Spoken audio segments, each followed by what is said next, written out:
fun, a chance for us to spotlight some players or maybe put some extra pressure on our players. Yeah, I remember recently I picked, over in America, I picked Kendall Badette, and he got to a point where he couldn't top cut anymore. He was going to drop, but he was like, for Baker, I will keep playing to try and get some more points. I love that. We love that. We're going to take a little look at the caster fantasy draft. I will start off straight away by giving you the breakdown of my own team. And would you, Adam and Eve it, Team Baker, Team Lorcana Villain, out in first place. Eat that, Ross. I am destroying you. 27 points for me.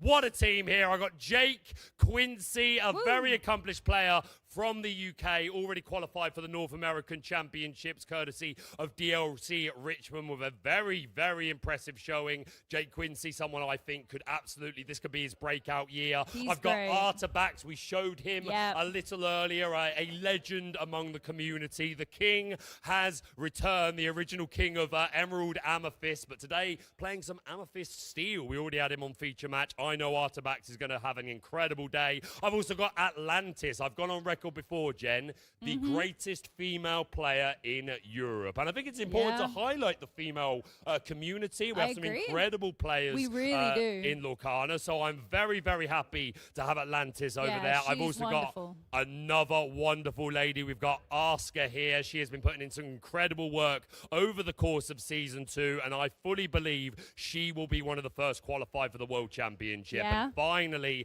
I have Alberto Salaz, actually won the first UK CCQ in Cardiff, earning his qualification for the European Championship. So I've got a heck of a team. I'm very happy with them. 27 points for me. But Jen, please give us a breakdown of who you've got repping Team Jen. I love my team. I think my team is the best team, no matter what Ross says, no matter what you say. I have the best team because they're all my friends and I love them so much. And actually, they're doing well. I've got 18 points. I've got more points than Ross. You're in third place. I'm in third place. Go team. So I have a wonderful team of people that I know personally, and I have met all of them, every single one of them, through playing this game. That's so beautiful. It's a very, very special team to me. They're very special people, and you know, we talk about this community, and this is a great example of that. I'm so excited to have them all. So we have Andy Chung and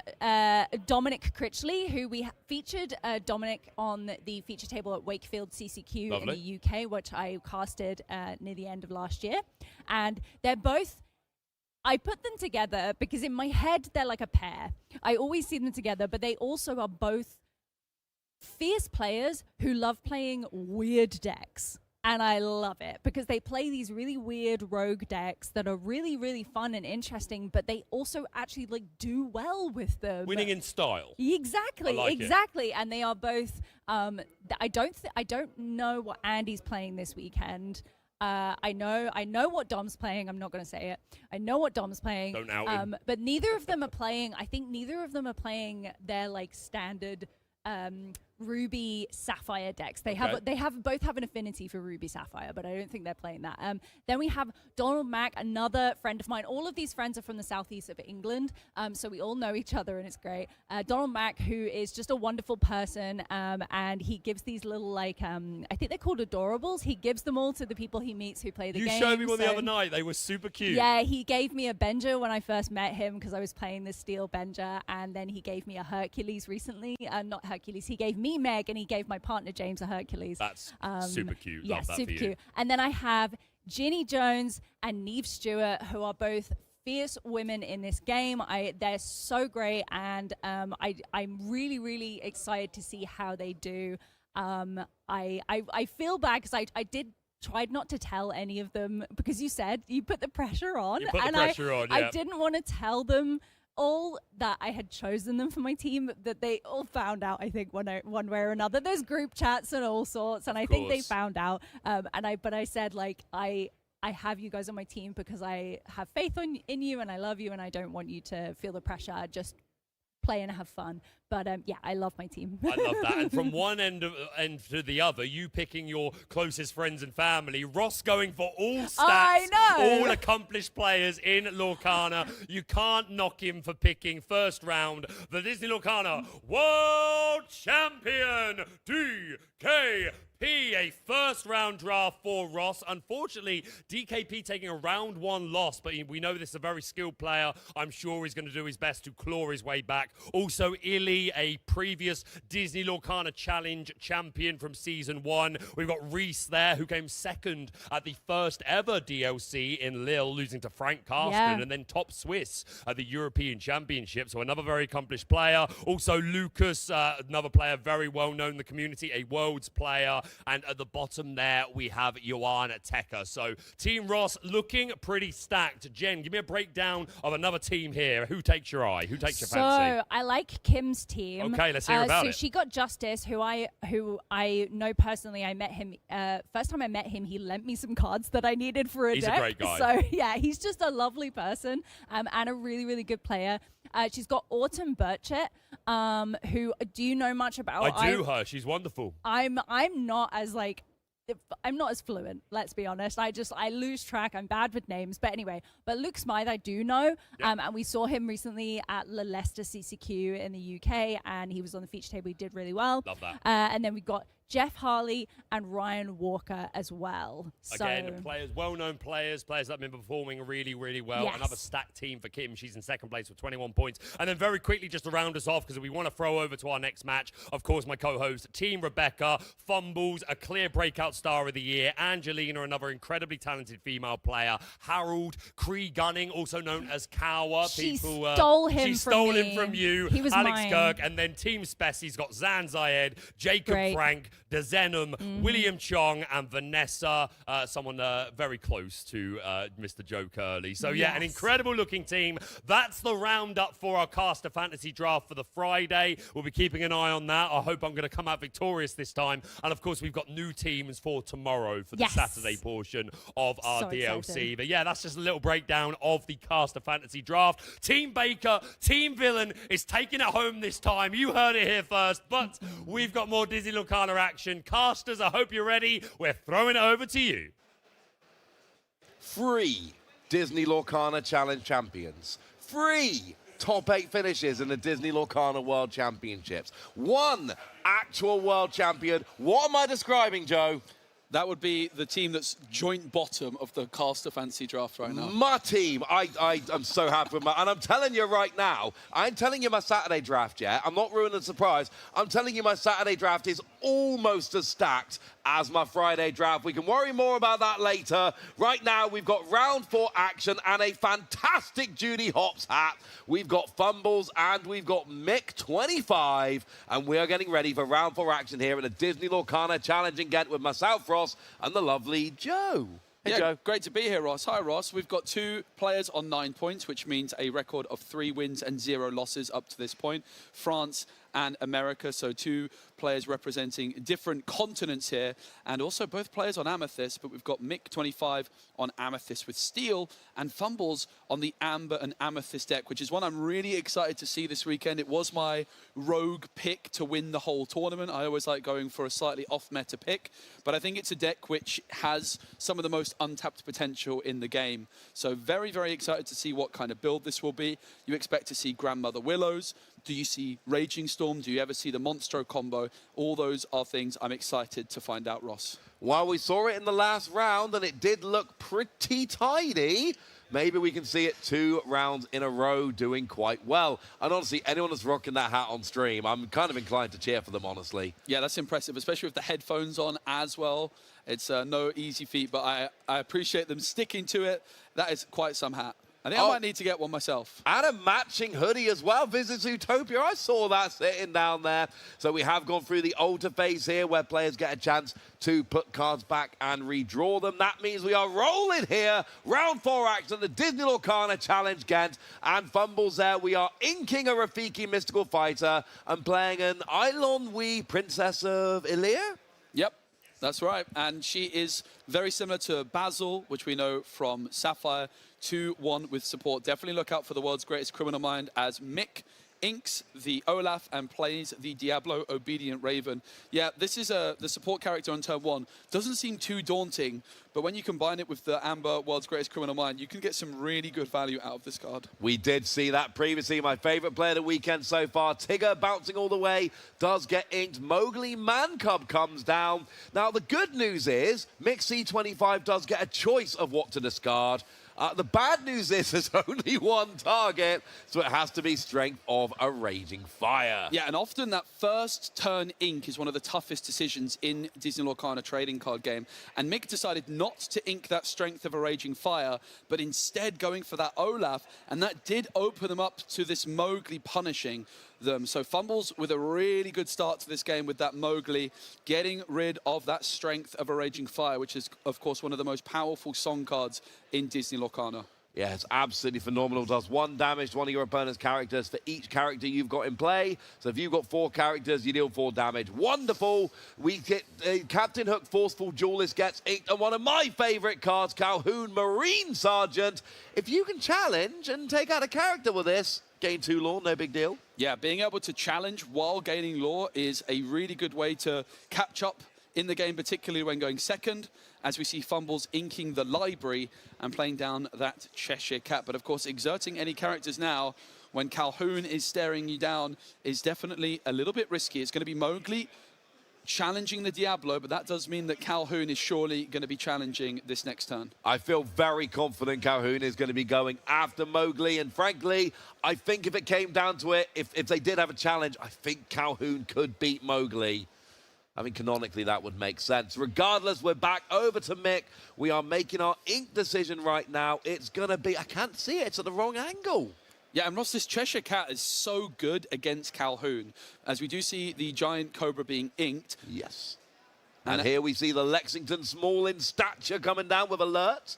Yeah, this Cheshire Cat is able to challenge the Calhoun potentially and then move damage counters elsewhere. Or if Fumbles can just get 2 damage counters on, it's a way of bypassing the Calhoun. And can you believe it, Ross? Calhoun has not challenged the Mowgli, and I think that's all because of the pressure from this Cheshire Cat. I think you might be right. We are inking out of the 5th Spirit. We're playing Genie Wish Fulfilled, drawing a card at the same time, playing nicely on curve here, and Fumbles going, I don't want to exert any characters. I don't want to put anyone in harm's way. Let's just go back to you, Mick. Yeah, and right now this is an Amethyst matchup with both players with a different ink color, but we haven't seen any ramp. There's not been any lanterns, there's not been any Grandmother Willow, so each player just playing on curve, as we do see the Diablo from Mick, as well as a Cheshire Cat of their own. So no Genie here from Mick.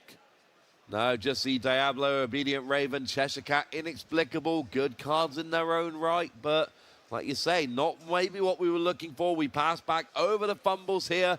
Very cautious game so far. Neither player actually doing very much right now, just playing out characters and then passing over to their opponents. Yeah, Fumbles going to be inking, of course, at 5 ink. You often expect to see the Elsa come through, but it's going to be Dumbo, 9th Wonder of the Universe instead, and 1 ink is going to be spent on that Making History ability. So Genie, instead of questing for 2, is going to exert to gain 1 lore and draw a card. That's wonderful. I mean, you do lose out on a lore, which is a little bit sad, but you do get to draw a card instead, so it's not the end of the world. We got Doc Bold Knight being eyed up. First, we are going to ink the Elsa, and then we're going to pay all of our ink for another Elsa, because, I don't know, why not? Yeah, and also love to see these glimmer foils on the main stage here. I love the glimmer foils. Yeah. I have nothing else to add. I just think they're fantastic. No, they are absolutely beautiful. And of course, this Elsa is going to be able to rush in and challenge as well. But first, they are going to decide which character to accept. It's going to be that Cheshire Cat, and I love the look of that. Cheshire Cat, Ross, I think it might be the best card in Disney Lorcana right now. So being able to exert this card and remove it from the board potentially could give Mick a real advantage, having their own Cheshire Cat, particularly if Fumbles doesn't have another in hand. I think you might be right, honestly. Well, Lexington, small in stature, takes out that Genie Wish Fulfilled. Oh, it almost looked like it was time for Calhoun there, but not quite. And, of course, there's nothing you can take out in the challenge anyway. So here we go with Elsa, and now Calhoun can finish off Cheshire Cat. And it is a trade, but it's a trade that leaves Mick up 2 lore. based on where they were before, and with damage on the board that can be moved with Cheshire Cat as well. Yeah, and this goes back to Mick not taking that challenge on Mowgli on the previous turn and just waiting for a slightly better opportunity to make use of Calhoun. Calhoun's biggest weakness in the metagame is this Cheshire Cat. It has resist, but if you move damage counters, that bypasses the resist. But there's another for Fumbles. Another Cheshire Cat was in hand, and Mick is probably not going to be too happy to see that right now. No, absolutely not. Dumbo, Ninth Wonder of the Universe, is going to take out that Elsa. We are boosting up Cheshire Cat to move damage over to Lexington and take that out. Mowgli Man Club takes out Diablo, Obedient Raven. We are challenging and throwing damage around, and Fumbles working on a board wipe here. Now we do see the Horseman striking back, but only into the ink.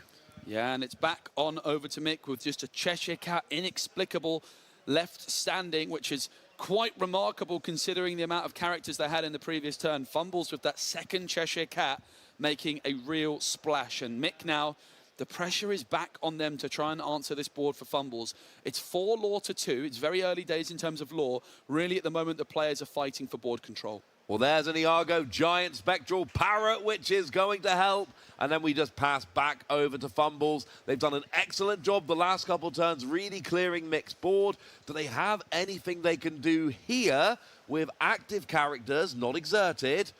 Well, Damona's going to help, because now they are exerted, and now we can start going and challenging them. Now, only joking, we're passing. It was actually the draw for Damona in the end, so not a pass coming through just yet. That's my apologies. That extra little bit of draw from Damona for Fumbles. It's going to be finally the quest from the support Elenwe, and it's going to be adding extra strength to Cheshire Cat, and it's Cheshire Cat taking out Cheshire Cat. Only possible because of the support from Elenwe here. Now, Mowgli and Dumbo look like they are... Was that questing? Yeah, I think Quest, I don't think there was enough ink available there for the Dumbo ability to come through. So no card added into hand, but Fumbles has taken the slight lead now, 5 lore to 4. Yeah, there we go. We are now nice and updated. I love these little lore trackers. They make me very happy, and it makes it easier to follow where we are. So now we're back over to Mick. We got 5 ink available for the time being, although they can ink another card if they're so inclined. Yeah, that Christopher Robin in hand is an underdog, but of course, only going to cost 1 on the first turn when you go second. So it is a 2-cost character at this moment in time, but 2 ink available. So we will see the Christopher Robin joining the party. Yeah, quest for 2, not bad. It's better as an underdog, turn 1 going second, but it's still not bad at any other point in the game. So we pass back over to Fumbles now. We're using a couple of ink. Down comes Grandmother Willow, Ancient Advisor. That is going to make a card a little bit cheaper. Which card? It's Hades, and he's looking for a deal, Joe. Yep, and it's Hades on Genie, so Mick has the option to either allow Fumbles to draw 2 cards or banish the Genie, and Genie has been banished. Hades doesn't draw those cards he was looking for, but it's not too bad to remove a Genie while developing a 5-cost character on the board. I think that's the first time so far on stream today we've seen a player not allow their opponent to draw, and look where it ended up. Look at Mick's board. Yep. Now have a look at Fumbles' board. Those are not the same. No, and Christopher Robin joining the fun. Well, it doesn't look like they've joined much fun in this position, as they are now the last glimmer standing as the Genie on the job comes through to try and help Christopher Robin just get that board control back for Mick. That's what he's going to be looking to do. We've got Genie, we have got Christopher Robin. Now having a little bit of a think. There is an Angel, Experiment 624 in hand. But I don't think we've... Oh, we got enough ink to play it? Might have just enough. Don't believe so. I think it's 2 available. Yeah. So it's not going to be possible on this occasion. And Ross, not there now. This turn from Fumbles, where they played that second Cheshire Cat, I think was the moment that this game really swung in their favour. Agreed. But it's certainly not over just yet. Fumbles was going first in this game, number 1 as well. Well, right now, we're going back over to Fumbles. We've got 4 lore for Mick. We've got 9 lore for Fumbles with a significantly better established board up and rolling here. We're paying 1 ink for another Grandmother Willow. And of course, that's going to mean just 3 for the next Genie as well. So a really wide board from Fumbles here, utilizing the Grandmother Willow and all of these Amethyst cards as well. And that's a big quest coming through, suggesting that Fumbles feels confident they can win in the very next turn. Wow, that puts them 6 law. That should put them up to 15 if my maths is holding up here. And that means that they only need 5 more. And by next turn, they're actually going to have 9 on the board, I think. I don't know. It's a lot. Maybe it's 8. No, it is 9. It is 9. You've got 6 characters, 2 of which quest for 2. So Fumbles is going to have to be a few characters that have to hit the discard to not win the game next turn. Does Mick have anything? This would be a great time for a Raging Storm, but that's in Amber. Fumbles could have it. Mick is not going to have it. Yeah, Mick just doing the maths here, working out how much law they can possibly prevent. Of course, that Angel Experiment 624 could help remove one of Fumbles' units, but it's looking like a tool, or it will be that Angel Legendary from Winterspell that enters the board. But is there going to be enough strength on Mick's side of the board? Well, that's going to help. It's a blast from Hercules from the skies. He hurled his Thunderbolt. That takes down the Genie. Now Chris and Robin can take down the Eidolon Wii. Now we've also got Angel. We are discarding a card from our hand here. It's Olaf Helping Hand.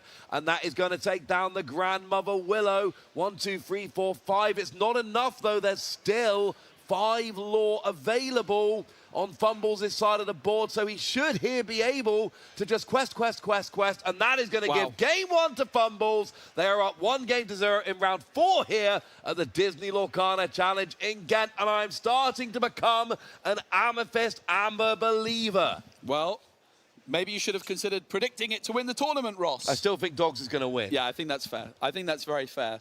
Really interesting to see the matchup dynamic here. That was Amber Amethyst going first. Yep. And we know that Blurple or Sapphire Amethyst has been one of the most popular decks for a long time. And a big reason for that is in Amethyst mirrors, you're 1 step ahead of the curve, right? Because of your Sail and Tipo. Well, that's something you can also do in Amber Amethyst, whether it's Lantern on 2 or the Grandmother Willow. So you would imagine in an Amethyst mirror matchup, the Amber Amethyst player would have the advantage, and that's certainly how it panned out in game 1. I mean, you say about Cheshire Cat Inexplicable maybe being the best card in Disney Lorcana. I might agree with you, incidentally. But I would like to raise, you know, just for the board's consideration, Grandmother Willow Ancient Advisor. Yeah, it's up there, right? It really is up there. It's certainly a game-changing card. And we're going to go into game number 2. It will be Mick on the play. Fumbles on the draw. Was the other way around in the previous game. So Mick going to be feeling a little bit more confident compared with game number 1, I would imagine. But if I'm Fumbles, I'm kind of all right with this, because I see game 2 as a freebie. Like, look, I'm not going first, so maybe I win. If I win, whoop whoop, I'm you know, another win. But if I lose, then we'll go to game 3, and I will be going first in game 3, and then I'm going to be feeling a lot more confident. Pretty aggressive mulligan here from Fumbles. It's at least 3 cards. Yeah, I mean, I would expect them to mulligan even more if they don't have access to that turn 2 Lantern or Grandmother Willow. If I'm going second as an Amber Amethyst player, that's the main thing I would want, because that means I can play my Genie before my opponent, and I can importantly play Elsa before my opponent as well. We often talk about in these Amethyst mirrors how it's an evasive battle, how it's the Genie Wars, some people call it. Well, if you can play your Genie and play your Elsa first, that goes an awfully long way. No, absolutely agreed. It really does. That's the altar phase where players can essentially take cards from their hand, put them back, not quite mold their hand how they want it, but they can keep any cards they want and essentially re-roll any cards they don't. Might go badly, might go well. And it is nice to see players coming and repping their favorite franchise. I'm just going to go out on a limb here and say I think we've got a Zootopia fan, or Zootropolis if you are in certain areas. I know in the UK we call it Zootropolis. I think we call it Zootopia in the UK, do we not? I'm not sure. I watched it in Germany. It's so Zootropolis. And UK, 100%. I believe it's also called something different in Germany, so I'm going to have to brush up on that. But I've got to say, Ross, one of my favourite Disney films that I've watched recently. So good. Well, here we are going into game 2, and we have, I think it was an Angel getting inked and a Captain Hook. And we do have that lovely, is a resourceful fighter? Forceful fighter? Forceful Duelist, maybe? Thank you, Forceful Duelist. There we go. And it's going to be the Elenwe for Fumbles, so both players finding that turn 1 character onto the board. And it's going to be back on over to Mick. Of course, Mick not going to have any ramp cards available in their deck. They are just going to be playing on curve. So you would maybe be expecting something like a Calhoun on turn 2, but it actually looks like no turn 2 character for Mick at all. That is not ideal. When you're going first, you want to really press the advantage.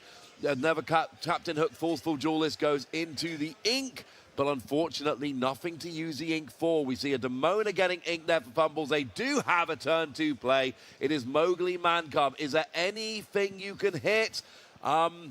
No, it's all characters. There is unfortunately no target. Mowgli doesn't get the discard. Yeah, I didn't catch actually the inks from Mick here, but we saw in the previous game this Mowgli was able to discard the Strength of a Raging Fire. So immediately a big difference in game number 2 here. I believe it's 2 characters. Happening. The second one was Captain Hook. Yep. I think the first one was Angel. It was very quick. Sure.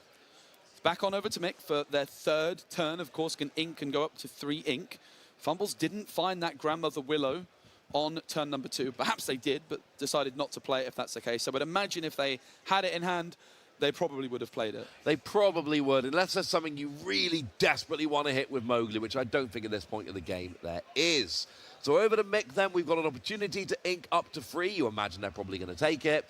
It is the Elsa getting inked, and we are paying the free ink for that Cheshire Cat Inexplicable, and then passing back over to Fumbles. And we're back in the start of game 1. We did see a lot of characters being played with no interaction for a few turns. Might be back there now. Tigger goes into the ink. He's bouncing all the way to the inkwell. But do we have anything to use this ink on? Yeah, and this is where that turn 2 Grandmother Willow would make a big difference, right? Fumbles has the Genie in hand, but that cannot come down yet.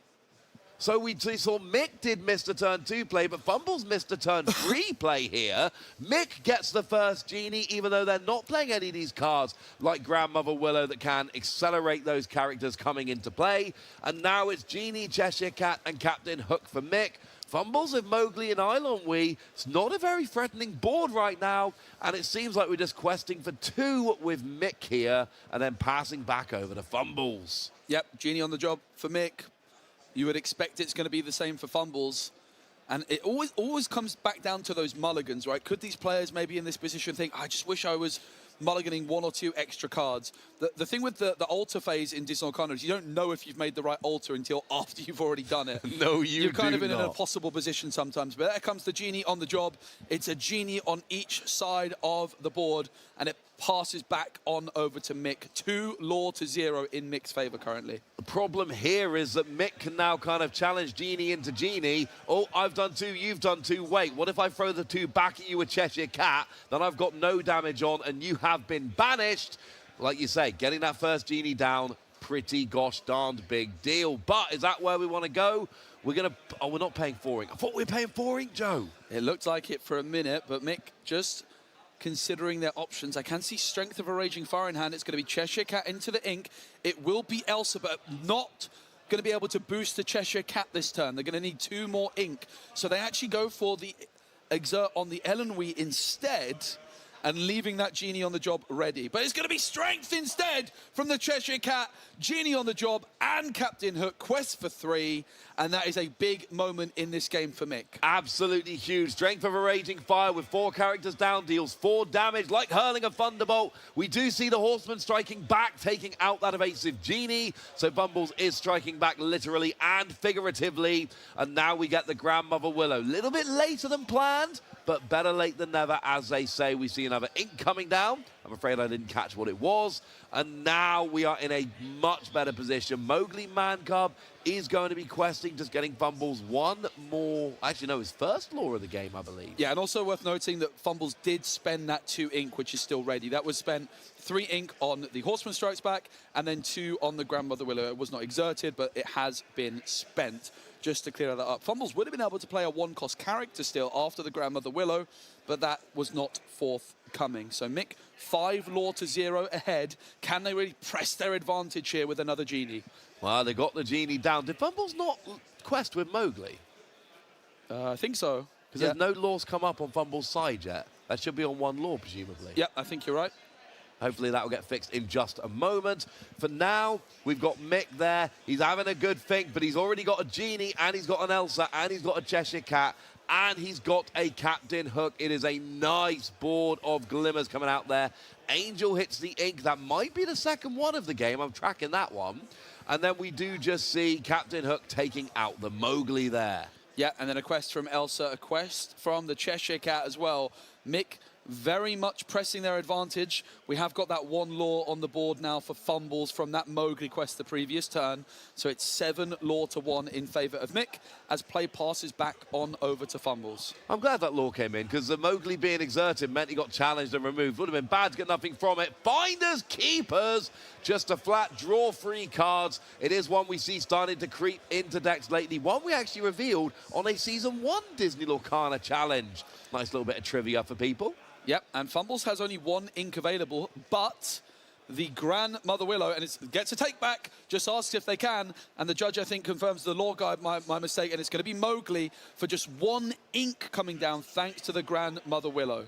Yeah, very nice indeed. That Grandmother Willow still putting in a shift, getting all that, you know, that kind of pseudo ink. We see Demona coming down into the inkwell as actual ink, and now we've got another card being played. It's Doc Bold Knight discarding that hand of 1 card and then drawing a couple new ones. Oh, I love that Doc Bold Knight. Yeah, it is quite a card, and Diablo Obedient Raven as well. Just for good measure, there's a Lexington. That is a wide board from Mick with lots of character glimmers. Fumbles with just Mowgli and Grandmother Willow. They're at 6 ink as well. So Mick knows that they're safe from that Raging Storm for at least another turn. That is the difference between Raging Storm costing 8 and the 7 of Be Prepared, right?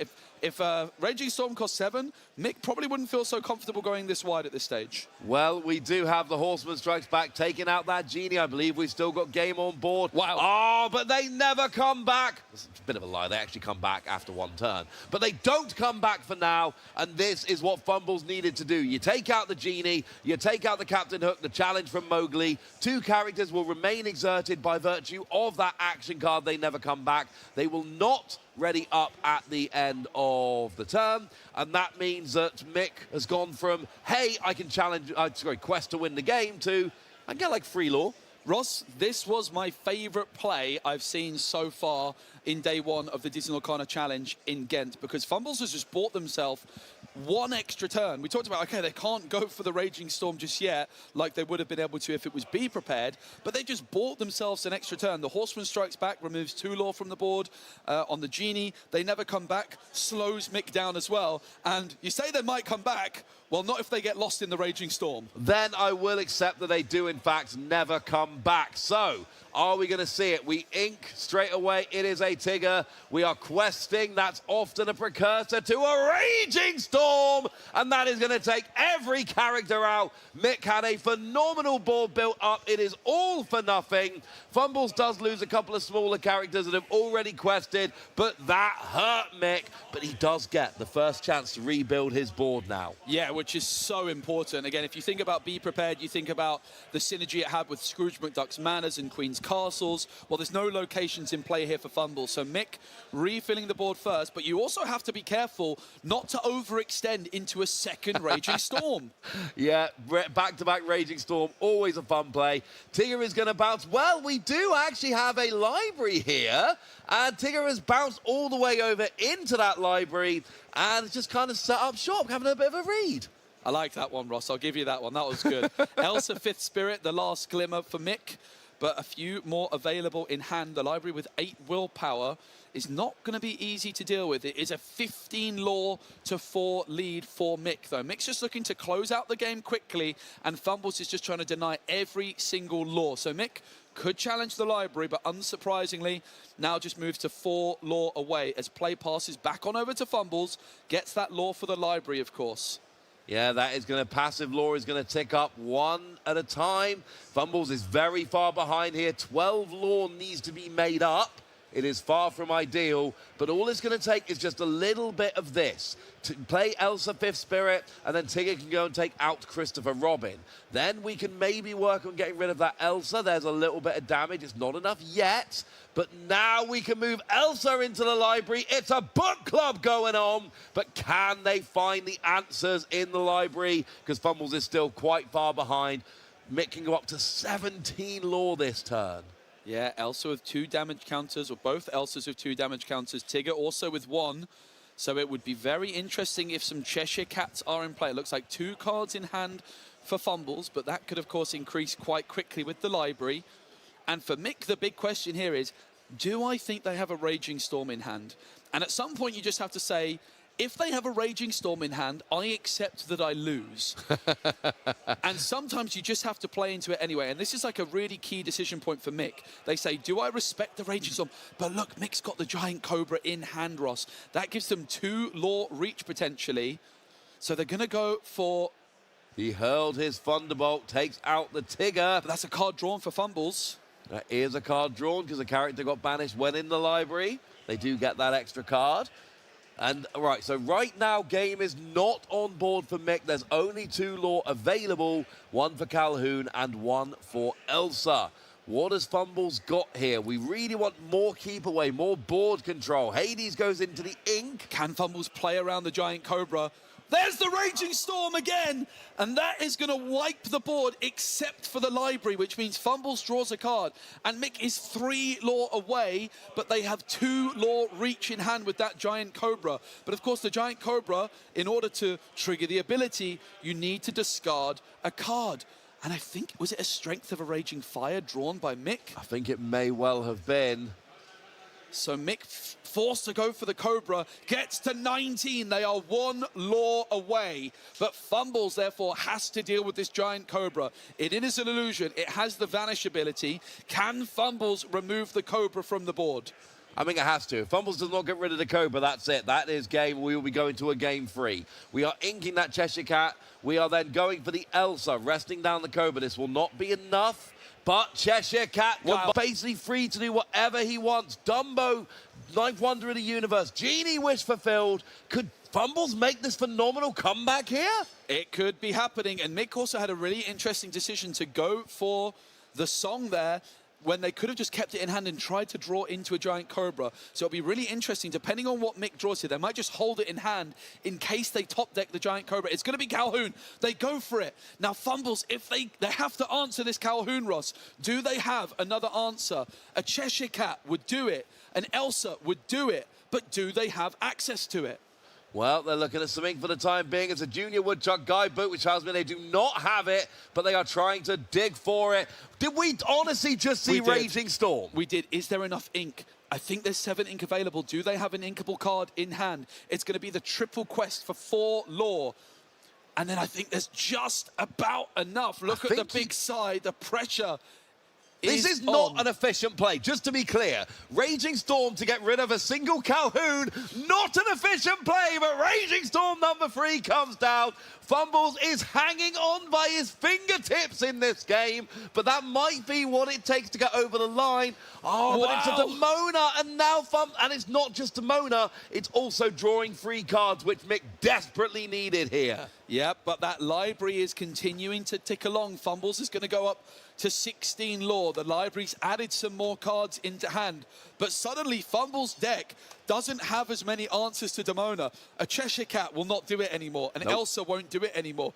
And it's a triple Glimmer board for Mick. Is there the 4th Raging Storm? No, there is not. It looks like Mick is going to be taking game 2, and we are going to be going to a game 3. Oh, that was a very nerve-wracking game we just watched, Joe. That was an absolute nail-biter. Now, did Fumbles draw off the top of the deck at the end there? Because you could potentially, if I'm playing against Fumbles and I see that, I think, okay, they only play 3 Raging Storms in their deck. I don't know. I've not seen the deck list. That's a good shout. But the fact that Fumbles didn't draw even to see, if I'm my opponent, I suddenly probably make a pretty good read. So maybe Fumbles could have still drawn and then scooped, just to prevent as much information as possible. They might have actually done it, but I think they didn't. I think they scooped it up. Essentially, what you're saying is, you know you don't have an out in the deck, so you concede, but rather than just conceding because you have no outs, you take one last look. Yeah. Oh, I didn't draw my last out, which I definitely had. And then, okay, I like that. Yeah, almost certainly not going to make a difference, but it is these like small, subtle things which definitely can. The mind games in Disney Arcana are very easy to underestimate. There's lots of little things that you can do, and it's very fascinating. That was my favorite game of the day so far, Ross, but it's going to be Fumbles going first in game number 3. And this is what makes a big difference. I said at the beginning of game 2, if I'm Fumbles, I basically see that as a free game. And look, you got that down to the wire. You came very close. If it wasn't a Demona top deck, you may well have been able to take that game, but it's irrelevant. It was a Demona top deck. You had a good go. You played well. You just fell a tiny bit short at the end, but now you get to go first. Yep.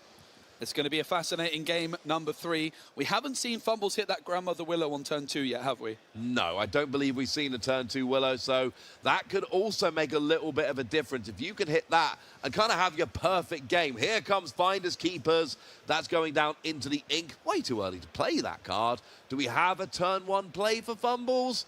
Probably not, or it would have come down by now. Yep. It's not, but I did see that Grandmother Willow as it's going to be the Captain Hook Forceful Duelist being inked and Diablo Obedient Raven, the turn 1 play for Mick. Now, Fumbles inks the Mowgli, plays the Grandmother Willow. That is an explosive start, as that does mean that turn 3 Genie could be a possibility if Fumbles has access to it. And that's what we're looking for. We're looking to essentially play cards earlier than they should be able to. Turn 3 Genie, turn 4 Elsa, playing cards when you shouldn't normally be able to. As a Captain Hook and a second Diablo Obedient Raven, but essentially flooding the board with 1 cost for now, because I don't know what else have we got to do.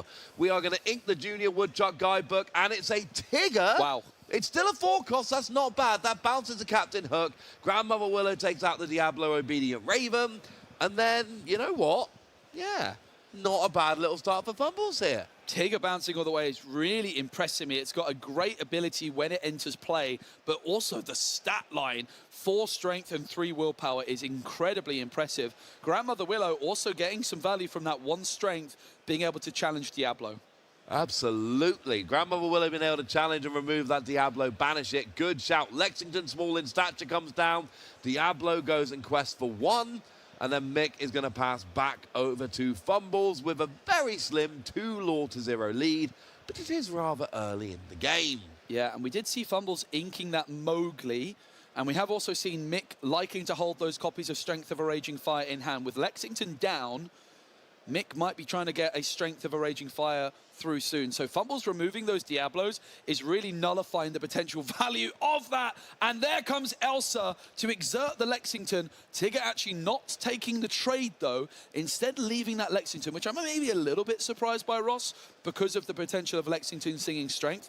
But it just shows you that Fumbles is not really concerned about that at this moment in time. No, absolutely not. Keeping Tigger for some bigger threats to come down the line, essentially going, Lexington's fine, but there's other things. You know, Tigger's got 4 strength. Let's really take advantage of that in future turns. Now, Mick is eyeing up what is going to be inked to begin his turn here. Was looking at Elsa the 5th Spirit. Nice, really healthy hand of cards there. Looks like it is going to be Elsa hitting the ink. Yes, there we go. So now we got 4 ink available. Nothing to cheat like we got with Grandmother Willow. So what are we going to spend that 4 ink on? We're eyeing up a Cheshire Cat. Yeah, and I do believe the Lexington should be ready at this moment in time as well. So hopefully that gets fixed. It's going to be Angel, Experiment 624, a legendary winter spell card. Also has a beautiful Enchanted. And it's going to be the Captain Hook, which is discarded, and 2 damage will be dealt to that Grandmother Willow. And then we see the Rafiki Mystical Fighter hitting the ink. Elsa 5th Spirit comes down, and they are going to combine. Both the Elsa 5th Spirit are going to work together to take out that Angel, and Tigger's going to quest. The Lexington, of course, my mistake, everybody. It is, of course, a gargoyle. It's got Stone by Day. With that Stone by Day ability, which makes an awful lot more sense. My apologies. I forgive you. Thank you. I assume everyone else does, but they might not. I can't speak for everyone watching, but I assume they do. We do see the Giant Cobra, the Spectral Serpent coming down. Elsa is then going to take out Elsa. There was some damage, of course, left from the challenge on the previous turn. And, I mean, Fumbles has had a nice start here, but the board is not looking perfect. But Demona's going to help. Scourge of the Wyvern Clan draws a couple of cards, exerts everything, and Fumbles has been doing a great job of board control and board clearing this game. Is he going to carry that on this turn? Yeah, and also, like, this decision not to challenge the Lexington with Tigger earlier now does it when that Stone by Day ability is probably ready to go through and ready it. Fumbles just got some extra questing with this Tigger and then made the trade. So absolutely brilliant stuff from Fumbles, really showing that they know, unlike myself, the Stone by Day ability and how it works. Well, Cheshire Cat is going to come down, and it does look like, yep, we see the boost moving the damage from Elsa to Elsa, which will banish the Elsa by virtue of the damage from the Elsa being moved onto the Elsa. And then we're going to be paying a couple of ink here. Oh, maybe more than a couple of ink. No, not yet. And Fumbles, all the while, is just chilling there with his absolutely gorgeous hat on. It is so good. I am loving that hat. Honestly, like, if there's a winner interview, one of the questions I want to know is, where did he get that hat? I'm not saying he's going to win. I'm saying if he does, yep. I want to be asked that. We do see the Horseman striking back, taking out that Elsa, banishing it to the discard pile. We are inking a Rafiki Mystical Fighter, and then we see another Genie, and oh yes, that will draw a card when it comes down. And then Demona is going to go in quest for 2. It does look like Fumbles is starting to maybe get a little bit established here. When you can finally start questing, that's a good sign. Yeah, and Fumbles Ink is looking quite healthy as well. Of course, Fumbles has that 8-cost uninkable action Raging Storm in the deck, and they're getting ever closer to that becoming a bit of a threat. And part of the value of that card is just the threat of it, right? You don't even necessarily have to play it, but your opponent has to respect it. And, you know, Mick knows there's at least 3 copies in the deck. Thinks it probably is free. That would be a fair assumption at this point. But that means, well, if I ever go super wide, I'm just waiting for Raging Storm to come down. So I have to not play Glimmers onto the board that I want to. And if your opponent's ever not doing stuff they want to hurt you, that's a win. We see Strength of a Raging Fire get inked. We see Captain Hook, Forceful Duelist, and Doc Bold Knight hitting the board. Yeah, and this is a big moment because the strength, okay, it's inked, it allows you to help get the dock down, but in an ideal world, you would be singing that Strength of a Raging Fire to take out a Genie or something like this. So Fumbles has done a really good job just keeping Mick's board very short on characters, and it's 2 Genies on the board now for Fumbles and just 1 on the other side for Mick. But that Cheshire Cat should not be forgotten about. No, absolutely, it should not. You've described it as one of the best cards in Disney Lorcana. I think you might be right. We are paying some ink here. They Never Come Back has gone into the ink. Somewhat ironically, that card will never come back. But what are we using it for? We're counting. Looks like it's going to be 3 ink for the library. Love Fumbles was thinking about a Rafiki. They are still going to play the Rafiki. They just decided to play the Rafiki to the left side instead of the right side. That's something nice. We're not seeing a lot of locations in the metagame at the moment, but being able to use any spare ink at the end of your turn to move characters to a location to get those bonuses, there's just something really comforting about that. Yeah, absolutely. And the location synergy there with the Raging Storm is great to see. The library, a really impressive location. Obviously, we had Queen's Castle pre-rotation that was sort of dominating these Amethyst decks for a while. But the library is surely a card which is not seeing as much play as it probably deserves to. It's a very powerful card, and I'm really happy to see Fumbles using it to its full potential here. And I really love the fact that now, you know, last game it came down far too late when Mick had a huge lead. Now, Fumbles has got 4 lore and Mick's got 3, which means that library getting that passive lore turn after turn is going to have a much bigger impact. And we've seen this game go back and forth now. We're like 40 minutes into this match. And what have we seen? They really have to focus on taking out each other's characters. The library's got 8 willpower. Is Mick ever going to get a chance to actually challenge and take that out? Well, it's a second Genie for Mick, so 2 Genies for each player now.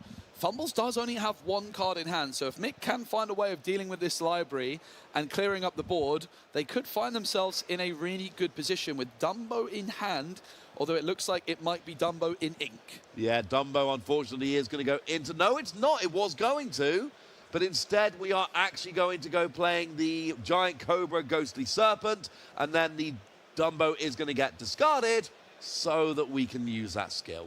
Not too shabby. Couple of extra lore. Yep, couple of extra lore, an illusion on the board, but 4 strength and 4 willpower is great, and also that 3 cost means it's a great option to sing Strength of a Raging Fire. It's going to be the Demona, which is going to ready despite that Stone by Day ability. Fumbles, I think, now up to 2 cards in hand. It's going to be a Tigger, which is going to bounce back the Captain Hook into the hand of Mick, and it will be a Cheshire Cat as well. And it's now time to be using that spare ink to move into the library, Ross. Yeah, Demona's flown on in there using that spare ink. And now, if you get banished, you at least get to draw a card. I know Amethyst draws a lot of cards anyway, but I think card draw, unless you're going to deck out, card draw is just always good, frankly. Yeah, and this is a very, very delicate position because Fumbles is now down to 0 cards in hand. So if Mick can find a way to remove this library and start clearing the board, you would imagine that Mick has more draw options off the top, cards like Doc. Having said that, Fumbles plays Finders Keepers we've seen. So we could go into a position where it's really about the top decks here. But for now, there's loads of decisions to be made about how to start gaining control of the board. And yeah, there is a big board from both players here. We've got, I think, 5 glimmers on the left for Mick. We've got 6 glimmers on the right for Fumbles, combined with that library location as well. That is, we don't normally see this many characters kind of flooding the board. Angel is going to be inked, and we're going to play, is that Eilon Wee? It was Captain Hook. Oh, it's Captain Hook. It's hard to see. It's underneath our little round 4 thing. But then we see Demona Scourge of the Wyvern Clan. And at some point, someone needs to start challenging and taking out some of these characters. It is getting out of hand. And I'm not joking. We're literally running out of room on the board. Someone challenge something. Yeah, Fumbles takes a big quest and has now taken the lead in terms of lore. It's a big... Oh, no, was it... Oh, Demona's played. My mistake. So Demona's come through, and that's why now, of course, Fumbles' entire board has been exerted. So no questing for Fumbles just yet. But this is the moment now, right? You've exerted all of the characters. Can you make some favorable trades? Can you take out the library? That Rafiki with 0 strength is surely going to be something that's dealt with. It's going to be Cobra singing strength, and the Cheshire Cat, the highest priority removal, is very, very fascinating to see. And then we see a Cheshire Cat. Now, is this going to be a quest? Or oh, Is no. it another one? Whoa! Yeah, it's another strength of a Raging Fire, back to back, taking out that Genie. Now we see, I think we might just be going on a little bit of a quest here. So there's 1, 2, 3, 4, 5 lore coming down. That should put Mick up to 10 in total. And a little bit of a hybrid turn here, using a couple strength of a Raging Fire to take out a couple of key characters, but then also making sure you take a little bit of a lore lead going into this turn. Oh, but the Horseman strikes back, takes out the Genie for Fumbles, and it's back to back here, taking out, well, weirdly, another Genie. Yep, the Horseman strikes. I'm getting deja vu. Twice, and dealing with 2 Genies. It is a very fascinating match here. We've got the Horseman Strikes versus Strength of a Raging Fire in many ways. Those 3-cost actions. It's going to be Grandmother Willow for Fumbles, which does mean the next character played will be reduced. That Cheshire Cat's exerted. Surely Fumbles is going to want to remove that because the Cheshire Cat moving damage is a real menace. It is inexplicably good. I like what you did there. I noticed, and I appreciate it. Here we go with the Genie getting exerted. Looks like we are just going up to 10 lore. We are evening up. We've then got Rafiki, Mystical Fighter, is going to take out that Doc Bold Knight. We're going to trade the Tigger for the Cheshire Cat. For the Cheshire Cat. Strength of a Raging Fire was the card which had been boosted underneath it, and you only find out that information once the Cheshire Cat leaves play. Yep, the boost is absolutely it's a secret information you don't know. When it leaves play, you can finally see. And that is relevant for seeing which options you and your opponent have available. So, information we need to know. Now, over on Mick here, what have we got to deal with? We've got 10 lore apiece as well, Ross. It is a real nail-biter here. Oh, it absolutely is. Boards are looking fairly even. Lore is looking entirely even. Ink is about even. But here comes Demona, Scourge of the Wyvern Clan. Is there anything Mick can do for board control here? Yeah, Demona exerting. I think it also drew Mick a card as well. There's another Cheshire Cat in hand.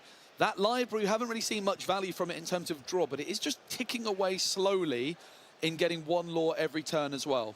It's huge. I love cards like that because your opponent's not going after them. So you're doing your regular game plan. Your opponent's doing a regular game plan. You're both playing the game like you normally do, but your lore counter is ticking up. So Captain Hook goes and challenges Rafiki. Rafiki gets banished. Demona does go and quest, as does the Cobra. We're up to 13 lore and passing over to Fumbles. And that extra lore just ticks up a little bit. Is that 3 or 4 we got for the library now? It's getting value. Yeah, and Demona doesn't ready because of that Stone by Day ability. And we're going to see a couple of Elenwees. And we're also going to see a Demona for Fumbles, which is going to draw them 3 new cards, including an 8-cost uninkable action, which might be coming through in the next turn with another library. Oh, I love this, because now you can still get 2 lore every turn. And what you can do is move a few characters into the library, then play Raging Storm, and then all of a sudden you're getting your draw.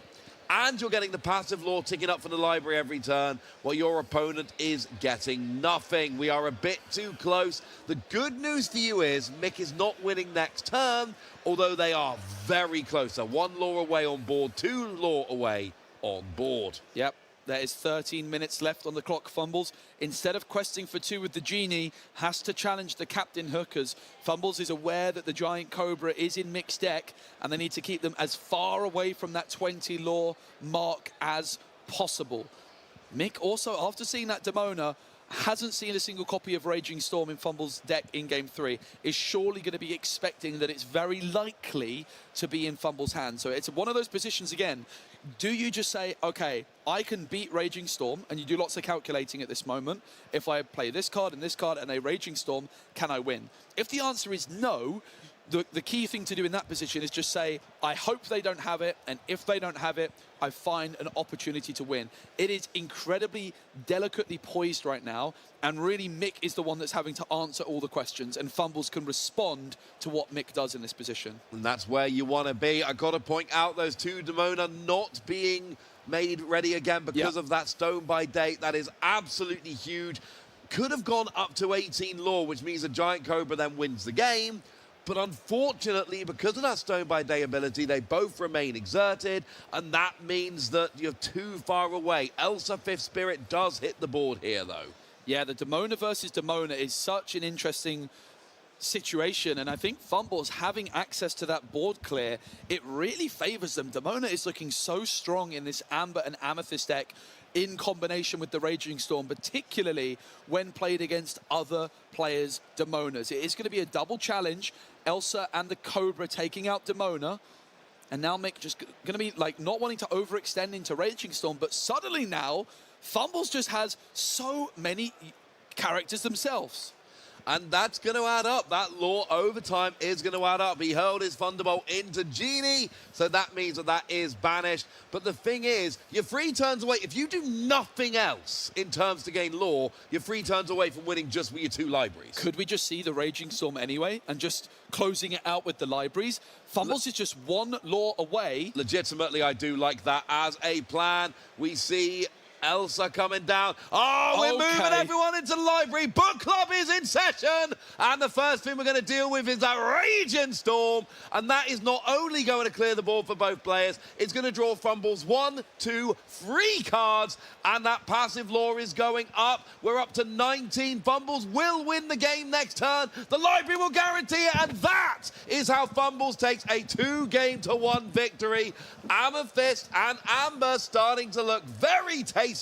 And I think it's time we all spent a bit more time in the library. Yeah, that was so good to see. I am so fascinated in seeing how our Illuminators are building the Amethyst and Amber decks, and Fumbles put on a masterclass there with the Raging Storm. I was so impressed with the synergy between the Demona and the Raging Storm. I was so impressed with the library, Ross.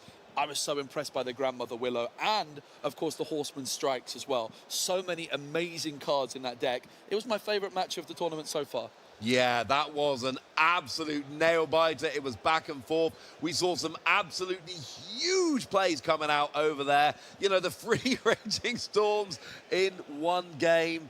I mean, come on, that was nice. Yeah, it was absolutely brilliant. You might think that's all the action for round number 4, but I can confirm we've got another feature match ready and waiting for you all, which is going to be so exciting to see what else we have in store. Ross, I picked Amber and Amethyst as my choice to win. It's not looking so bad. It's not looking so bad. I've been impressed. And when we see things like Grandmother Willow kind of coming out so often, it really is starting to make a big difference. Looks like we've got some more Amber coming out in this match, though. Yep, we've got Tobias from Germany, and we've got Jim from Belgium. So actually, Tobias, someone I have played against at my local game store in Germany recently. Really friendly guy. He actually pulled a enchanted The Cold Never Bothered Me Anyway on the Winter Spell release of of our sealed, and he was extremely excited to see that. So great to see him with a nice three wins to start off the tournament. And 1 game up going here. We are heading into game 2, and Tobias is 1 game to the good. So we can go and have a look and join in game 2. Bonus Lorcana action here, because look, we're at this Lorcana challenge. We're going to show you a game, but what if the game finishes a bit too quickly? What if we got time to show you extra games? Well, our wonderful crew here has found an answer to that. Well, why don't we just have a second feature match, and then we can show some of that if we've got some time remaining. Yeah, it's a good shout. Yeah, absolutely. And both players with smiles on their faces, which is what we love to see. Really, really excited to see this matchup. Both players shuffling their decks and having a little chat as well, Ross. Absolutely, getting ready for game 2, and at this point, both players have seen each other's deck, and this is a point in the game where you know either, yeah, you know what, I think I'm feeling pretty good about this matchup, I think I've got this, or, oh no, things are going wrong. And sometimes you lose game 1, and you lose it in such a way you sit there going, I'm not winning this matchup. But we don't know if that's where we are here, so let's head on over into game 2, and we can figure out who is going to be favoured. We do have Tobias up by 1 game, but that doesn't mean too much. We can see this turn around in a heartbeat. So Jim goes first here, and we see the Steel Tiana being played, which I think might be a shift target. Yeah, you could be right. It's not one we see all that often. It really isn't. I think it might honestly just be being played for the 1/3 stat line as a 1-cost character. It's Amber Steel for Jim, something we don't see. Also, it's a princess, so some Aurora synergy there potentially. Oh, nice. I imagine that might be why it's in there. Diligent Waitress, if you're wondering. Which is quite nice, because then you go up into Tiana Restaurant Owner. Hold on. You see the whole arc. It's an underdog story. How have they played a 2-cost character on turn 1, Ross? It's an underdog story. I see. Yeah, it just means that you get to reduce the cost by 1 if it is your first turn and you are going second. One of those advantages now for going second. Really nice game design update in Winterspell. We do see that David going into the Inkwell, and we've got Lilo being played, and Pudge, who controls the weather, incidentally. Play it for free if you've got Lilo, but Lilo bundled up is Lilo, hence Pudge comes down for free. Jim is playing this Amber Steel aggro deck, and it's going a bit aggro. That is so fun to see. We've seen Tiana and Pudge enter the board from Jim. The card that was inked, I honestly don't even know what it was. No idea. It was a card that I'm not sure I've ever seen played Oh, no, that was before. David, I think. David, Protective Snowboarder. Okay, David, Protective Snowboarder. It does see a little bit of play in these. I believe it's got Bodyguard, if I remember correctly. It does sneak into some of these aggro decks occasionally. It's a lesser played card, but I have seen it popping up. Yeah, and we do see Pocahontas. She's following the wind. Pudge is controlling the weather, while Pocahontas seems to be following shortly behind as Christopher Robin is joining the fun and questing for 2. Does that mean that Pudge can kind of lead Pocahontas anywhere he wants to? I suppose that might be the case. Because that's giving Jim an advantage. I don't think that's going to matter in the gameplay.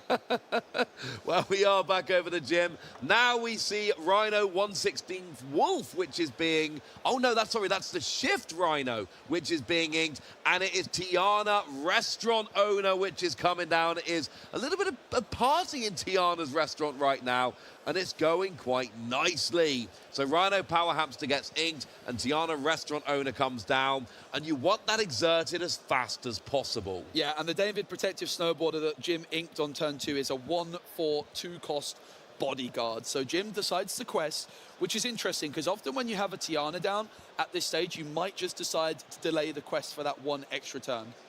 Absolutely, because Tiana says if Tiana is exerted, your opponent basically has to get a -3 strength reduction when they challenge. That's pretty big, but we do see a Palace Guard Spectral Sentry and a second Pocahontas following the wind coming down from Tobias here. Worth noting that Pocahontas can essentially copy somebody's lore value, and between Christopher Robin and Lilo and Tiana, there are a bunch of 2 questers. Yeah, and it's actually even slightly better than copy. It's like copy and add it on to the Pocahontas' 1 already existing lore. So Pocahontas is going to quest for 3 here. Each of them is going to quest for free. Yeah. Well, not this turn. 1 this turn, 1, you wait for it to dry. I mean, every turn from here on. Yeah, and worth noting, you can't, like, stack Pocahontases with Pocahontas, because Pocahontas, as the card, doesn't gain the lore pips, it just gains the lore. Exactly right. It is copying, it is not actually gaining it. So we're back over to Jim here. And this is where you really want to exert Tiana and make your opponent pay for having to challenge you. You are slightly behind on lore. We do see Lilo, Escape Artist, being inked so that Lilo bundled up can be played. And then here comes Doc Bold Knight to just draw 2 cards. Oh, I love it. Yeah, just draw 2 cards. No big deal, No big deal. 2-cost card that draws 2. Oh, that Doc's absurdly good. Yeah, and look at the curve here for Jim. You couldn't really ask for much more if you tried. The Tiana came down on turn 3. The Lilo and Pudge came through on turn 2. And then on turn 4, how about an uninkable Lilo bundled up and an uninkable Doc? Just perfectly curving out with no cards left in hand. Well, we do have Pocahontas being challenged and banished there by Tiana with a little bit of help from a friend. And then we're back over to Tobias here, who is going to try and do something to deal with this burgeoning board of Jim's. Yeah, because even though we're super impressed by Jim's board, Tobias is still very much in this game. Oh, yeah. Christopher Robin quests for 2. Pocahontas right now can quest for 3.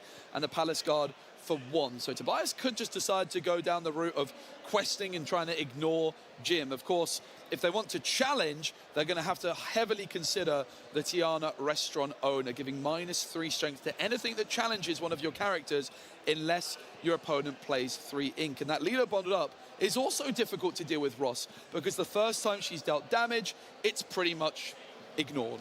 It absolutely is. So what Tobias can do here, Tobias needs to play 1 more character, because then essentially you've got, you know, 7 lore on board, and that will get you over. So with Genie here, Tobias can quest out here, and then next turn can win the game just by questing. To put it another way, questing with these 3 here forces Jim to answer. It forces Jim to do something to Tobias's board. Yeah, and I think really for Tobias here, it's almost as if Jim is just forcing them to take this quest, right? Even if Tobias wanted to challenge, this Tiana is so awkward to deal with that Tobias probably left with either the option of, okay, I either do nothing or I quest. I mean, given that choice, I would quest. Just putting that out there. Yeah, I think you might be right. Well, we are on Jim here. We have a Rhino in hand, but I don't think that's really going to move. Oh, we have both Rhinos in hand. 1/16 Wolf and Power Hamster. So it is going to be the Power Hamster coming down here, but that's not getting us over the line yet. No, certainly isn't. And for Tobias, the board is questing for 4, 5 plus Pocahontas, which is a potential 3. So Tobias could win the game here. He's got game on board. If Jim cannot answer some of the threats. And really the Pocahontas following the win has been the star of the show in this one. And let's not forget about the underdog Christopher Robin, who has joined the fun and has continued to enjoy the fun. He's having the time of his life out there right now.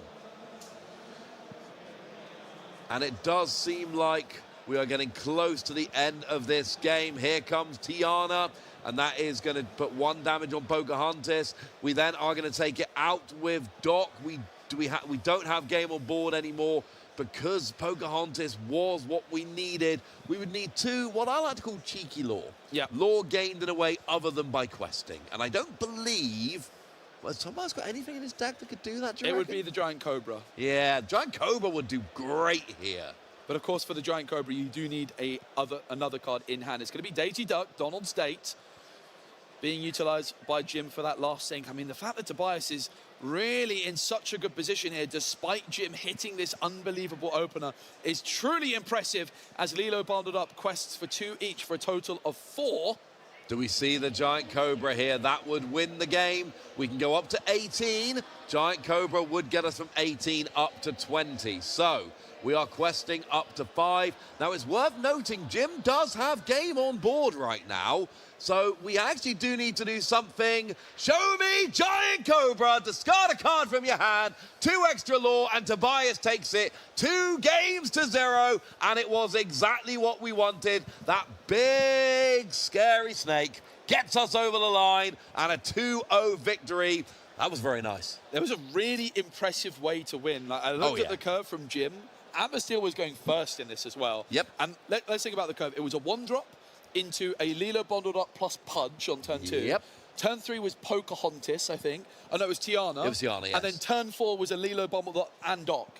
And Amber Steel, despite being the person going first, the player going first, still couldn't quite cross the finish line. That's an unbelievable performance from Amethyst Steel and Tobias. I mean, two things. Firstly, unbelievable performance, no argument there.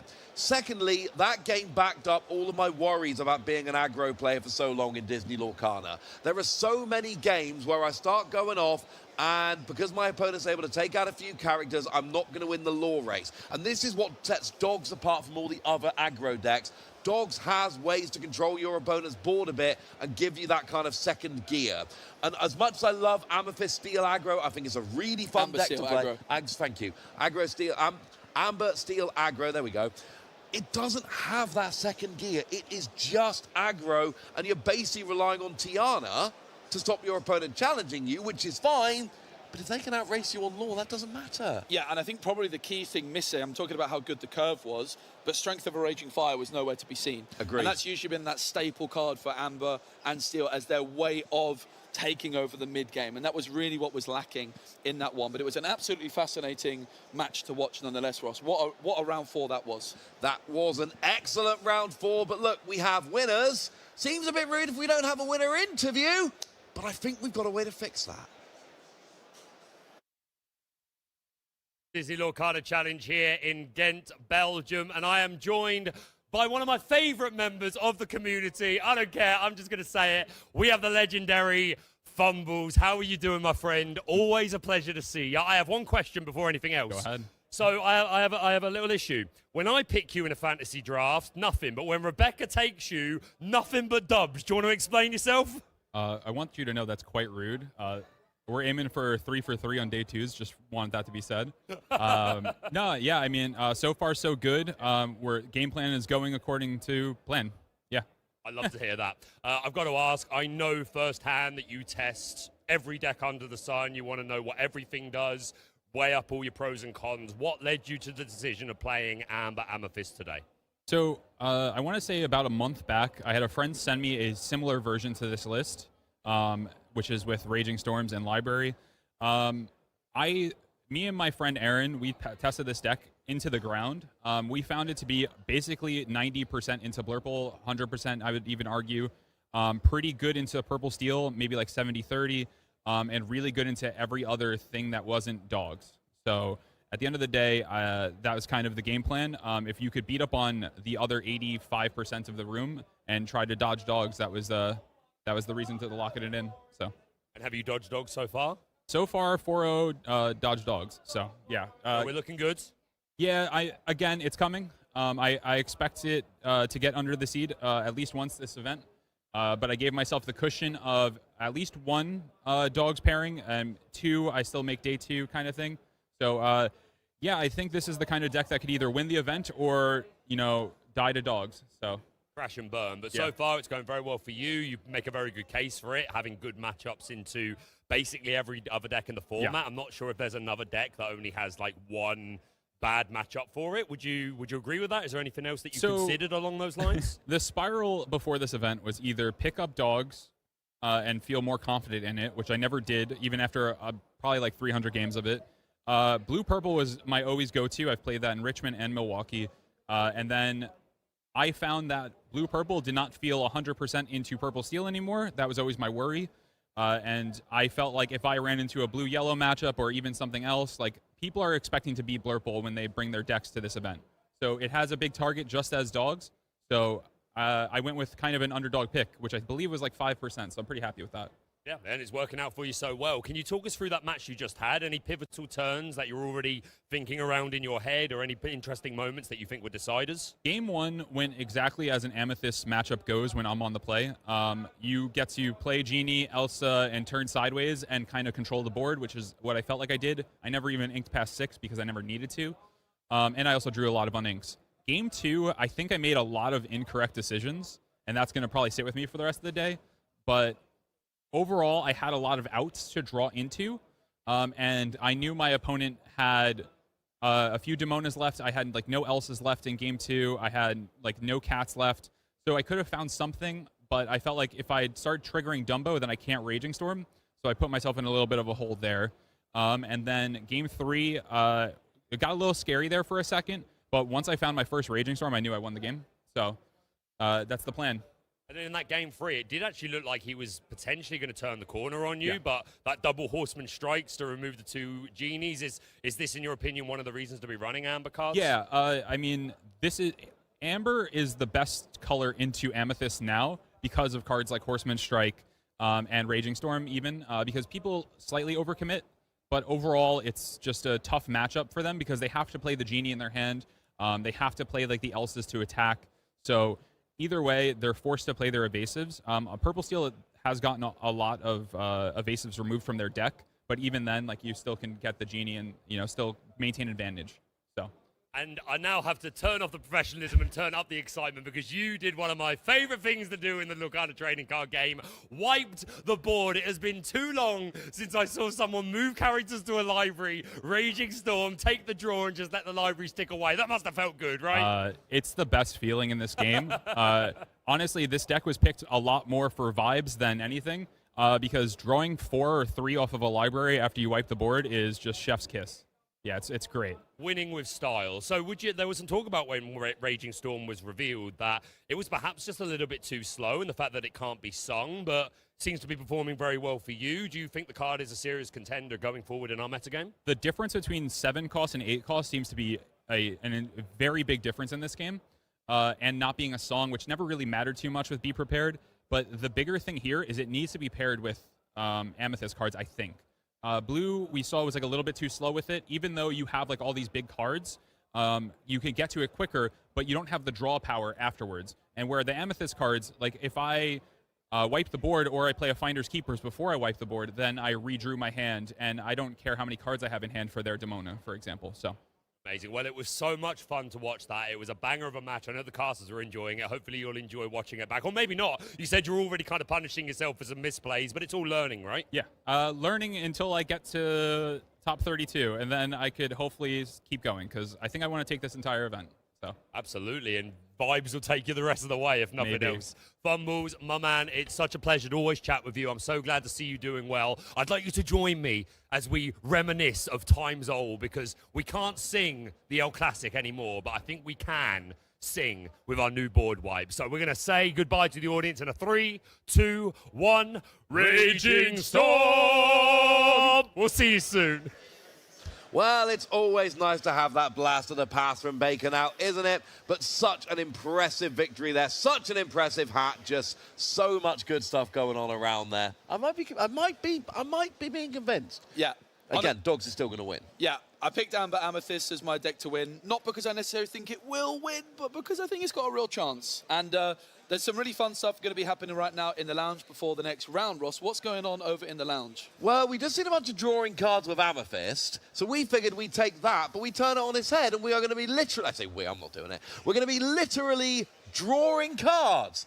I'm talking marker, I'm talking whiteboard, I'm talking... We're going to draw some cards and try and guess them. And again, I cannot stress enough, not me, I can't draw. No, me neither. But we are going to be going over to the lounge now for some Draw the Card. Thank you, Ross and Spessy. And yes, I am equally terrified because I also am terrible at art, but that's part of the fun. I'm here in the lounge with Jen, and we're going to play a game that has proved quite popular. Draw the card and then guess the card. How confident are you as an artist, Jen? Ish. Ish. That's Ish. more than me. I studied it at school, but I'm much better with like arts and crafts. So like, I'm up against you know? an art student. No, Great. no, Thanks for that, Rebecca. No. I studied it in school, not like degree or anything. Well, I didn't study it at anything, Okay. so I still think you've got one up on me. But I'm better at crochet than I am at drawing. So we'll have to do crochet the card next Yes, time is what you're saying. absolutely. But we are going to have some fun with it. I have some cards here on gods. I have not seen these cards We before in my haven't, life. no idea. Part of our production team, Emma, chose these cards. I'm hoping that she hasn't been too cruel. But yeah, basically, we're going to pick a card at random. Yep. We're going to draw the card and see how long it takes it for the other person to guess. So do you want to shuffle good. those up? Yeah. Again, I haven't seen them, but give them a shuffle up anyway. I will pick one, and then I will do my Weather best to draw it in a way that is vaguely recognizable. We will see. Okay, let me have a look. I'm not even going to show the audience. Let me see. Okay. Am I going to know it? That's the question. I probably wouldn't have, and I call me arrogant. I like my Disney knowledge, but I probably wouldn't have guessed this one. But we'll see how you can do. Okay, so I'm going to put the mic down, and you're going to talk as I'm doing it through it. Okay, you're gonna commentate. I'm really scared now. I'm concerned because I feel like if Baker it wouldn't have. All right, let's do that then. We'll queue with duels, but we'll definitely let me pull up. I definitely need to pull up so we don't miss it, because the moment the match comes up, we're leaving the duels game. Oh god, that's really big. Okay. So I need to pull this up on the side. Stay with me, stick with me. What are we running? Let's we just watched purple yellow. So what we can do is I've been messing around with this blue yellow detective thing, and it's been a lot of fun. It's been rather enjoyable. If I was going to an event today, I would run Raging Draw. It's essentially what you guys just saw on the stream that Fumbles was playing. So that was pretty cool to see my deck being played like that. His is a little bit different. I'm not a big fan of Finders Keepers. I find it a little too slow to be. I just never found myself using a lot of Finders Keepers. I found myself inking it a lot more. So I wasn't, in my testing, not a huge fan. But do this, import decks, but definitely really cool to see that. And then Fumble is also just a top tier player, so that was really cool. All right, let's play this. Join queue. You know what? No, not really. You know, and I apologize to anybody who really did want to watch that. But no, that's not my jam. It's about as exciting as watching people open packs, which I am not a huge fan of either during DLCs. So, okay. So we are on, I go first. This is oh my gosh. So let's just go here. We could keep Let It Go because it's inkable, which isn't a bad idea. But you know what? It's the first game of the day. Let's be risky. We should keep Let It Go. Let It Go should be kept because this deck does have 18 uninkables in it, but we'll risk it for the biscuit. See, you're never punished. Never punished, all right? Let's move my camera. I haven't used duels in like 2 weeks, so I'm not sure on the perfect place to put things right now. And then I need to make sure I can see the Twitch stream as well. I need another monitor is what Oh, I go first. Oh my gosh. He's gonna freaking drop me. Okay, here. Okay, there we go. Okay. I think we've got everything situated. Green, blue? Are you kidding me? That should be fine. I haven't played against green, blue with this deck, actually. So I don't know fully what to expect.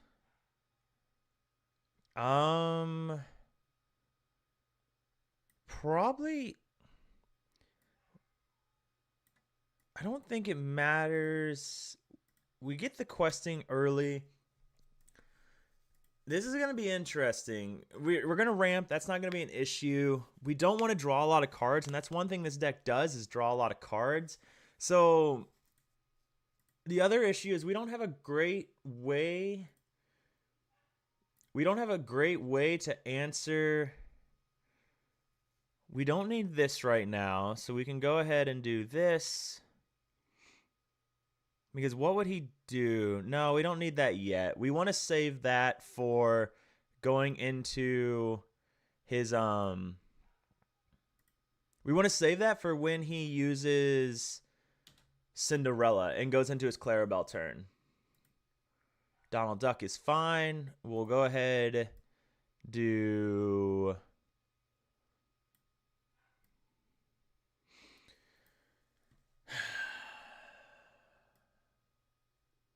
let's go ahead and do this into 1, 2, 3, 4. What do we have to be worried about him doing next turn? Probably nothing. So I think we can just Donald Duck. We'll save Ohana for one more turn. And we can go ahead and quest this and get the early lore from here.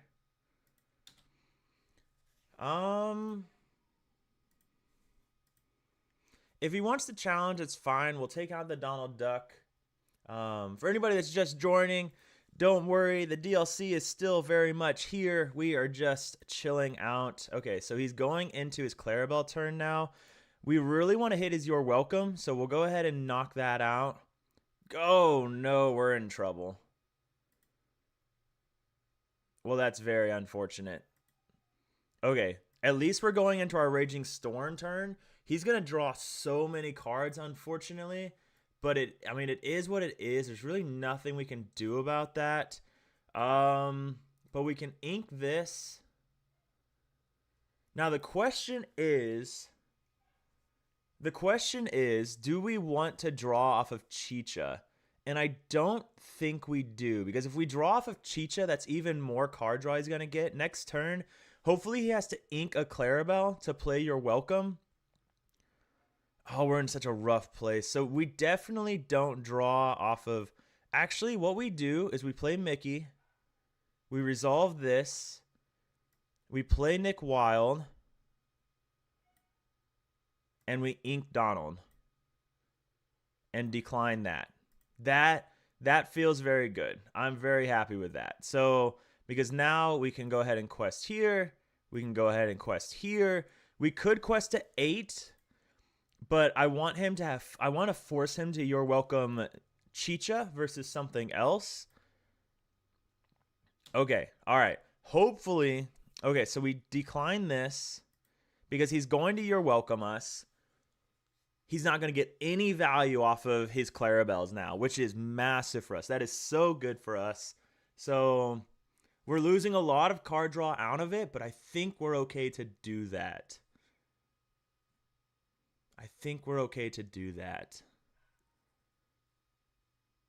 Let's see what he does here. There's the Clarabelle. So he's going to draw 2 cards off of You're Welcome, or off of Clarabelle. He still has... Perfect, okay. Oh, that's beautiful. Okay, so we let it go. We let it go the Clarabelle, because we want to force out his other Clarabelle so we can Raging Storm. So we take out Clarabelle. I'd like to get rid of his Donald Duck, but that's fine. We just get rid of Clarabelle. We probably don't need this anymore. It does feel bad, but I don't think we need it. Come on. Okay. Exert.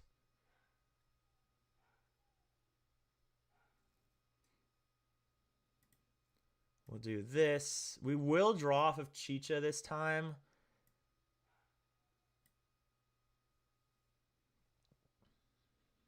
Will we? Do we want to? I don't think we need to be honest. I've got something hanging from this. We're still waiting on the DLC, guys. They're just doing some drawing in the background, and we just don't care about that too much. So playing some duels in the meantime with some off-meta spice.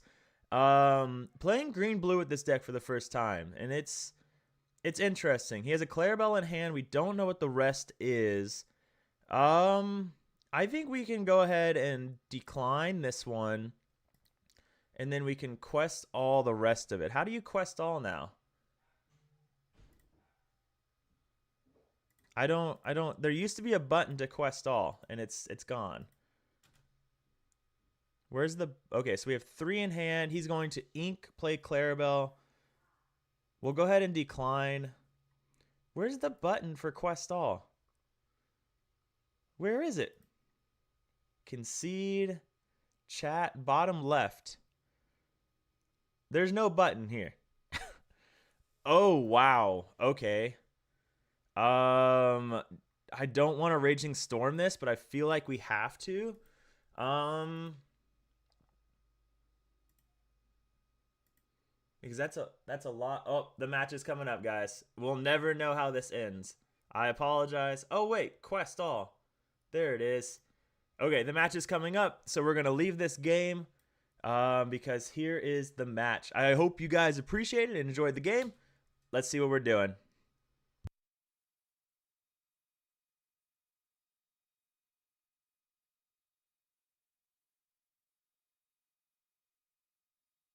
This weekend. He is a world champion qualifier, and I can't wait to see how he pilots this deck, because we've talked about this a lot, that the deck, you can pick it up and play it, but there's a lot going on with the deck. And so Zan, I am sure, knows this deck inside and out. And we're facing off with Vanic, who is on, looks like, Sapphire Amethyst. Yeah, and going into this, obviously we know it's dogs versus Amethyst Sapphire, and of course it's going to be a more favorable matchup for the dogs deck into Yes. Blurple, as you have tools like Chromicon to bounce them all back. But not only that, a lot of the glimmers in these Amethyst Sapphire decks have a lot of low strength. You have Elsa the Fifth Spirit, and you have your Genie Wish Fulfilled, which can all be targeted by the Under the Sea, which is a great tool used with other cards like Delamoon's Lullaby to be able to Under the Sea them. And we've none other than Mickey Mouse Champion, which we've seen a lot this weekend going into the Inkwell. For Zan, we're going to play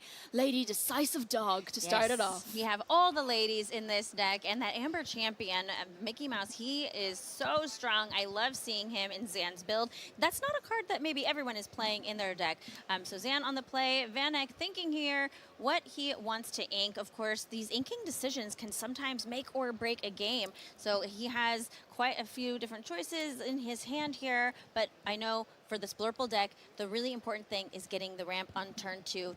Turn 1, if you can get something on the board, especially against a dog's deck, probably what you want to do. You're going to want to do it. If you've got a Rafiki or you've got, like this, a Basil going in, and then Vanic here inking a Tipo makes me think he has another way to ink turn 2. He must have something else in his hand. Zan, back over to him. Ooh, and getting a Mowgli. I don't know if he had that in his opening hand. I didn't see if he just drew it, but such a great card. Mowgli, little man cub. He will take a card out of your opponent's hand. They get to choose. Yeah, they do. So there is a little bit of a disadvantage there. We do see it going into the Inkwell, but against a deck like Amethyst Sapphire, that could come in handy. And we have Grandmother Willow, Ancient Advisor, coming down, and with her ability to discount the next character you play, we get a Bobby Zimmerowski being played for free. Yeah, we're going to discard the Lilo Escape Artist, exactly what you want to do to get your Lilo into the discard, so then you can start playing it next turn if Zan doesn't have anything else to play. But the best thing about Grandmother Willow is you can pay less for the next character you play each turn, meaning next turn, and which is so vital for the dogs deck to get this tramp out on the board, to be able to filter through, find the cards you need, especially if it is Under the Sea, to be able for Zan here to clear these Basils off Vanic's board. Yes. Now, interesting here, we do see a Junior Woodchuck guidebook going into Vanic's Inkwell, and we don't have ramp here, actually. We have another Basil Practice Detective coming down, so unfortunately not able to get that ramp here on turn 2. What do you think about that, Kim? Yeah, very interesting, because normally always with Sapphire decks, the key thing you want to try and do is ink turn 2, unless perhaps he's playing another form of ramp card. May that be, I don't know, Mickey Mouse Detective or Pleakley, and he's trying to go that strategy in order to help. Obviously, he knows now he's against a aggro, fast-paced moving deck, this dog's deck, and obviously, you know, probably played a lot of them this weekend, and these Basils hoping perhaps to use them against something like maybe boost each other up, because a lot of characters in the dogs deck have quite high willpowers. They have 3, Yes. so at least being able to put 2 Basils on the board here, he could choose to quest next turn, support another Basil, and at least take out perhaps the Daisy or the not the Daisy, but the Grandmother Willow or the Lady, and perhaps stop a potential shift Lady, Yes. Miss Park Avenue, if that does come to it. And Grandmother Willow, you know, it's one of those cards where you think, oh, maybe I can leave it there for a turn or 2 and then I'll take care of it. But honestly, in this dog's deck, and I think we've already seen it on stream today, if you can get a few turns out of that Grandmother Willow of being able to bring in a character on your turn at 1 less ink, that makes a huge difference in how the game plays out. So getting rid of Grandmother Willow quickly is probably something that he's going to want to do. Yeah, which is quite interesting for the Blurple player here, choosing not to ram. There's that tramp, though, There's that coming tramp. down. There's that tramp we talked about earlier. Street smart dog coming down, and of course you get to play him at a discount. I tell you, Kim, it is wild to me that you could play Tramp on turn 3 with the Grandmother Willow having those three other characters. So it's so much discount here, and then Zan just being able to filter through his deck, find the cards that he wants. That is huge for Zan. Yeah, and especially next turn then, he already has a 7-cost character on the board, meaning next turn if he keeps a 7-cost character and even the lady, he can sing a song. What song might that be, Rebecca? Oh, maybe a little song that Sebastian and friends sing to Ariel where they are under the sea. I forget the name of it, though. It's under the sea. Under the sea, Yes. and it might make all those, it might make those very 2 Basils on Vanic's board go under the deck. Yes, and like you were saying earlier, this Blurple deck has a lot of characters like Genie, like Elsa that have really low strength, so Under the Sea is going to be really key for Zan. We have Cheshire Cat now, Inexplicable, coming down, that wonderful Whisper card. You can boost it for 2 and move damage, so Vanic hoping to use that to his advantage to take care of some of those characters on Zan's side. Yeah, such a great card in these Blurple decks, or just even any Amethyst decks in general, being able to manipulate and move the damage around. I like to call it a bit of fling-a-dinging, because you're flinging the damage around and just having a bit of fun. But here's those Lilo escape artists. This is already really coming in. fun, super fun. They were in his discard, and the first one, he got to pay just 1 ink to play the first Lilo out because Grandmother Willow's ability, and then he played the second one, and I tell you, this deck, he only has 3 ink right now. You can do so much on so little ink. Yeah, especially being on 3 ink, meaning there's a potential for Zan, if he has it, to shift perhaps Lady next turn and bring back perhaps even the Rhino or the Bobby, so that perhaps he'll bring back the Rhino, meaning next turn, if Zan has an Under the Sea, he could also sing Under the Sea, play the Rhino, target the Cheshire Cat, and be able to just send all of those cards under the deck. Under the deck, yes, we do. Oh, interesting. We have Elsa, the legendary Elsa that was reprinted, coming in here, or into his hand, the Spirit of Winter. That is not a card that you typically see in your standard stock Amethyst Sapphire deck. What are your thoughts on Vanic's inclusion of this Spirit of Winter? I really like it. I feel like it was a great reprint. I'm really glad it's reprinted because it is such a beautiful card. But also being able to shift it on top of the likes of your Elsa 5th Spirit, you can do that, exert 2 of your opponent's cards, but also you're playing it in Sapphire. Sapphire gets so much ink, you could just play it. And sometimes it's the game-changing card you need to be able to exert 2 characters and be able to challenge them. And here's a new card we got this set. That Tigger, he is bouncing away, and he is going to send that Grandmother Willow back to Zan's hand. Yeah, it's such a great new card we got. But of course, Amethyst already had so many great removal tools or bouncy tools. Well, Amethyst in general didn't have very many bouncy tools, but being able to use these cards like Tigger and Cheshire Cat, really taking back control of this board, bouncing that Grandmother Willow back to Zan's hand, meaning Zan can no longer just play a Lilo for 1. For no longer for 1. He could replay Grandmother Willow if he wanted to. At this point in the game, though, I'm not sure that he actually would. Let's see. He is exerting 2.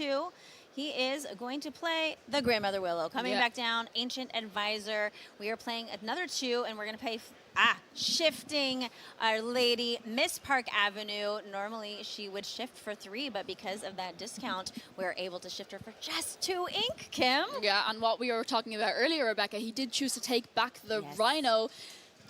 So potentially next turn we could see an Under the Sea, but a Rhino coming in to target perhaps one of the either the Cheshire Cat or the Tigger. But of course you have to bear in mind now next turn Vanic playing Blurple, obviously he's going to be on 5 ink now next turn, could play an Elsa 5th Spirit, exert this Grandmother Willow or any of the cards if Zan chooses not to quest, and will actually be able to take out most of his board.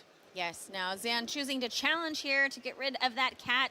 Cheshire Cat is just such a big threat, so I understand Zanning wanted to take care of him right there. Yeah, I really like this play by Zan, because you realize that Zan obviously played this deck so much. Both of our players here know how to play these decks, recognizing I can't leave this cat here. If Elsa's going to come in next turn, there's going to be so much damage floating around, especially when you've got such low willpower cards can easily be just dealt with by moving damage around. Yes. Now, we saw Rhino go into the Inkwell here on Zan's side of the board, playing the Bobby Zimmerowski and able to draw and discard a card. Again, just continuing to filter through his deck, find the answers that he wants. You know, that's a lot of people, in the past at least, that the Dogs deck has been considered aggressive, but that's not what this deck looks like in Winter Spell meta. No, I think that's why I've enjoyed playing Dogs so much since we got Winter Spell, because depending on what deck you're against, you can really change your game plan, whether you're going to just flood the board or whether you're going to have an Emerald Chromacon, and you can really just change it depending on what you're going to do. And like we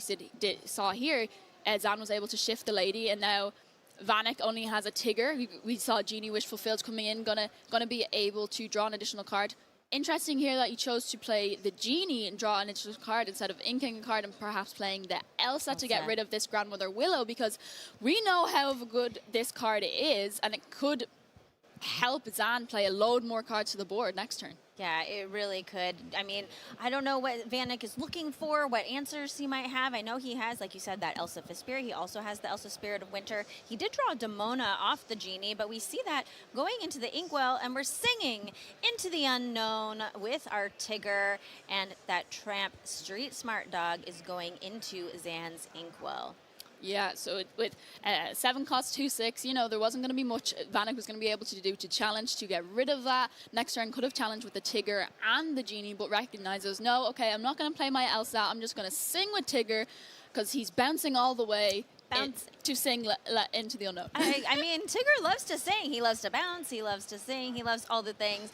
Zan is also loving those Lilos in his discard and continuing to bring them out onto the board. And we have quite a board here on Zan's side. I'm kind of surprised that Vanic did ink the Demona, because I know that in this matchup that the Demona can be really nice to exert everything, because a lot of times the Dogs players won't exert because they're waiting for that just the right moment. Yeah, most of the time you see a lot of Dogs players playing Chromacon and stuff like that to wait till the Chromacon comes into play to be able to quest and stuff like that. But when you've got so much cards on the board like this, and this is exactly the card you want to see come into play to help refill your hand. Nani Stage Manager, you can look at the top 4 cards of your deck and put a character card that costs 2 or less from those cards into your hand, and which in a deck like Dogs, when you play so many 1 cost, 2 cost cards, there's an abundance of them out there. Yes, and oh wow, look at this. We have another Tramp Street Smart Dog coming out. Did he just play that for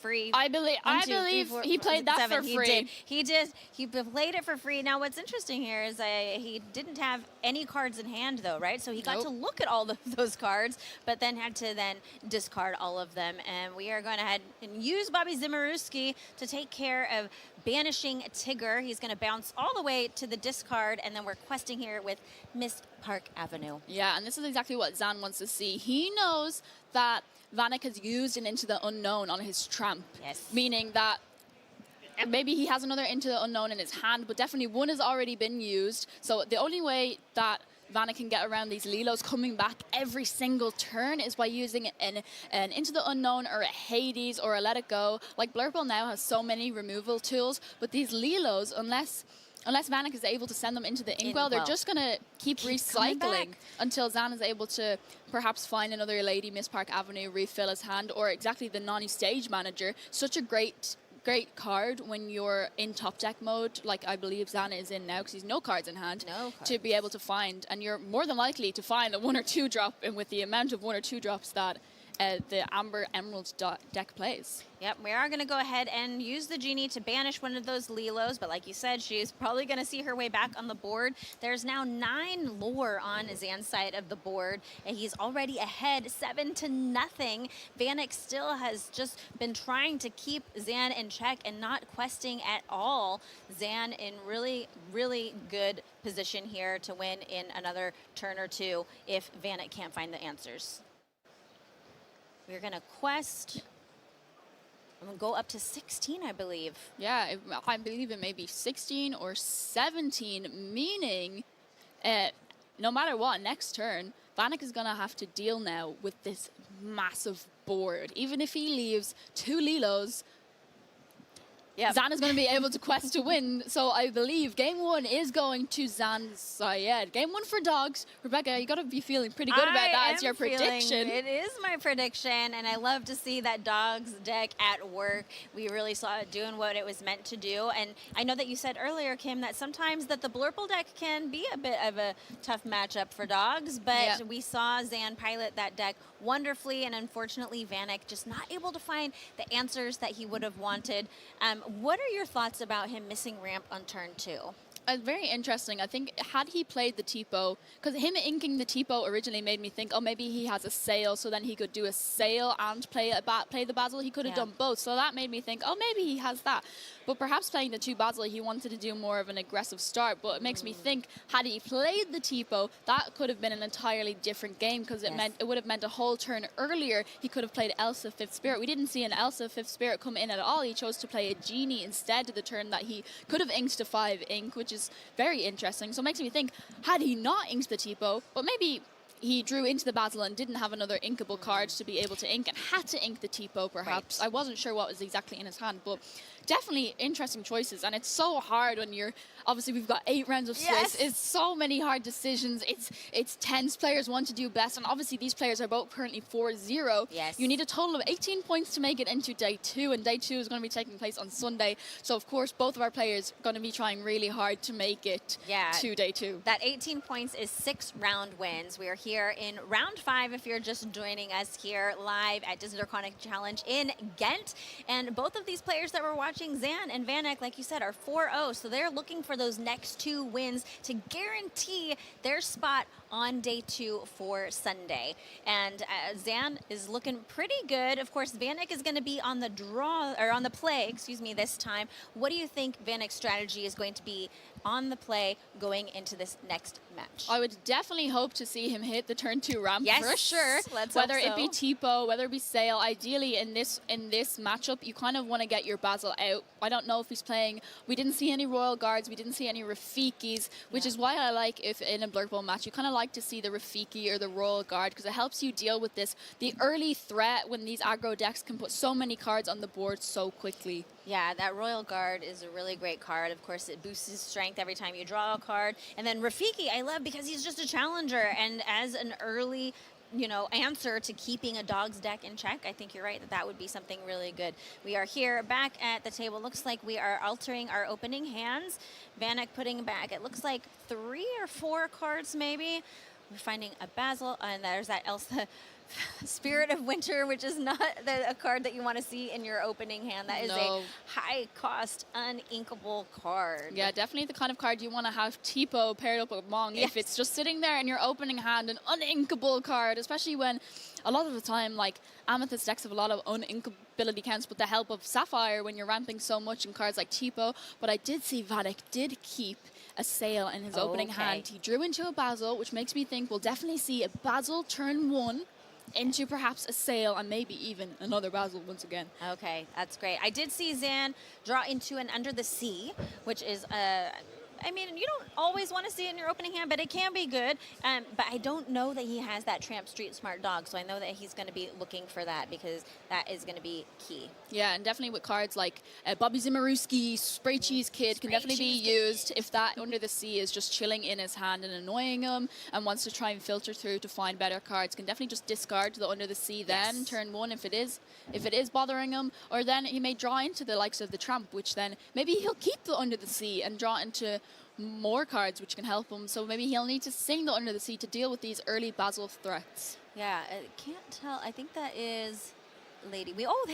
We do have the Royal Guard coming down here. We were just talking about that Octopus Soldier coming down on Vanic's side of the board. A nice answer to this very aggressive deck that Zan is playing. Yeah, because I know a lot of the times people choose over Royal Guard or Rafiki. Rebecca, are you a Royal Guard or a Rafiki kind of girl? I am probably a Rafiki.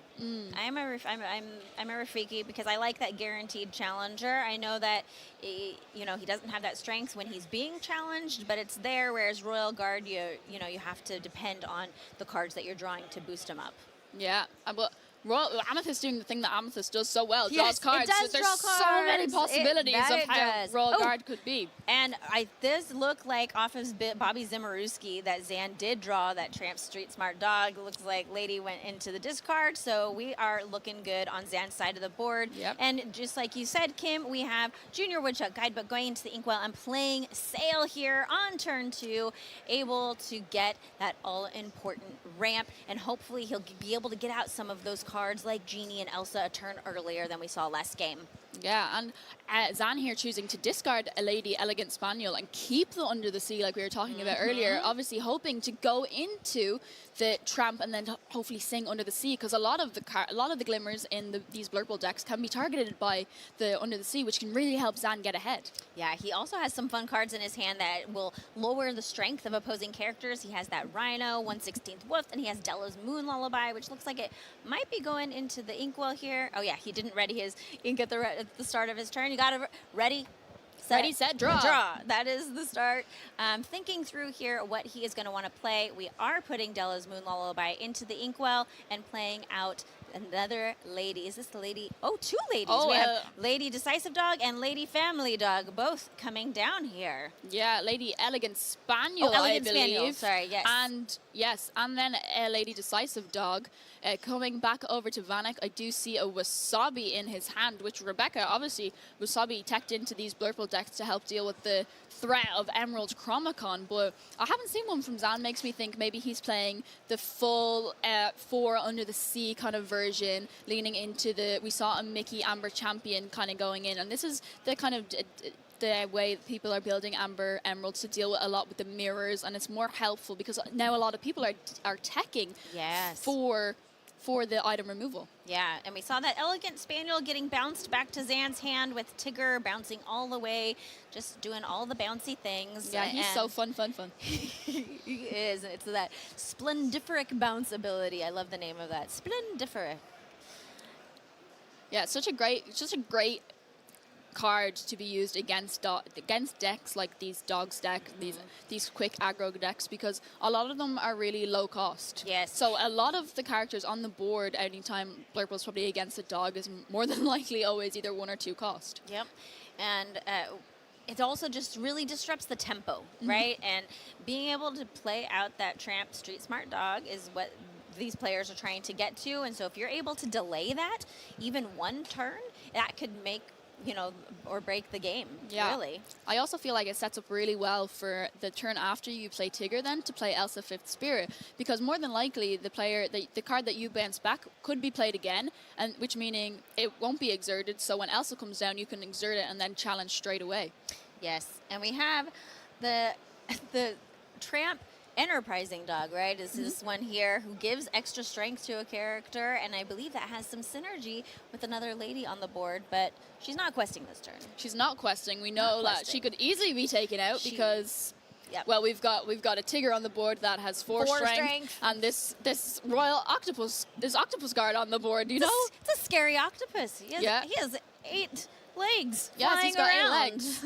And it's not going to be Elsa 5th Spirit we talked about, Rebecca. It's going to be Genie Wish Fulfilled. Perhaps Vanic doesn't have the Elsa, and maybe he's looking to draw into one. Yeah, or maybe he is stuck with a lot of uninkable cards in hand, and so he's playing that Genie, hoping to find something else that he can ink. And we know that he does have that Spirit of Winter.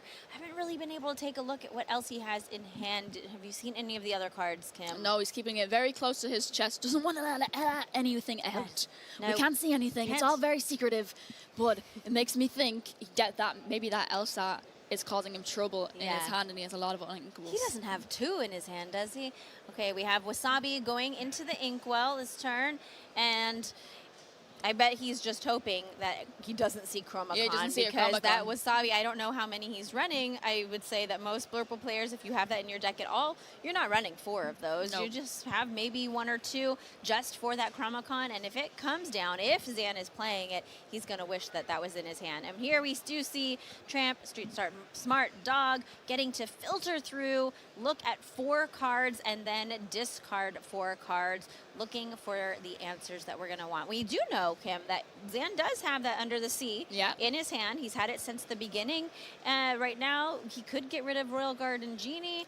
We are discarding an Ursula, Deceiver, and 2 Lilos, which we know we're probably going to see those again. Yeah, this is exactly the kind of cards you want to discard with Yep. Champ, and it's exactly your Lilo escape artist, because you want to be able to keep bringing them back, cycle them back, especially against Amethyst Sapphire, because you want your Amethyst Sapphire players to use the likes of Let It Go and Into the Unknown on the Lilos and not waste it on all the bigger cards. Yeah, and it does. I thought maybe I saw 2 Spirit of Winters in his hand earlier, and he does. He has 2 Elsa Spirit of Winters in his hand. That's why That makes sense. That is why he's playing Genie. He is looking for more ink. He's looking for more cards that he can play on the amount of ink he has. So he did have a second Genie in hand. That wish fulfilled. I don't know if his wish was quite fulfilled here. He drew into the Unknown, but nothing is exerted to even use it on. So it's going into the Inkwell because that's all he can do right That's now. all he can do. That is for a Sapphire deck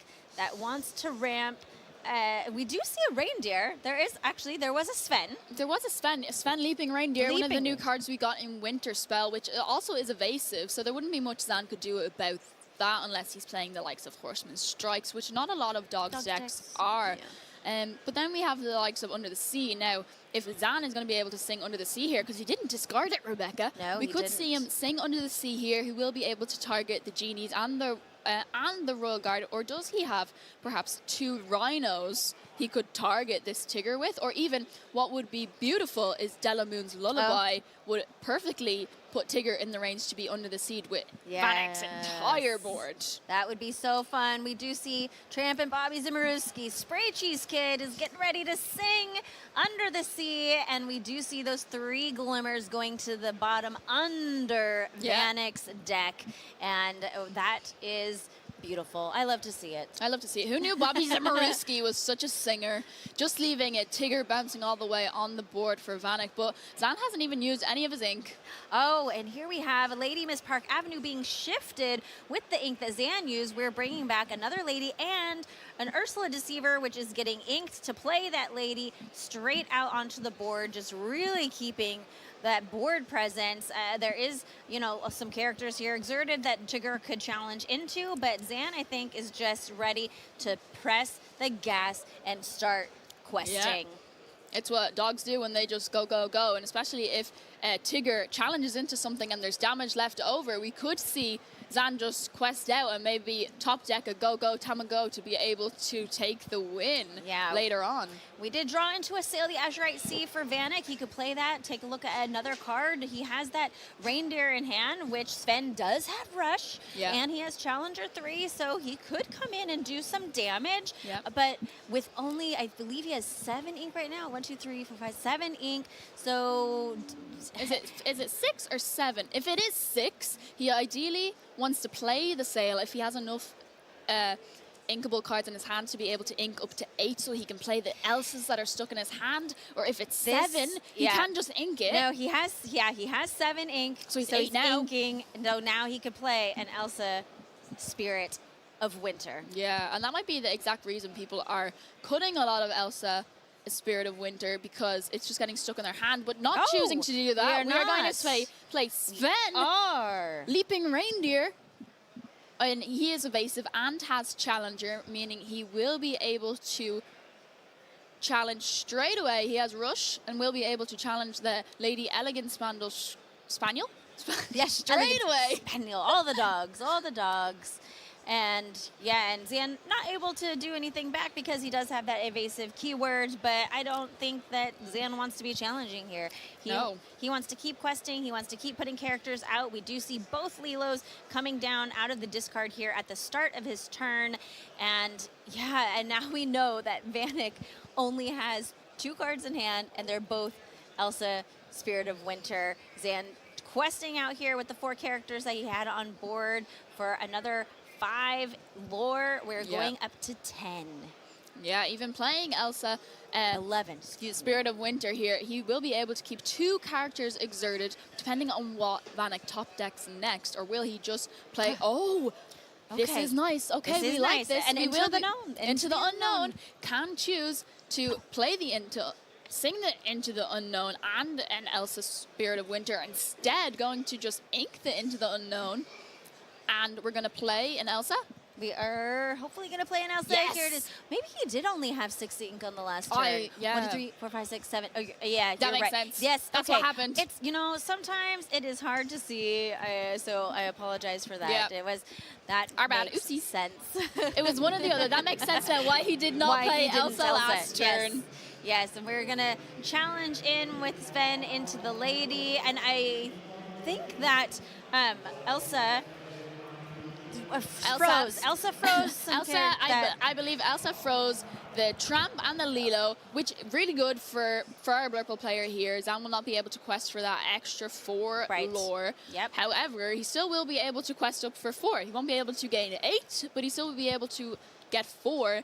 So Zan here just needs to play more characters to the board. He doesn't even need to deal with Vanic's board. Nope. Because all you got to do is play more cards to the board, just threaten the game here. Yep, and we are playing out a Nani stage manager. Going to look at the top 4 cards, find another 2-cost character or less, and he does see a Mowgli or an Abami Zimaruski there that he could put into hand. And I think you're right, Kim. He just wants to keep his foot on the gas, keep on questing. He doesn't really particularly care about dealing with that Sven. He just wants to finish this game out at this point. Yeah, and making the really smart choice there by Zan to keep the Mowgli Man Club, and then he's going to play the Mowgli, making sure that his opponent doesn't have any actions or items in play. So I'm not sure what's going on. Oh, there we go. We're back. But making the play to play Mowgli Man Club to make sure that there's no actions or items in his opponent's hand, so he can't target him, meaning that he can't really get rid of many of his characters unless he plays the Elsa. He can freeze 2 once again, he can challenge 2 more, but of course, Zan only needs to quest another 5 lore to take the game. Yeah, I mean, Vanic, I think, could probably last here 1 more turn, but I'm not sure if there's a way out for him at this point, Kim. Like you said, he could play another Spirit of Winter, freeze a couple characters, challenge a couple, and keep Zan from questing all the way to 20 this turn, but then there's still a lot of glimmers there that Vanic has to be concerned about. Yeah, because another Elsa can come in, we can freeze perhaps we obviously keep the Tramp and the Lilo frozen, and then we can challenge the other Lilo, meaning with between Sven and Elsa, we can challenge the other Lilo and perhaps a Bobby or a Tramp, meaning Zan is only going to be able to quest 2 more.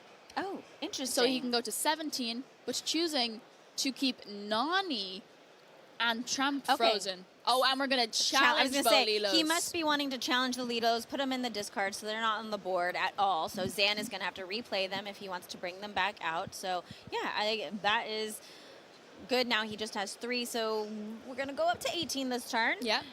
But then next turn, he's going to win. Who knows? Unless Vanic can do something. I'm not even sure at this point. He's played out both Spirit of Winters. Is there anything that Vanic could pull out of this deck that would help him here? If maybe if he has a spooky sights, I don't know. That would definitely help him here, but of course it's still going to leave it's still going to leave the Tramp on the board at least. But Vanic here choosing to keep the Nani exerted, meaning Nani can't challenge in or do anything. But of course, if Zan manages to get a go-go, there is 1 damage on the Elsa. We could potentially see that to win, but of course we are going to challenge and get rid of one of the Elsa's Spirit of Winter. It does seem like we are going to quest up to 17. Then going back to our Blurple player is going to have to deal with the remainder of Zan's board. Yeah, I just want to real quick call out. We didn't see it in play, but we did see a Finnick Tiny Terror go into We did. Well, that's a card you don't see. And we have the handshake there. Vanic surrendering, saying, your glimmers got the best of me. The dogs have come out to play. And unfortunately for our Blurple player, not able to find the answers that he needed and getting stuck with the Elsa Spirit of Winter from the start, and then a second one also in his hand. That was so unfortunate for Vanic. Yeah, and unfortunately, fortunately, it's only round 5 for a Blurple player. You only need to win 6 in order to get 18 points to get to day 2, which is essentially to get forward to Sunday. So Zan going forward now, he is on 5-0, needs to still win 1 more in order to secure his spot in day 2. Yes, and I'm sure he is feeling really good about that.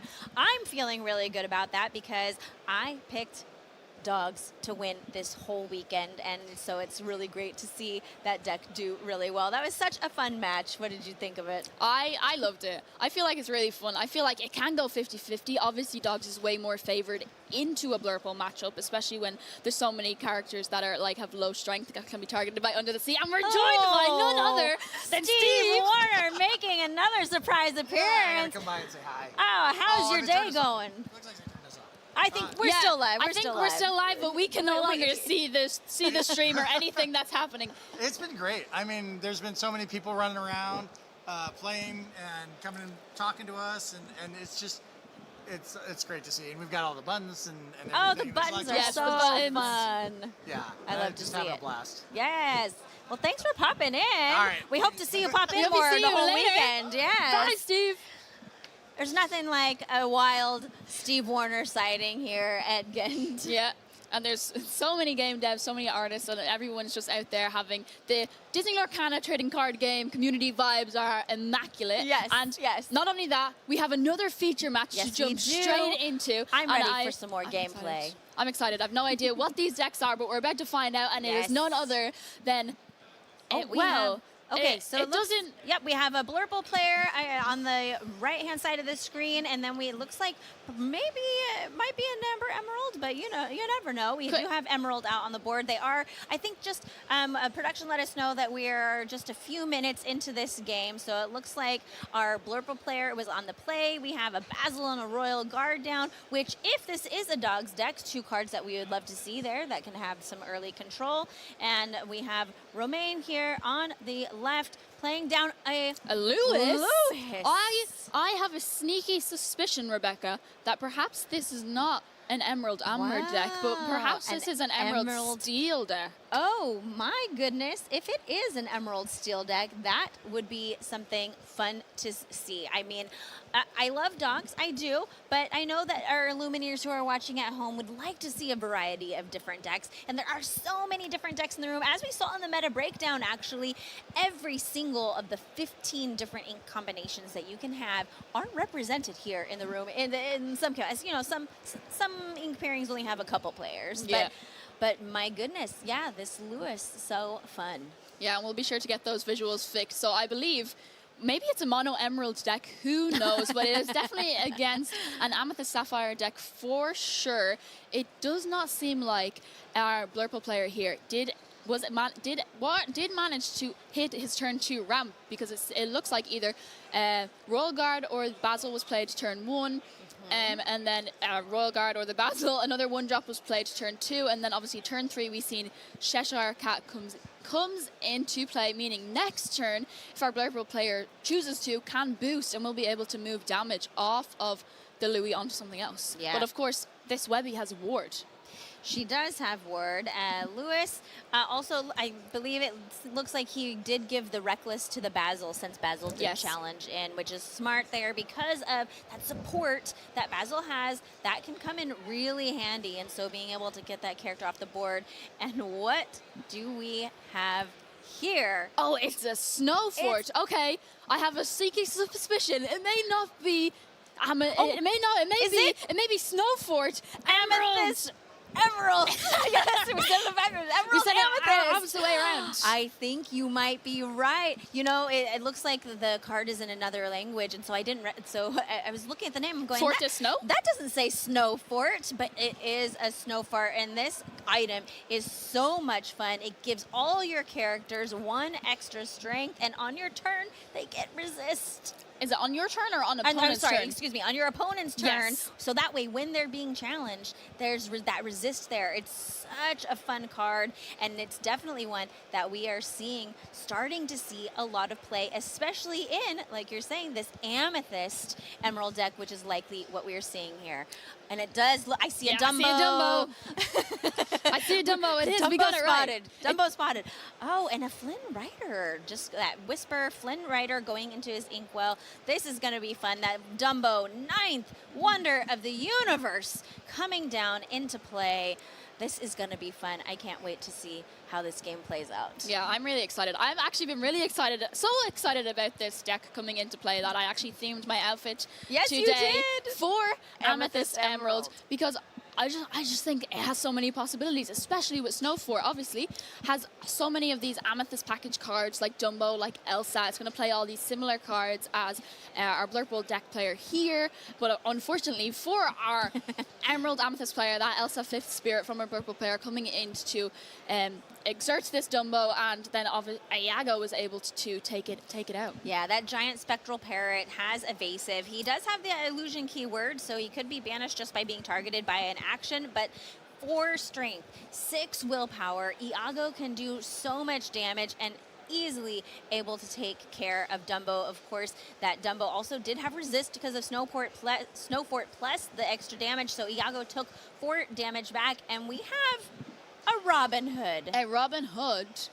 We do. This, I'm gonna have to look this up. This is a card that I think the only time that I've ever played it is in like a Robin Hood theme deck that I've played, but he quests for 4. He does quest for 4. Yes, definitely causing some mischief here, and that Robin Hood maybe not on the board for long, but it seems like we're just checking stuff. Our Blurple player did try to play Hades on the Robin Hood, but clearly the Robin Hood has Wart. Yeah, he does. Yeah, he has Ward, and Tag Me In is his ability for each damage, 1 damage on opposing characters. You pay 1 less to play this character. So I knew there was a discount, and so it's based on damage. So there's 4 damage on Iago, so he exerted his 5 ink that he has in his inkwell to play this 9-cost character out. And here, for 6/6 body, questing for 4. That is incredible. I don't know that I've seen that card. I don't believe I've ever seen this card in play, but you know what? I really like it. I love it. And I think I am now going to start playing Emerald Amethyst. And especially because both this Robin Hood and the Webby have Ward, meaning Aitor was not even able to use Cheshire Cat's ability to move the damage off Iago. So will we see another Robin Hood come into play for even less? Oh my goodness, that would be incredible. We do see a Go-Go coming down though, and then paying our 2 ink to gain 4 lore off of the Iago. I love this. It seems like Romaine's deck has a lot of synergy with damage, and that is so fun. And then questing for an additional 4 lore here, pushing his lore total up to 12 already, and Aitor, our Blurple player, sitting at just 2. Yeah, and now all of his glimmers on his board is going to have resist 2 when it turns back over to our Blurple player's turn. And of course, we can use Cheshire Cat's ability this turn to move the damage onto either the Go-Go or the Olaf. But of course, if you move the Olaf, Roman can choose to perhaps bounce a card back to hand. And of course, if you're bouncing any card back to hand, it's going to be the Go-Go, so you can replay it. Absolutely, yeah. Olaf Helping Hand, such a fun card. This is one that we saw in last set, Whispers of the Well, and his bounce ability is just super great, and it gives you control, right? So the Aitor, if he chooses to banish Olaf, he doesn't get to decide what character that Romaine will bounce back, so that could be pretty dangerous of a decision for him to make there. But you're right, he does have 4 damage he can play with if he wanted to boost one of these cats that are in play. Especially playing another cat to the board, we will be able to get rid of both the Go-Go and the Olaf. But of course, if you remove the Olaf, like we said, we'll be able to bounce something else back to his hand if he likes. Yes, we are out of ink now, though, it looks like. And he is thinking here what to do. We're going to go ahead and challenge. Challenge into our Webby. And man, that resist on your opponent's turn is really doing a lot of work here. It is a 2. He has to take 2 glimmers to take care of Webby. And now we are boosting again. Oh, I didn't see that ink up at the top of the screen, so he inked for turn, and now we are able to boost again and take care of Olaf. And Romaine's saying, well, I'm not going to bounce back Robin Hood. He's going to stay on the board. He's got 4 lore, meaning like if this Robin Hood sticks to the board, we're going to quest up to 18. Maybe he top decks another Go-Go. That would be amazing. There's so much damage on your opponent's board. I really like how Romaine built this deck. Perhaps I hope, hopefully our fellow casters will get the chance to talk to him about this deck, because it's not one that we've seen yet so far No. on stream, I believe. It is not, and is it a go-go? No, it's an Ursula Deceiver, and we have just a Hades Infernal Schemer in hand, so nothing that he can discard, but that is dangerous because Hades could for sure take care of our Robin Hood, so you got to quest now while you can, right? But Robin Hood has ward, Oh, right? he has ward. So, yes, thank you. So he's Robin not going Hood has ward. He's not going to be able to do it. You're right. See, I forgot about that ward already.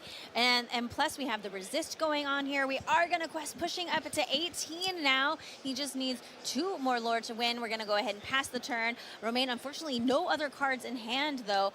And back over to our Sapphire Amethyst player. Yeah, so our Blurple player here can choose to move some damage, but of course has to move the damage onto Ursula. Clearly doesn't want to do that. Could choose to play his Hades onto the Ursula, most likely, and then challenge the Robin Hood. But of course, if he goes to challenge the Robin Hood, his characters are going to take a trade. So it's a bit of, do I do this or do I not do this? But the question is, what did he draw, and is there anything that can help Aitor to take the win? Yeah, I think that Aitor is in a difficult position here. A lot going through his mind. I'm sure all of our players here, we're halfway through the day. Round 5 at Disney Arcana Challenge Ghent. Everyone is trying to get those 6 wins, earn their 18 points to make it to day 2. And we are going to go ahead and quest with 3 characters, Kim. Yeah. 3 characters. No, did we challenge with 3 characters? Challenged. Yeah, Yes. he challenged. All He that challenged. resist. Because of the resist, Yes. he had to use all 3 characters to challenge in, and then Hades going ahead and putting Ursula Deceiver into the Inkwell. Yeah, really showing the control that Amethyst Sapphire has. But of course, I don't believe there's many cards in the hand for Roman, but even just one character to stick the board, like Dumbo, what a great card to draw here as well, unless Aitor has another perhaps Hades or an Into the Unknown he could have, or Let It Go to get rid of this Dumbo.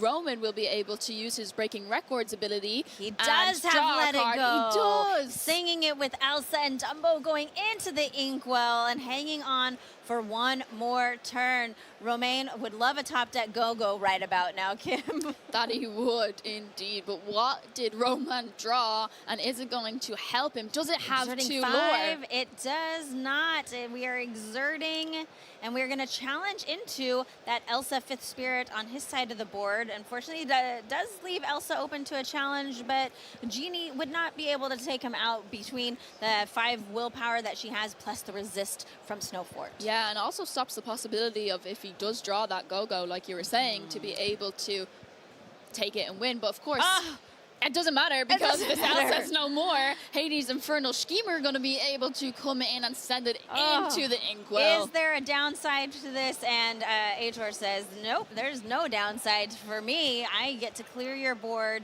And he is slowly inching his way up in lore. Also, now sitting at 10 lore behind Romain's 18. Yeah, no damage on his opponents. Oh, but no damage on these characters. However, there could be damage coming in now that Louis came in to be able to give one of Aitor's characters Reckless. It does seem like he chose the Genie Wish Fulfilled, meaning Genie is going to challenge, will be banished in return, as our Louis is a 4/3. Yes, and Louis won't take any damage at all because Genie only has 2 strengths.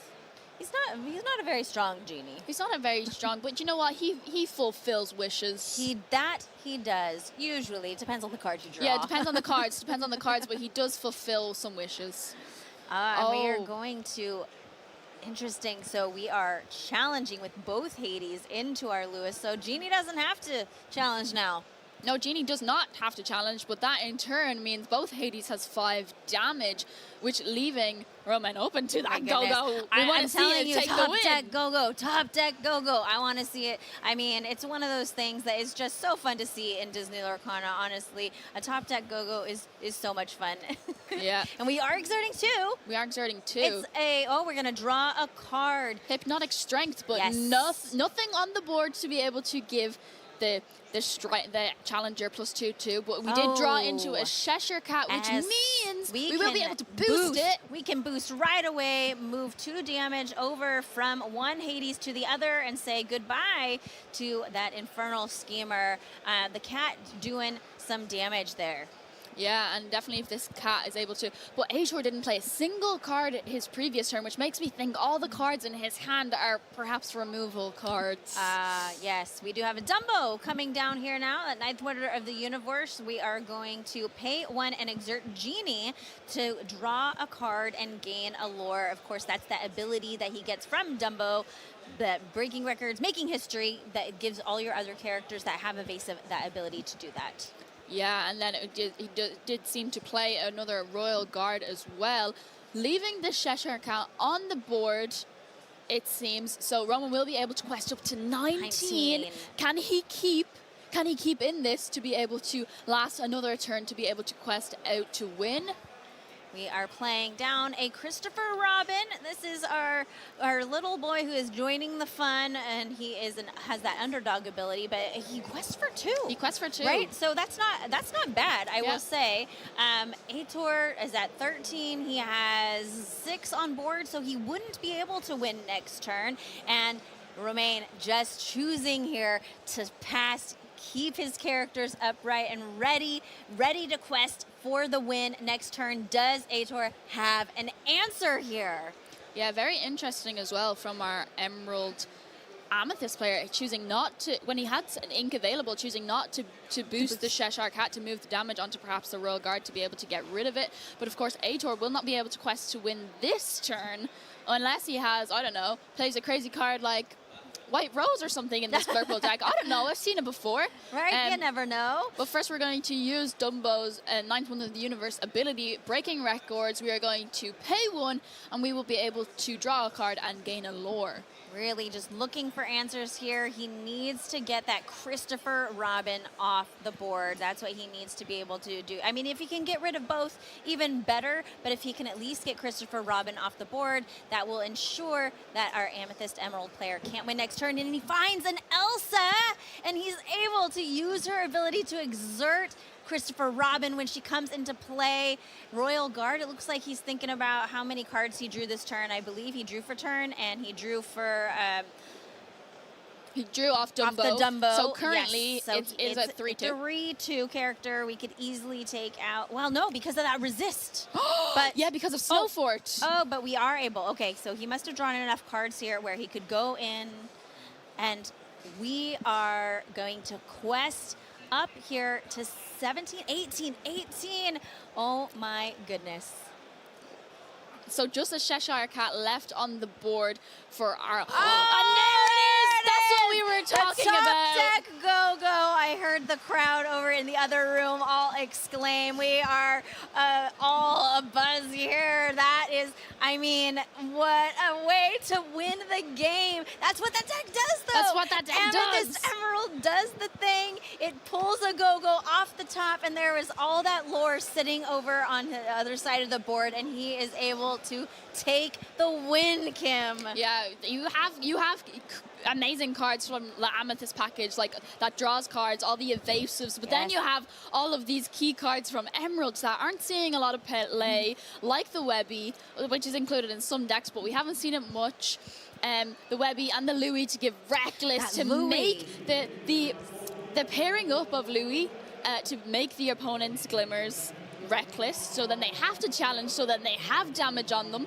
Okay, you have Cheshire Cat, but I have Cheshire Cat too, so I can move damage, but also something you have that I have that you don't have is Go-Go Tamago. Yes, and that Snowfort, I tell you, Kim, that Snowfort is a new card in Winter Spell, and it did so much work for our Emerald Amethyst player. Really key to him being able to keep his characters on the board. The Blurple player was having to trade in 2 and sometimes even 3 Glimmers just to get rid of 1 Glimmer on the other side of the board, and that is what Snowfort is there for. Yeah, a lot of Blurple decks in general were teching for items. When they were teching for items, they were considering Emerald Chromicon. An item they didn't think about a lot was probably Snowfort. So we could have potentially seen a Wasabi coming in to banish the Snowfort, but of course that would have given the his opponent an extra lore. Yes, yeah. Well, what an exciting game. It was so fun to see a deck that we haven't seen all day. Maybe we'll see a little bit more of Emerald Amethyst as the weekend goes on. Let us know what deck you think is going to take it all. I know that I am rooting for dogs. You are rooting for... I'm still rooting for Sapphire Emerald. Oh, that's right, Sapphire Emerald. Well, besides the decks that we picked to win, we also have our super fun fantasy caster draft. Yes, we do. And I believe that we have some updates here. Hey, Whoa. Baker pulling out, still staying in the lead with 51 points. And guess who is in second place right now? That's you, That's Rebecca. me. That's me. That's you. 42 points. You crept up I there. did. You were Listen, last with Ross. Ross and I were tied for last place the last time that we had an update. Can we put the graphic back up there again? I think I'm in second place. 39 for you, Okay, Team Kim. I'm in third. Oh, third. You're tied with Spessy, and then we have Ross and Team Jen. Let us know in the chat what team you are rooting for. But man, Baker really doing well. I'm Yeah. glad. I'm excited to see that my team has done some work for me over the last few rounds. So that's super fun. Are you Yeah. enjoying the fantasy draft? I am really enjoying the fantasy draft. However, Krieg gave out to me because someone else stole him from my did. team. But you I know what? did. I won't spoil it, but he's doing pretty well. So he's kind of carrying your team. So I didn't want to pick him Hey. on purpose, also because I didn't want to jinx him. Okay, that's so fair. it kind of works. It kind of works. But also Baker's still sailing away up there in first place. Really, he is sailing the Azurite Sea with his team. He really is. They are doing very well. I asked out on social media a couple days ago before the event started who you would pick if you were creating your own fantasy draft team. And it was really fun to hear from the community, all these different players, especially for me, from the US and coming over here to these events in Europe and getting introduced to so many players. It's in the Belgium community and across Europe. It's been really fantastic being introduced to people and players like really rooting for their teammates and community players. It's really, really fun. Yeah, it's been really beautiful. And I did want to ask you, Rebecca, because I know you've been here since like Tuesday. Yeah, Monday or Tuesday, and you've got a chance to explore a little bit. And I really want to hear about Belgian food. Belgian food. Okay, there's 3 things that you need to know that I've learned. Okay, This is what I've learned. You've got waffles. Oh, I like waffles. You've got chocolate. Oh, I like chocolate. And you've got fries. Oh, I really like fries. Yes. So if you like any of those things, you'll like Belgian food. Okay, I think I like Belgian food. I think I'll have to go explore more. I'm hoping on Monday. There you go. I'll get to go explore more. I know you got to see some of the beautiful sites, and I know they have some beautiful, beautiful sites to see. And the Belgian community is just a lot of fun. And I did see a few local game stores, and I think you got to go into a local game store. I was gonna try to make it there. I didn't end up being able to go, but I would have loved to. But I'm really so happy that I'm able to come and travel to these events. Of course, for those of you who are looking forward to the next Disney Arcana Challenge, we have more coming up. There's one happening in Taipei. There's one happening in Brazil, and then in June there are 2 Disney Arcana Challenges happening. The Infinity events. We have Disney Arcana Challenge Dortmund in Germany happening at the beginning of June, followed up by Indianapolis, which is happening June 19th through the 21st. So there are plenty of opportunities for people to come out, make your way to a Disney Lorcana Challenge and play some Disney Lorcana, interact with the community. These events are so fantastic. Yeah, I agree. And I'm so excited because not only is Dortmund Infinity, but in Indianapolis is also Infinity. So if you're going, I don't like Core Constructed, I want to play my Be Prepared, and I want to play my Lucky Hiram, and I want to Dime. play my Tamatoa. You can, because they're going to be Infinity. And what's really exciting, like this tournament, we have 4,000 players. I believe Dortmund is also going to have 4,000 players. Yes, Dortmund is for sure. I don't know about Indianapolis, so don't take, so that might just still be about 2,000 players. But Dortmund, I know for sure, is going to be another 4,000 players. Infinity, I think, is going to be really exciting, really exciting. But right now, we're still in Winter Spell. We're still in Winter Spell. We're core constructed. There are some Infinity side events going There on is. out there, but we are in Winter Spell. I know that we've been sharing a little bit on the stream about some game-changing cards and looking at different deck profiles. So I want to know, Kim, what has been like your favorite card from Winter Spell? My favorite card from Winterswell? Yes. I would have Or said... like a top 2 or something. Okay. I would have said, well, Grandmother Willow. Yes. Of course, of course. Yes. But my favorite out of everything is Ohana Means Family, because it gives me like yes. set one Rapunzel nostalgia, and it's very beautiful. And yeah. Ohana Means Family is a wonderful card, and the enchanted art for that is so beautiful. Yes. Well, that's fun. I think Grandmother Willow would be mine. And Yours? as far as like my favorite art though is the Enchanted Bell Snowfield Strategist. Yeah. That is my chase card. I love it so much, and I hope that I can get my hands on it one of these days. But we are ready now for an interview, so we are gonna throw it over to that and hear from our player. Hello, I am here with Omar, the winner of our round 5 feature match. How are you feeling? Well, thank you. I feel great. I mean, even a bit suspicious because just yesterday I was saying to my fiance that I'm going to lose everything, and now I'm in 5-0. And Incredible. yeah, I don't believe it myself, so it's fine. Believe it, because you're doing it. It's amazing. I'm like just one more and come back on Sunday, but yeah, amazing. And so for time constraints, we weren't able to show your whole round of matches. We just saw the last one. So do you mind just giving like a little overview of the first couple matches for us? yes. So I was on the play because I won on the dice. That's Nice. really important in this game. Yeah, very important. And I did not find my Webby for the shift. Ah, okay. So I was like on the first turn, Webby, then Flynn, then Cat, and then Genie, just to find everything I need. And I think the turn when I get the lead is like, I don't know the word in English. I'm sorry to That's okay. slide down. Oh, yeah, exert. Request. Yeah. Exert, that's it. Request, yeah. And you know, I play the Chernabog 5 uninkable Oh, green. nice. Yeah, yeah, yeah. That shuffle a card in the deck, and he has nothing in this card. So I kill his Elsa, his Genie, his Basil. I had 3 creatures on the board, so I was like, okay, keep like this. Value, draw, and ward. That's really important in this matchup. Very, very important. And that's it. I went to go high and low, and I inked in the start of the game, in the beginning of the game, 2 go out of my 3, and I still had 1. So even if he could manage to kill all my characters, I had this one instead. You still saw her. That's Yeah. awesome. I love that because she can be so important. There's like pivotal moments where, you know, a go-go to Margot or, for example, in an Amethyst Steel, you might want to see your giant Cobra just to get that extra little lore there and tick you over into 20. That's awesome. So, I mean, how was this matchup for you? You were against Blurple, yeah? Yeah, because of Webby. Just her, all the ward people. Yeah. Even the Robin Hood, the big Oh, big guy yes. to 9 uninkable. I just have 1 in this deck, and still I can thank him for all the matches before.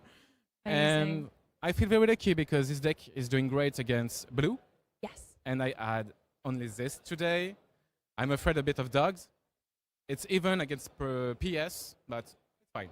Yeah, nice one. And have you been practicing the same list for a while? Have you made any changes recently or? Actually, 2 weeks ago, I was like, I don't know what to play.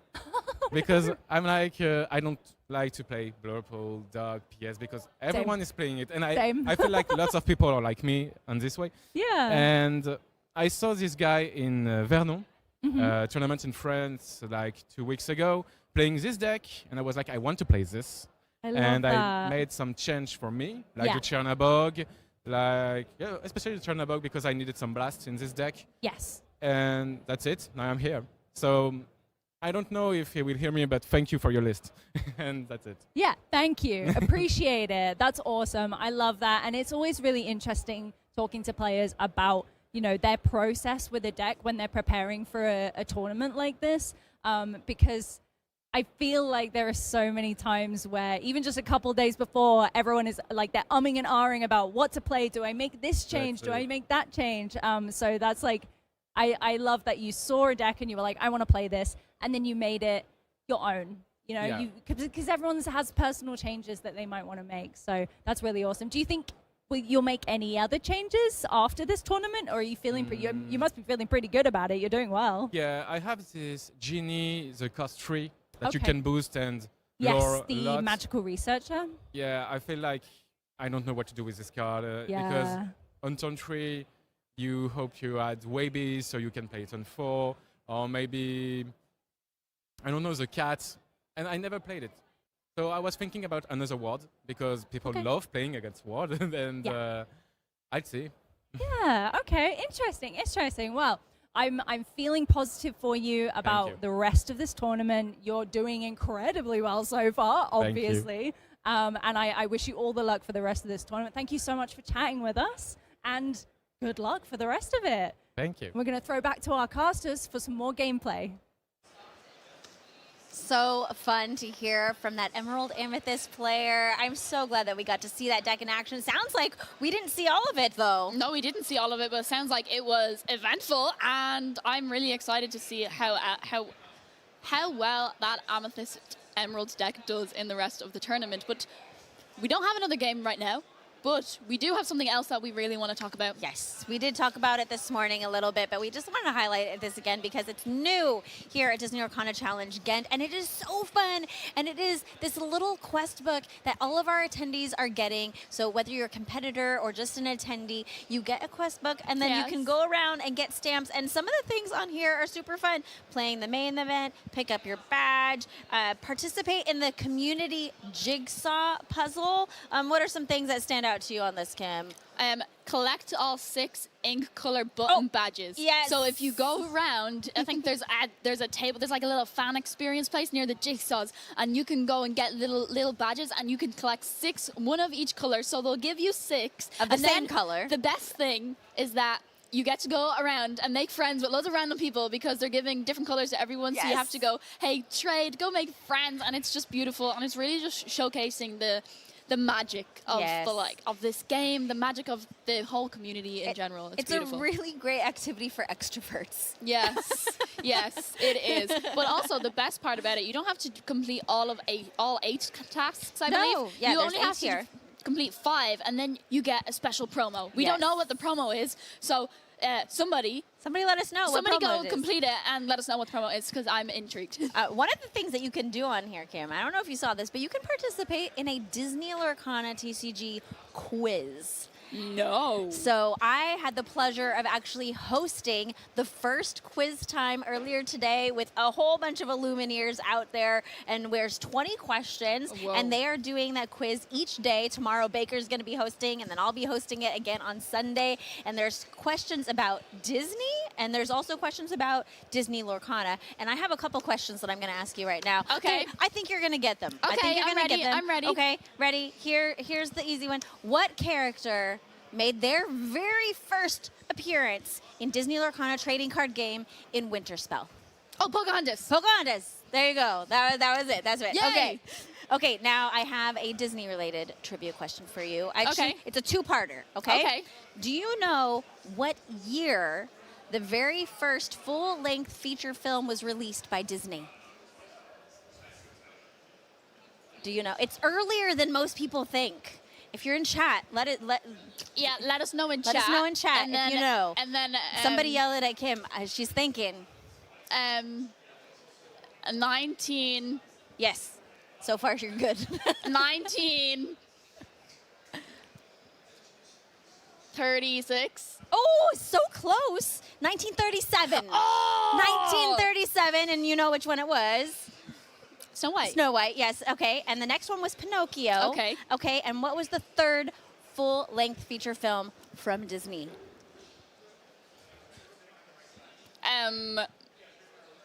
It's not one that you might think. Can I ask a question? Ask questions. Yes. Is it in Disney Lorcana trading card game? Yes, it is. It's kind of a tricky one. Phantasmic isn't. Oh. It is? Fantasia. Fantasia. Yes. Yes, It's Fantasia. Fantasia. I was like, that's not full-length feature Yes, film. Oh my god, it is. It is, and that was the Whoa. third one that was released Okay. by Disney. So, whoa, mind blown. So Yes. earlier, Rebecca, we talked about some game-changing cards. Our We favorite, did. we talked about Ohana Means Family, which is my favorite, and Yes. obviously Grandmother Willow.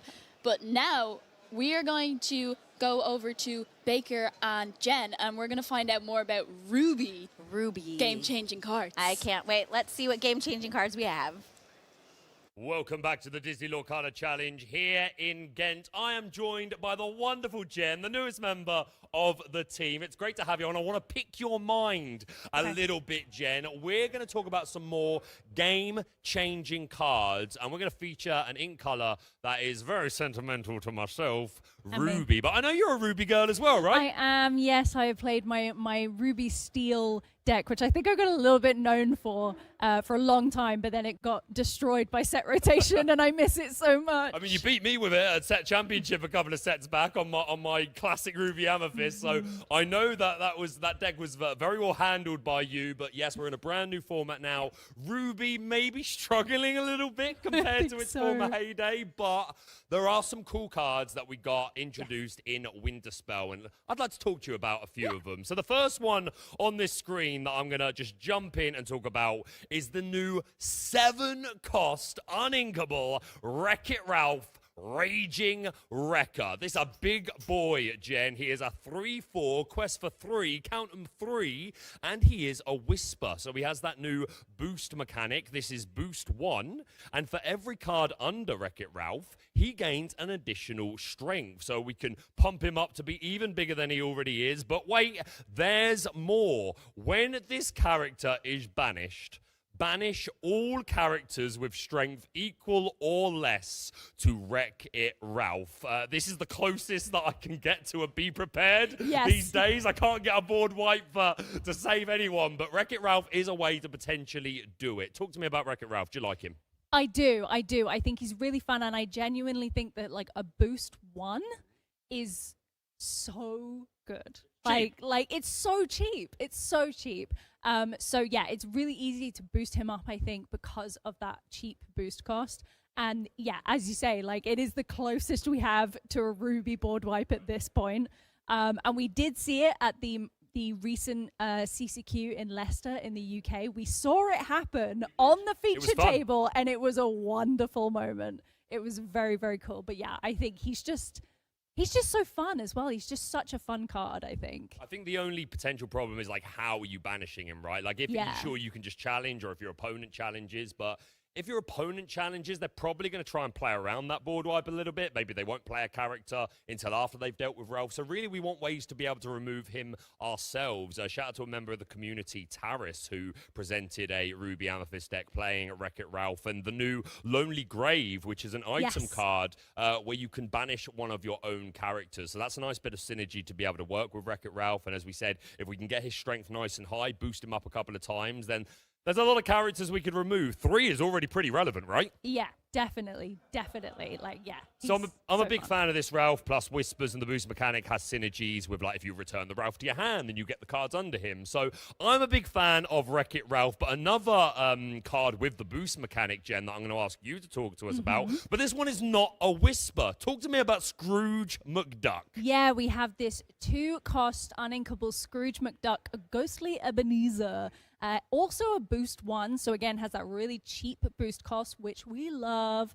And this character gains +1 strength and +1 willpower for each card under him, which you can really, really boost him up. Like, he's already got that 3/3 stat line, which is already pretty decent. Pretty good for a 2-cost. Exactly, especially as a 2-cost against a lot of current decks. He could do a lot, but then as soon as you're able to boost him and boost him and boost him, he might become unstoppable. Who knows? One thing I really like about this Scrooge is that there's a card in format, been around for a couple of sets now, that is another boogeyman, which is the Cheshire Cat Inexplicable. Yes. This is a very important card in the meta. You don't want to feed the cat. If there's ever an opportunity for your opponent to have damage floating, then they can utilize the Cheshire Cat and move that damage around. And this Scrooge McDuck, just from a boost of 1, he is now a 4/4, meaning the Cheshire Cat can't necessarily create these awkward moments where there's damage floating. So stats are good overall, and as we've already mentioned, mentioned, any card where you can put cards under them, if they play a Hades, that's extra ink. If you return this to your hand with the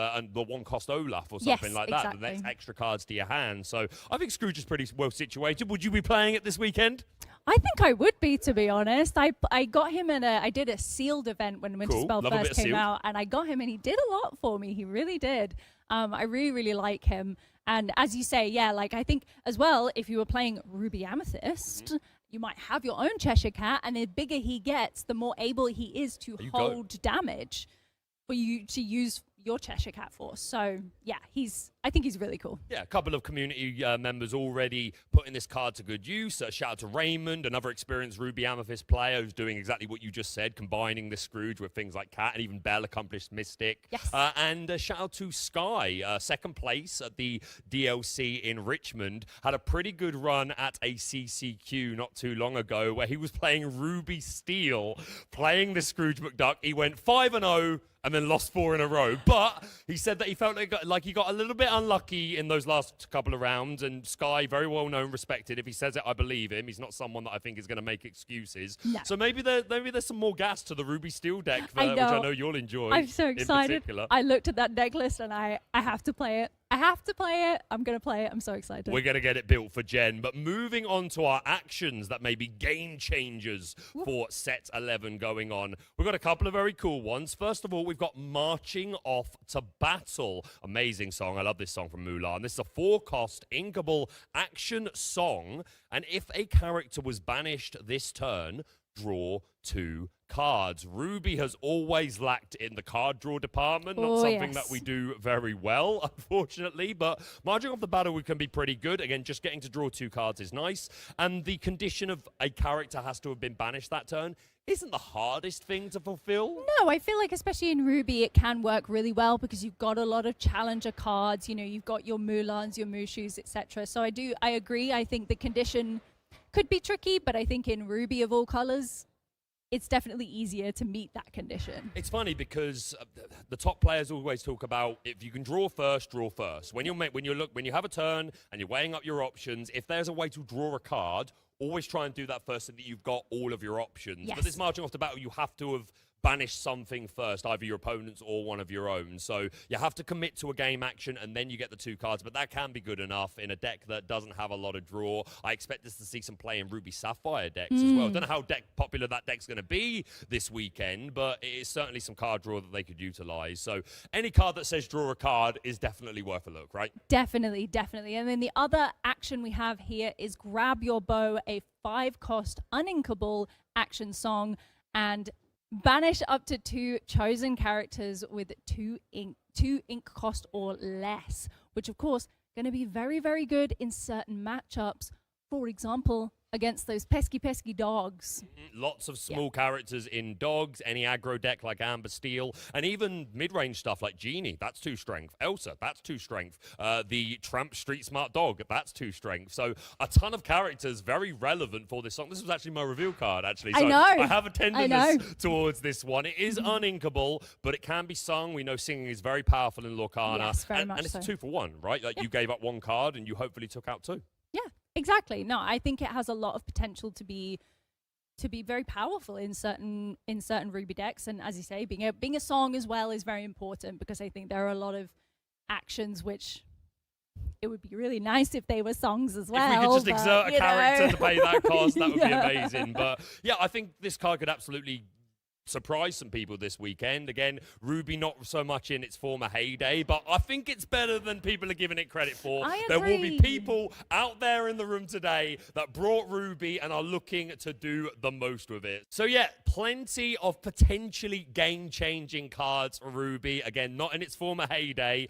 but I'm a believer. I know there are players out there that are believers in Ruby and are looking to make an impact with it this weekend. Definitely. We have faith. We really do. So let's go and see some more games here at the Disney Lorcana DLC in Ghent. Thanks, me. I'm here with Joe. How did you do that? I have no idea. I think it's that's magic. it's a different outfit as well. That was so quick. I know. I'm a very fast changer. That's very impressive. I need some top tips. Thank you. So we are going into round 6. Round 6? Round 6. Or is it round 5? I think it's round 6. I think we're going into round 6. I think so. I'm lost. It's a busy day. Jen, I've not had a chance to ever cast with you, so I'm really I looking forward to it. know. But how has your first Disney Arcana Challenge experience been on the broadcast side of things? How's it treating you so far? Really good. Really good, thank you. I definitely feel a bit all over the place, but I think Nobody would know. It's fun and it's fine, and hopefully it doesn't matter. But we are going into round 6 now. We have our players here. It looks like a mirror match, I think. Yeah, it does seem to be the case, and I always do enjoy a mirror match because it really tests you in a different way. It's going to be an amber and emerald, well, dogs as we call it, the amber and emerald mirror matchup, but of course we don't necessarily know that the players are playing the exact kind of decks, although it seems to be the case.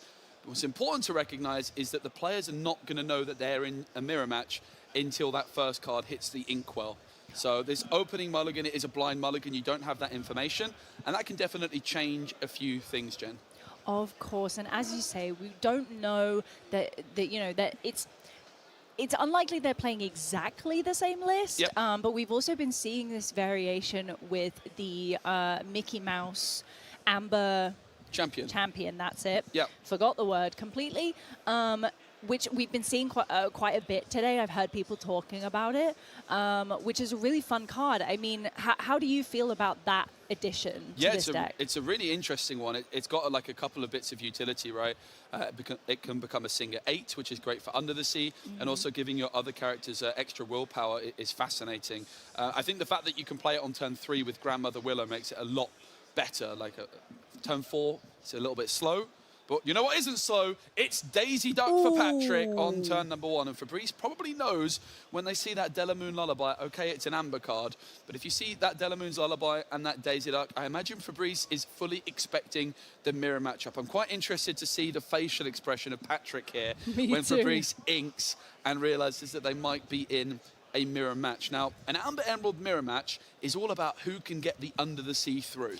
Yes, which of course, with Patrick going first, is slightly more likely that he would get it, but... Yeah, okay. That's Patrick like, yep, I know what's happening. I love it. I really love it. What a good card. We love her. We also don't like her if we're against her. And of course, these guys both have her and are against her. So they're definitely both in a love-hate relationship here, I think. Yeah, how long is the true mirror going to last as we see the Grandmother Willow and the Lady Elegant Spaniel as well? That is about as good an opening as it gets. I think the only thing for Patrick missing would be a second Daisy Duck, arguably, instead of that Lady. But this is the really, really key opening for Patrick because a turn 3 tramp, that 7-cost tramp, is now a possibility thanks to this Grandmother Willow opening. Absolutely. I'm really keen to see what Fabrice plays here, how different it is to what Patrick has opened with. Is he going to have the Grandmother Willow or... Oh. Yes, he is. Wow, look at that. It's not a true mirror anymore. They've both got ladies. Yeah, but they ladies, are but different ladies. But that's really, really fun. I'm enjoying this.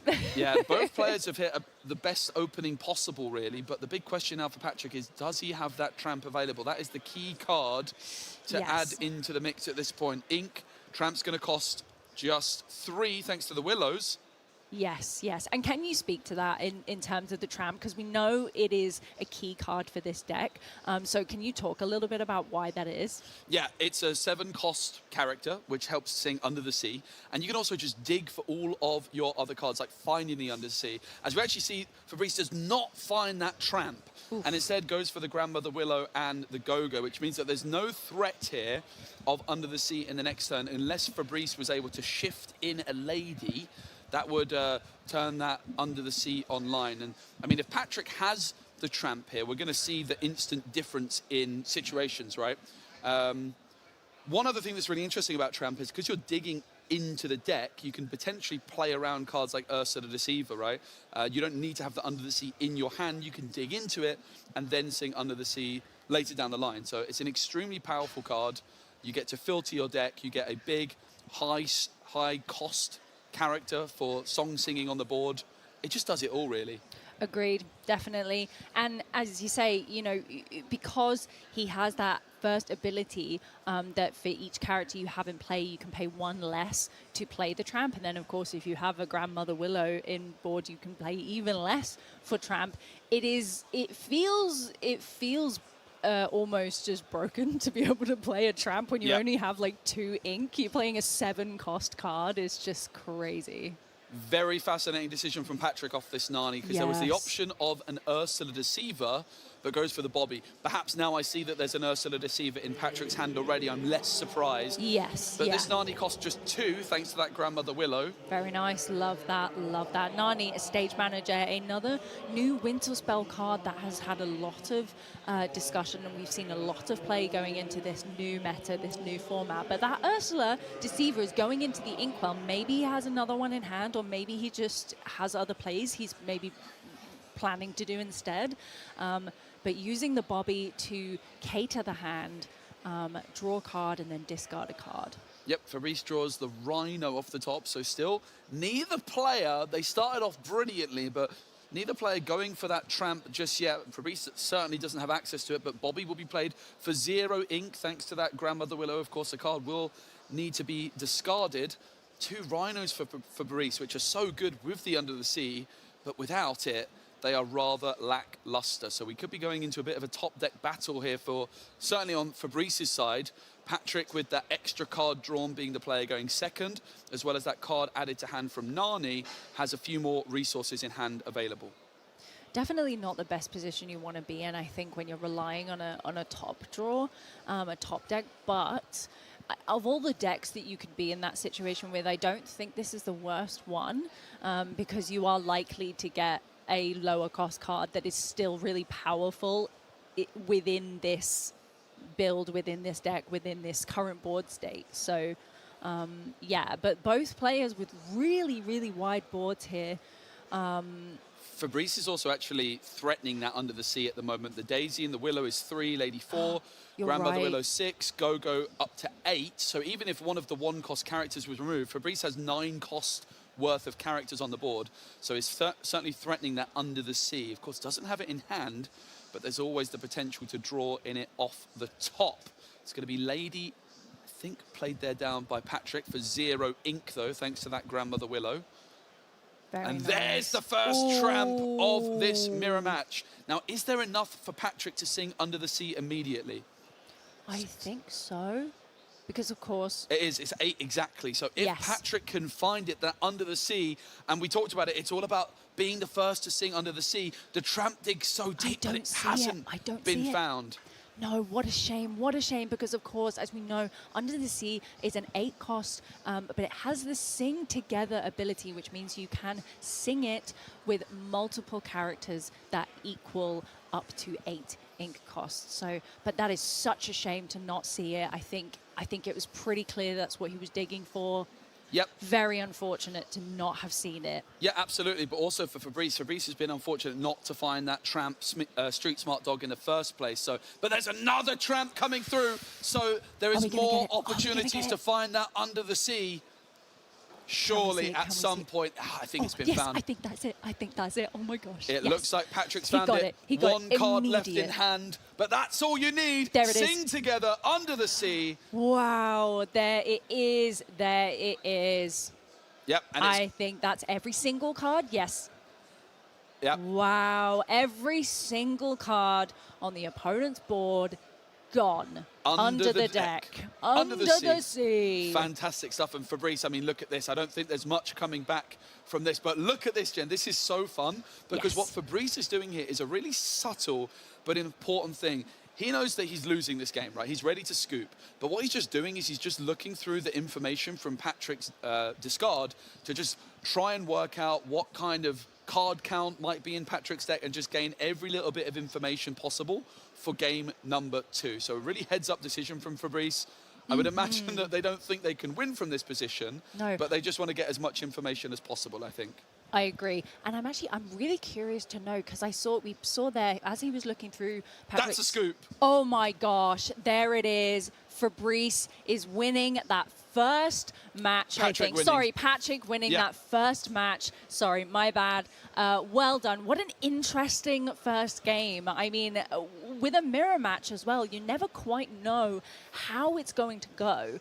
And I think as well, especially with this type of deck, a mirror match is, I don't know. I was like, I don't know what this is going to be like, but it was really, really fun to watch. Yeah. Really enjoyable. It's all about who can find that under the sea first. It really does come down to that. Of course, there's opportunities to outplay your opponent with something like an Ursula Deceiver or a Mowgli potentially to get rid of the under the sea. But very often it's about getting that tramp down on curve, finding the under the sea. Both players started off so well, but the big difference was that street smart dog. Yes, you're absolutely right. As we said, that's just such a powerful card to not only play for so much less than its base ink cost, but also, of course, for that search ability, which did in the end. Yes. That's how Patrick got that under the sea. And do you think with this mirror match, you know, we just saw that there, the under the sea happened and the scoop was very, very shortly after. Do you think that, as you said, you know, it's kind of about who gets the under the sea first? Do you think ultimately that is the main clincher for this, you know, for this mirror match? Yeah, and it can go different ways, but because of the consistency of the tramp, right? Yeah. Very often players are just going to leave their characters ready. Interesting to note, neither player quested with their Daisy Duck to begin, because you don't really need the lore at that stage in the game. What you really need is just building towards that under the sea and making things as awkward for your opponent as possible. So the mulligans are so important with this deck. How aggressive do you go? You're obviously going to want to keep a little bit of curve. Fabrice keeping just 2 cards. There's going to be 5 new cards in this alter phase for Fabrice. And Patrick, I might have been a full 7. Maybe it was a 5 there as well. I didn't quite catch it, but both players shuffling up their decks, ready for game number 2. That 1 extra card in hand as well for the player going second, Jen. Yes. We often talk about the player going second on the draw. They have a little bit of a disadvantage. But actually, in this case, that 1 extra card in hand could have been really useful. That could have been the difference between drawing the tramp or not, right? Yes, agreed, definitely. I think you're right, and I think because this is a deck that plays so many like lower cost characters as well, like you know that even if you go second, you've got that extra card, so you have that hand advantage straight from the get-go. But you also know that still on your next turn, you can, you know, get even 2 characters out or 3 characters out or whatever it might be. So, yeah, but we're seeing the lady come down there straight off the bat for Fabrice. Yeah, and it was Bobby into the ink. There's one thing that's really interesting is Delamoon's Lullaby is inked for Patrick, and it's going to be a lady. Now, Fabrice has access to Mowgli, and we've just seen them draw that tramp for the first time in this series. But Patrick has Under the Sea in hand, so this could be a huge, huge turn 2. But it's actually the Mowgli into the ink instead to get that Grandmother Willow down. But of course it makes sense. This is the line that you want. This is a 0-cost Bobby, and that means that the tramp is going to be online for that turn 3 tramp, which was not possible before the Grandmother Willow was printed in Winterspell. But I can see in Patrick's hand he does already have an Under the Sea, which of course as an uninkable in a starting hand, not that great, but of course we know that he wants it, he needs it. However, of course, if Fabrice had chosen to play that Mowgli, that Under the Sea potentially gone. Yeah, it absolutely could have. But Under the Sea could have been out of the hand and into the discard. Does Patrick have this Grandmother Willow opening as well? They do, but they still need the 1 drop to go alongside it to also get their tramp through on turn number 3. And they've also managed to achieve it with Bobby Zamiski. Will they discard that Under the Sea, or will they risk it for a biscuit and keep it in hand? It's a big discard decision from Patrick. I would wager they might keep it after seeing that Mowgli inked, and that's what they decide to do.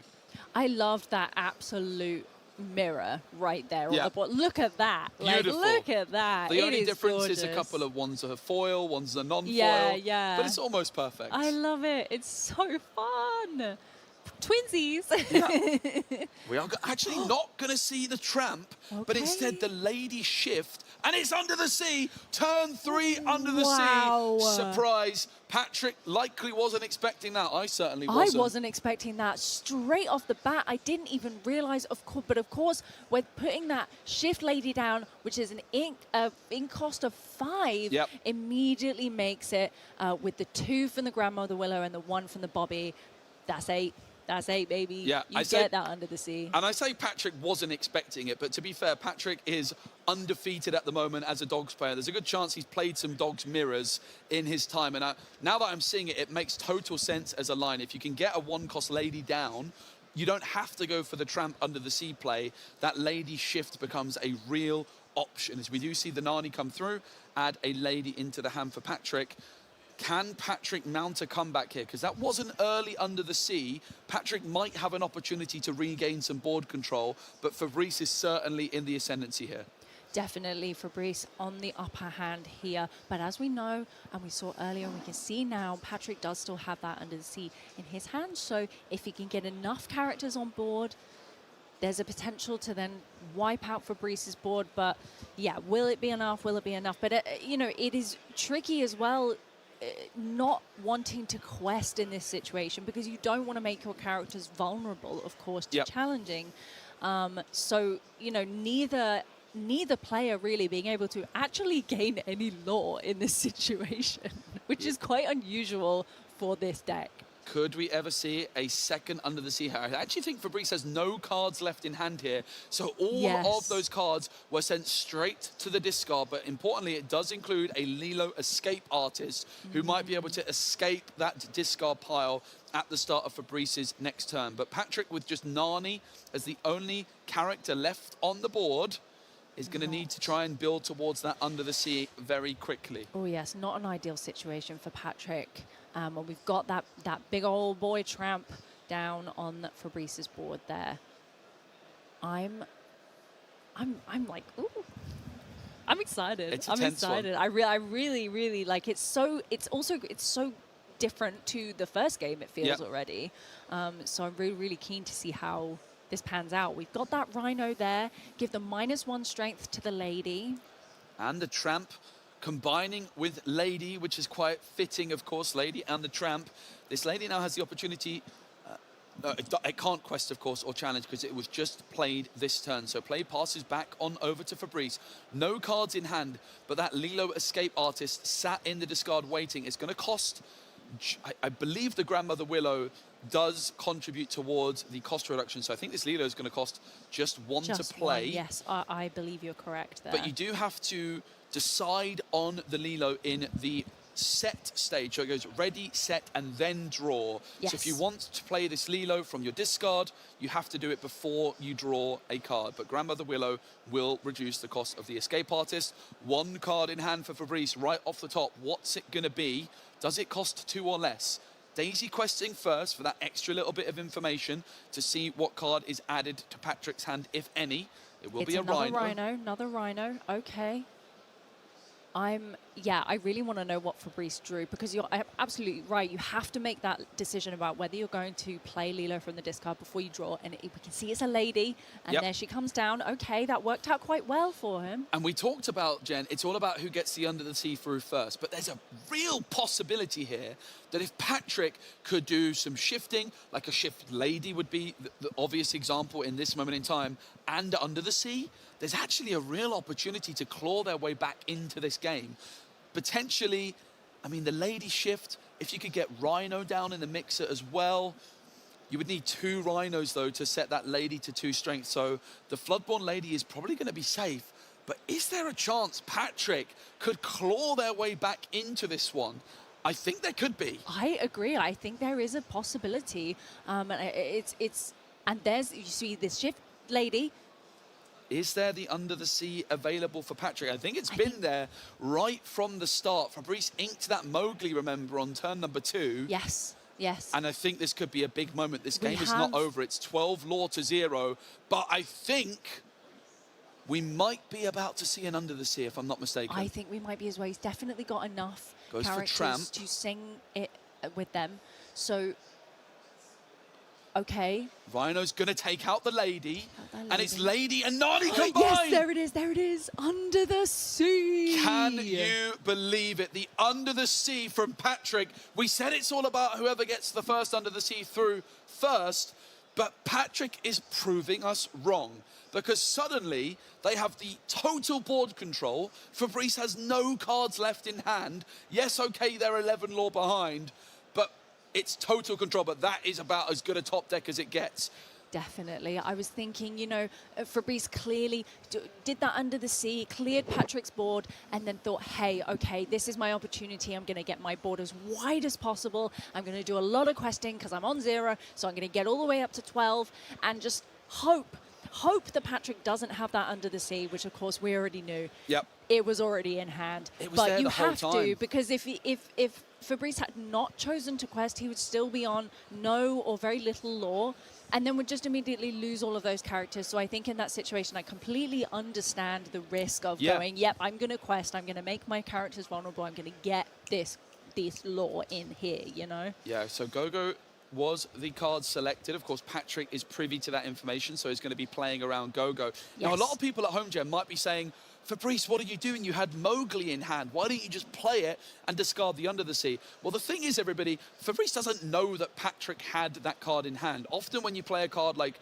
Mowgli or Ursula Deceiver, you don't know if it's the correct play until after you've already played it. So it really isn't quite as simple as that. Fabrice, of course, had to go for this Grandmother Willow line, went for that early Under the Sea, but Mowgli had to be inked in order to allow them to do that. You know, you've got Lady in hand, you've got Grandmother Willow, you've got Under the Sea. That's lots of uninkables. So the choice for Fabrice was not a simple one. And it ended up working out in Patrick's favor on this occasion. Definitely not. So it completely swung the other way now, where Patrick's in favor, has that nice board. Fabrice, again, in the same position that Patrick was in only a couple of turns ago, with only the singular Nani stage manager on board. Yeah, and I think, again, we go back to that early Under the Sea from Fabrice, and the reason they've gone for that, which could have looked slightly premature, is Patrick was also threatening to do the same line, right? If Fabrice went a little bit slower, went for the tramp play, and then Patrick did their Shift Lady and sung Under the Sea, Fabrice would have been in a totally losing position. So it's a really fascinating dynamic in this mirror match of both players sort of doing some bluffs, but it's a really good spot for Patrick to be in right now. Fabrice with just 3 ink and only a Nani on the board. It's 12 lore to 6. Fabrice is only 8 away, but Patrick is ticking ever closer. And it is a rough situation here for Fabrice. I like that one. I made that joke earlier, and I'm doing it again because it's fun. I didn't hear it, so I'll allow it. So I'm curious to know as well. You were talking about that Mowgli. We saw that Fabrice had that Mowgli, put it into the Inkwell. If you were in that position that early on in the game, would you have played the Mowgli just in case? No, never. No? No way. Okay. No way. That answers that then. That's fine. I mean, if I could see Patrick's hand and I was commentating and also playing, maybe I would have. Yeah. But of course, Fabrice can't do that. You have to go for that Grandmother Willow line. Yeah, you really do. I kind of thought that's what you were going to say, but I was curious. I just wanted to know. No, absolutely. It's one of those where you look at it and you're like, what? Why wouldn't you play the Mowgli? But when if it's an unknown, which of course it is, then you have to go for that standard line. And you're right, Grandmother Willow is too powerful. You need her down so that you can get all those extra characters on board for cheaper. Like, absolutely, I totally get what you're saying. Anybody that's played a Mowgli or Ursula Deceiver will know that feeling of when you play it and it misses. You're like, oh, I shouldn't have done that. It feels like such a waste, doesn't it? So it's a really tricky spot to be in, but Patrick is certainly not in a tricky spot right now. They have made the comeback of dreams as this second tramp comes through. 1 card left in hand. Under the Sea was discarded. It's just going to be that elegant Spaniel to join the party, who would currently quest for 2, thanks to those tramps on the board. So Patrick could take a challenge here. For example, you could go Lady into Nani. But of course, Patrick also knows that Gogo Tamago is in Fabrice's hand. So it's just going to be doing all the calculating here, making sure that they don't slip up and accidentally lose to a Gogo. Yeah, clearly doing the maths, trying to figure out, do I just go for it? Do I quest, get as much as possible? Where will I be? Is it worth the risk? And he's gone for it. So both players now on 12 lore, but with very, very different looking boards. Okay, this is fascinating because the second Gogo has been found by Fabrice. Oh my gosh. The big problem for them here is they're 8 away and the scoop! Patrick takes it! Patrick takes it. Second game to Patrick. 2-0 on this match here. This mirror match really, really interesting to watch, really fun to watch. I mean, what do you think of that? That was really fun. Yeah, I mean, it sort of threw everything I thought I knew about the dogs Yes, mirror out of the that's window. how I feel. I'm like, I don't know what to say. And the most fascinating dynamic was both games were like this true mirror match, right? Of Grandmother Willow on turn 2 and two 1-drops alongside it as well, right? We're expecting that tramp to come through on turn 3, but there was the decision to shift the lady and then sing that early Under the Sea, because your opponent is also threatening to do the exact same thing. So it was a really interesting dynamic. That Mowgli being inked, it is tough to watch when we can see that Under the Sea is in hand. But there's a lot of uninkables in this deck, right? You've got Under the Seas, you've got the Floodborn Lady. There's all sorts of uninkables, the Grandmother Willow in that case as well. And you often in this dog's deck end up with very few cards left in hand. But the fact that Patrick was still able to make that comeback is quite extraordinary. Really impressive. Agreed. It was very impressive. Like, well played for both players, but truly well done to Patrick. Congratulations on the win. And I believe we are going to an interview. Yeah, I'm not sure. We're going to feature match 2. We're going to feature match 2. I do apologize. That was me hearing incorrectly in my ear hole. So we're going to our backup feature match 2, I believe. And I'm really excited because I don't know what's on the other table. I think I do. You think you do? But we'll wait and see, just in case I get it wrong. Yeah, I think I have an idea. We'll wait. But at this stage in the tournament, Jen, it's really, really high stakes at this point. Both players undefeated, and we have got Jake Quincy from the UK versus Frederick from, I don't want to get it wrong, I'm pretty sure I know it, but I'm now doubting myself. I'm bad at maps and geography, so I'm not going to take a guess. I'm sorry. You're on your own with this one. I mean, it's definitely Denmark or Norway. The chat are going to be screaming at us. It's definitely Denmark or Norway, and I'm pretty sure it's Denmark. Okay, I'm going to let you double check that while we see. Here we've got Jake Quincy, Frederick, both on 15 points here. It's Denmark. It's Denmark. And both wonderful. Frederick from Denmark, wonderful. And so we've got another mirror match, but it's an Amethyst Steel mirror match here. And as we can see, both those Captain Hook Forceful Duelists on board, but 2 different artworks. We've got the set 1 artwork and the reprint artwork, which is really fun. Yeah, this is a mirror matchup I'm really excited to see as well, because I think that the Amethyst Steel mirror matchups are some of the most skill-intensive mirrors or any sort of matchups in Disney Lorcana, because both decks are just playing a fair game, on curve, good stuff. Yeah. And it's just really about how can you get every little drop of ink out of your deck and just get that little bit of an advantage. As we see Jake Quincy on turn number 3 here playing the Calhoun, hasn't yet inked for turn. Yes, so, and I agree. I think I've seen a couple of mirror matches of Amethyst Steel before, and I think you're right. You know, there's no kind of, I can get more ink faster than you, or I can play more characters faster than you. You know, it is just that nice kind of like balance and yeah, like, yeah, so it's great. So I'm really, really keen to see how this goes. But we've got that Olaf helping hand there on Frederick's board. I love that card. He's so useful. As we see the Genie Magical Researcher coming down. Another new Winter Spell card with the Boost 1 ability. And for each card under him, he gets 1 extra lore. Right, and with the Olaf, there's some interesting synergy there potentially as well. Yes, exactly, because you're exactly right. If you were, for example, to use the Olaf when he leaves play to boost Genie back to your hand, and Genie has cards under him, those boosted cards also go into your hand, so you get a nice little bonus draw there. Yeah, and we see Quincy taking the Strength of a Raging Fire, which is that 3-cost song or action. And in this case, it was played as an action. It was not sung with no 3-cost characters available for Quincy. No questing happening just yet. It is a 0-0 stalemate, and it's a fight for board control. And here comes Angel, that legendary from Winterspell. Wonderful. Experiment 624. We love her.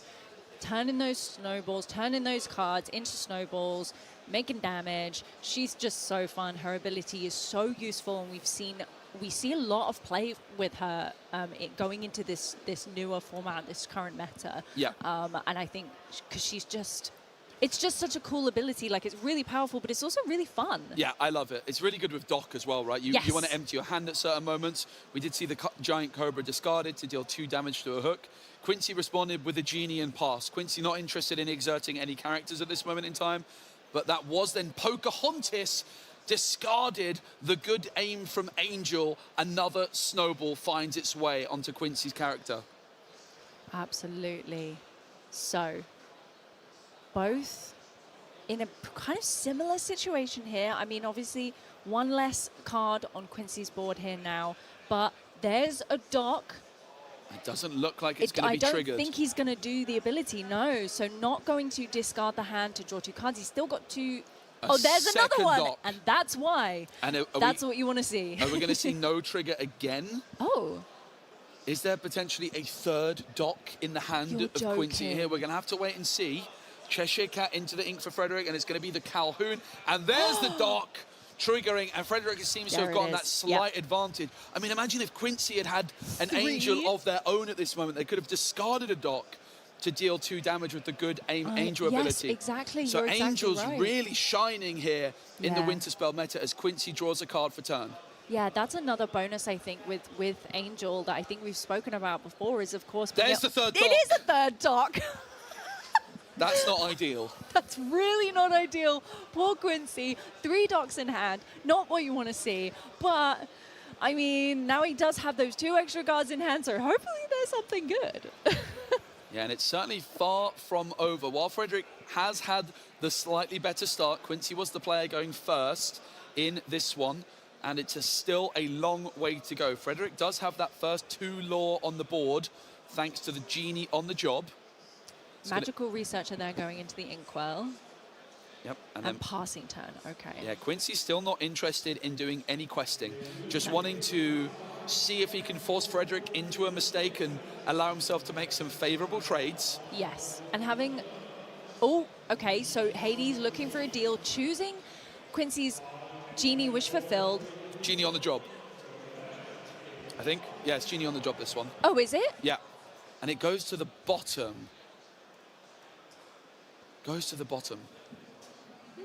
Oh, I'm wrong. It was Wish Fulfilled. I've been calling it Genie on the job all day. Oh, okay. Sorry, everybody. That's okay. Wish Fulfilled. The Now- one that when you play it draws a card and he quests for 2. Is there a Genie on the job, or have I made that up? I don't know. I think I might have made that up. Never mind. Sorry about that, everybody. That's okay. We do see the Hades looking for a deal come through and deal with that Genie Wish Fulfilled. And yeah, no cards drawn therefore, but it's a big, wide board from Quincy, as it is with Frederick. Lots of ready characters, Jen. Yes, very much so. I think this is the thing. I know Quincy. We know Quincy personally. I have actually played against him a couple of times in a couple of smaller tournaments, and I know he's very much. He likes to be in control. You know. Yeah. He loves his control, and I think that's a big part of why he is choosing not to quest. He doesn't want to lose any control. As soon as you quest, your characters are vulnerable. Your opponent can challenge them. Lots of things can happen. There's another dock. The 4th dock. Is it all 4 on board? It's not quite, is it? It's all 4 on board. Oh my goodness, it is. He played 3. The board and now is he's so just played wide a as 4th well. one. I said, didn't I, at the start, like, these Amethyst Steel mirrors are so skill intensive. Yes. And this is quite absurd. We almost need a second playmat at this point, Jen. Yeah, we really do. Like, I was not expecting that. I mean, you love to see a dock, of course, as a top deck when you have nothing in hand, but or have very little in hand, but... There's Demona, and that is a lot of characters which need to be exerted by Jake Quincy. Oh, wow. Everything exerted. Yeah, wow. I mean... And in this standoff sort of situation, this is surely a big, big moment in Frederick's favour. Being able to now take these favourable trades. It's going to be Hades looking for a deal, dealing with that Calhoun, taking 3 damage counters back as a result.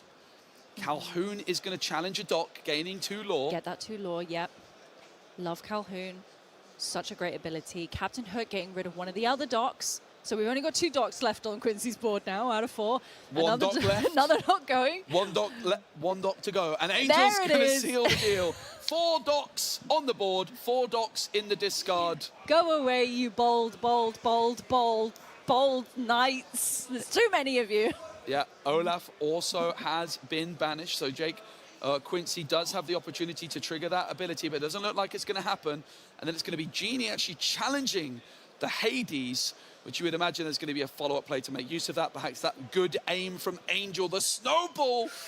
That Angel's been the star of the show, hasn't it? It really has. Honestly, I think she's the star of a lot of shows recently. She's just so good. And you know what I'm thinking? I'm seeing all of these damage counters, and I'm thinking, hey, a Cheshire Cat would be drooling right now, you know?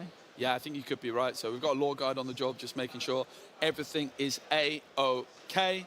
A lot happened. Understandable. We want to check it. We want to make sure everything's correct. Yeah, of course. Absolutely. Also, I checked, there is a genie on the job. Oh, it's yes. the set 1 genie. Oh. So my mistake. That's why I'm getting yes, so I know confused. the one you're thinking about. The yes, Emerald yes, yes. 6 cost. Yeah. That's okay. I'm trying to work on my card names, but I fear I'm getting them wrong sometimes. No, I think you've got it. I think you're doing really, really well. The thing is, it's a lot of names. Yeah. It's a lot of cards to remember. And when there are so many different cards of the same character, it is gonna happen. It's something gonna we're working happen. on as a caster team. It's definitely not been a strength of mine, but yeah, it's really good fun actually to be trying to learn all of the card names and the abilities get all the flavour for Disney Lorcana. Agreed. They're named so well. Like, they're Brilliantly. named so appropriately. I really, really love their like secondary names or sub names or whatever you want to call it. I think they're just so much fun. So I agree. It's been really fun just going through all of those. But yeah, we're bound to make some mistakes. Please forgive us. Quincy has got all of the ink at the ready. It is still only 6 lore on the board for Frederick. Quincy has not managed to muster a single lore as it stands. But they haven't scooped yet. If Quincy felt this was unwinnable, I'm sure they would have scooped and gone straight to game 2. But they think that there's still potential.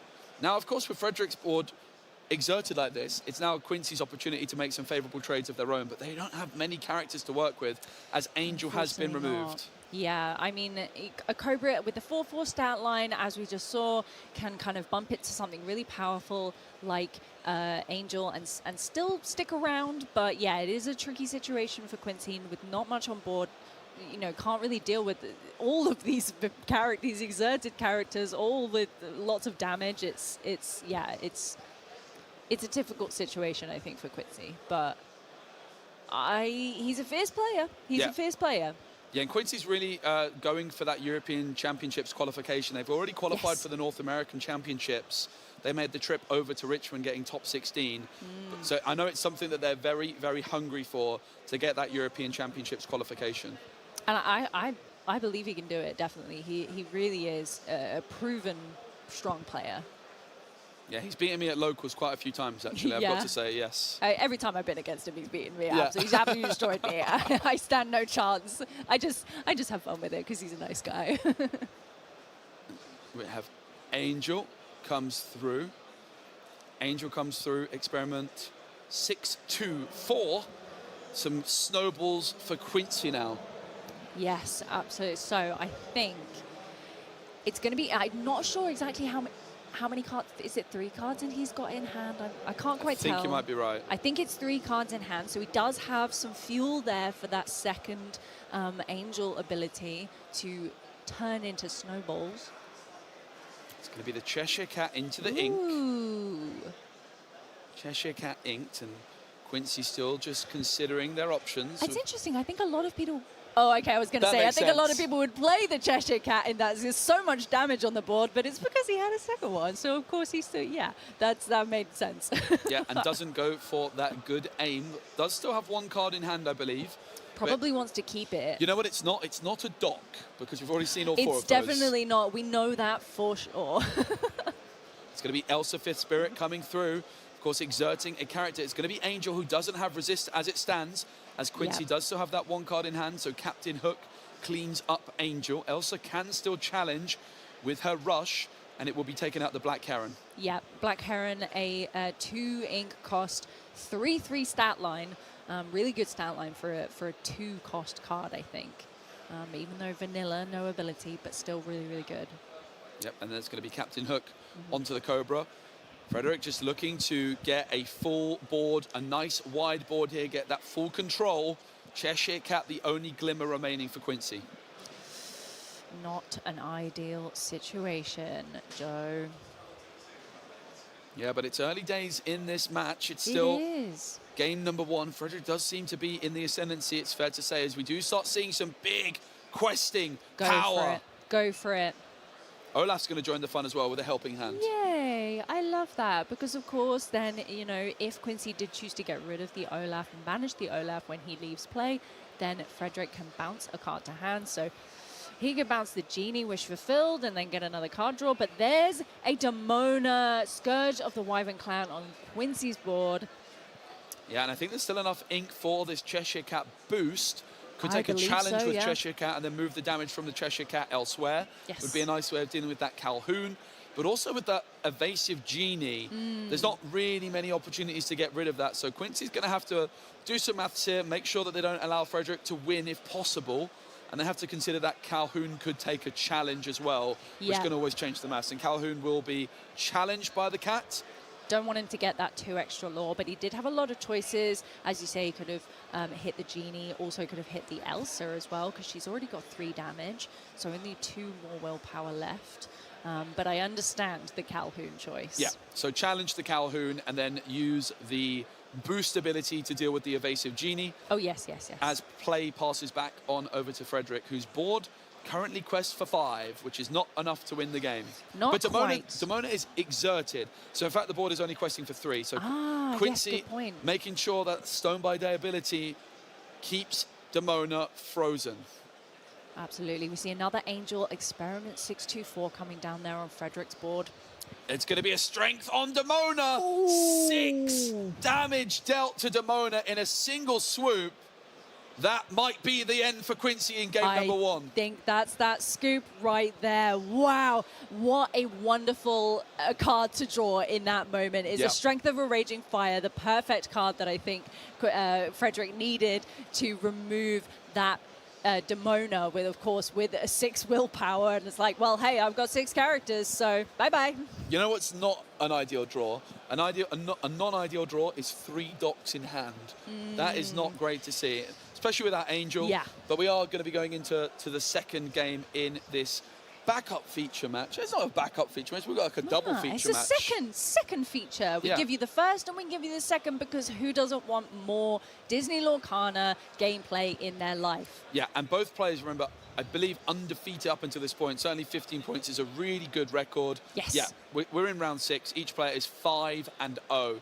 You need a record of 6 wins and 2 losses to make it through to day 2, or in this case, it's actually on Sunday, as we've got 2 sort of big 2,000 player tournaments happening, one on the Friday, one on the Saturday, and then on Sunday, the players that are 6-2 across those days will be making it through. But your score from your day 1 and the Friday main event is also going to still matter when you make it through to that Sunday, because we're going to be cutting to a top 32. So every single result has a huge impact. And you also want to be playing for that higher seeding in the top cut as well. So Captain Hook starts things off for Quincy, who is on the draw yet again. Definitely. Olaf, helping hand going into the Inkwell. We're going to play that Christopher Robin, that brand new Christopher Robin from Winterspell with the Underdog ability, which we talked about a little bit. Really, really nice new ability that's been introduced in Winterspell, and there is 1 card in each ink color that has Underdog in it. Do you have a favorite? Well, I thought Christopher Robin was one of the worst ones when I first saw it. I really got it wrong. He's real good. He's proving to be great. Like, that ability to have a 2 quester on turn 1 is something Amethyst and Steel has not had since Maleficent biding her time was rotated out. There's also Miko now as an uninkable. Yes. But I think Christopher Robin's the best. He's probably. great. Questing for 2, I mean, wonderful. We love that. And there's the Calhoun Yeah. Marine Sergeant. And that's such a good combo, Jen. Yeah, You yeah, get true. the 1 drop down, which quests for 2. Quincy is really forced to try and challenge into this, but then it's just going to leave the Calhoun ready to sweep up the Captain Hook. So this is the importance of having a 1-cost character that quests for 2. Okay, the Christopher Robin's really a 2-cost character, but it costs 1 in this case. So it's really powerful, especially when combined with Calhoun. Exactly. Captain Hook just banishing that Christopher Robin there. Don't want any more lore from you, thank you. And we've got a Genie Magical Researcher for Quincy and a Cheshire Cat Inexplicable already for Frederick. We're going through this game nice and quick. I like it. We certainly are, but we're at that point where both player has a 3-cost character on the board, and that means that Strength of a Raging Fire could be a real threat. Both of these, though, these 3-cost glimmers have 4 willpower. So if Quincy's going to want to take out that Cheshire Cat, they're going to need to play 3 Glimmers alongside Singing Strength, which seems a little bit ambitious. But, for example, you go 1-drop, 1-drop Dock, draw into Strength. That would be the perfect sort of situation, I think, for Quincy here. Yeah, I agree. I agree. But let's wait and see exactly what happens. Of course, also got the option of boosting that Genie if there's a spare ink available.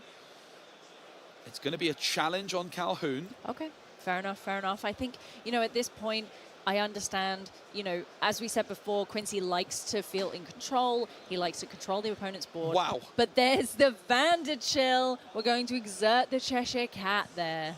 Okay, I've not seen many people play this in Core Constructed, but... No, I think there was one on the feature table earlier. I think Brilliant. I heard the other casters mention, I think Ross I heard mention Isis Vanderchill here, another new Winter Spell card. Yeah, this card was brilliant in my Winter Spell Sealed, but I haven't seen it in Core Constructed. Okay, we know Elsa Fifth Spirit is sort of like a fan favorite, and this has a similar ability. It's uninkable though, but it's a really interesting addition. If you want to play 5 Elsas, Fifth Spirits, you can't, but you could play 4 Elsas and 1 Vanderchill. Yeah, that's a totally fair point. Not invasive, of course, like Elsa, but yeah, being able to exert an opposing character when you play her can be really, really powerful. Snowball! Yay! I love a snowball. Olaf has been turned into a snowball. Poor Olaf. Aww. He offered a helping hand in a way that he did not expect, I think. No, bless him. But he likes snow as a snowman, I think. Yeah, I think so. Yeah. It's a quite fitting snowball. Yeah. And it deals with the Genie Magical Researcher. Quincy, though, does still have this Vanderchill on the board. Strength inked. There is the Elsa Fifth Spirit. We were just talking about her. Do you go for the Angel or do you go for the Cheshire Cat? Those are 2 very tricky cards to deal with. It's going to be the Angel on this occasion. But that is a tough decision, you know. But yes, I think understandably, you know, just utilized that ability, turning the card into Snowball and dealing that damage. So I think getting rid of it was a good choice. But there's a Dock. I don't think he's going to do the ability. Nope.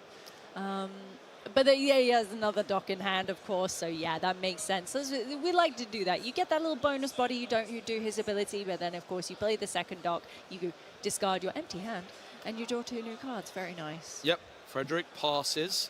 They did sing that Strength of a Raging Fire with Cheshire Cat. Only did 1 damage, but 1 damage is all that was needed to finish off that Vanderchill. It's going to be a Calhoun and a Dock. Discarding the Dock. Quincy is drawing Docks by the dozen, and at the same time. And having that 1 more ink, be able to use there to play that Olaf, which was a nice little draw there from the Dock.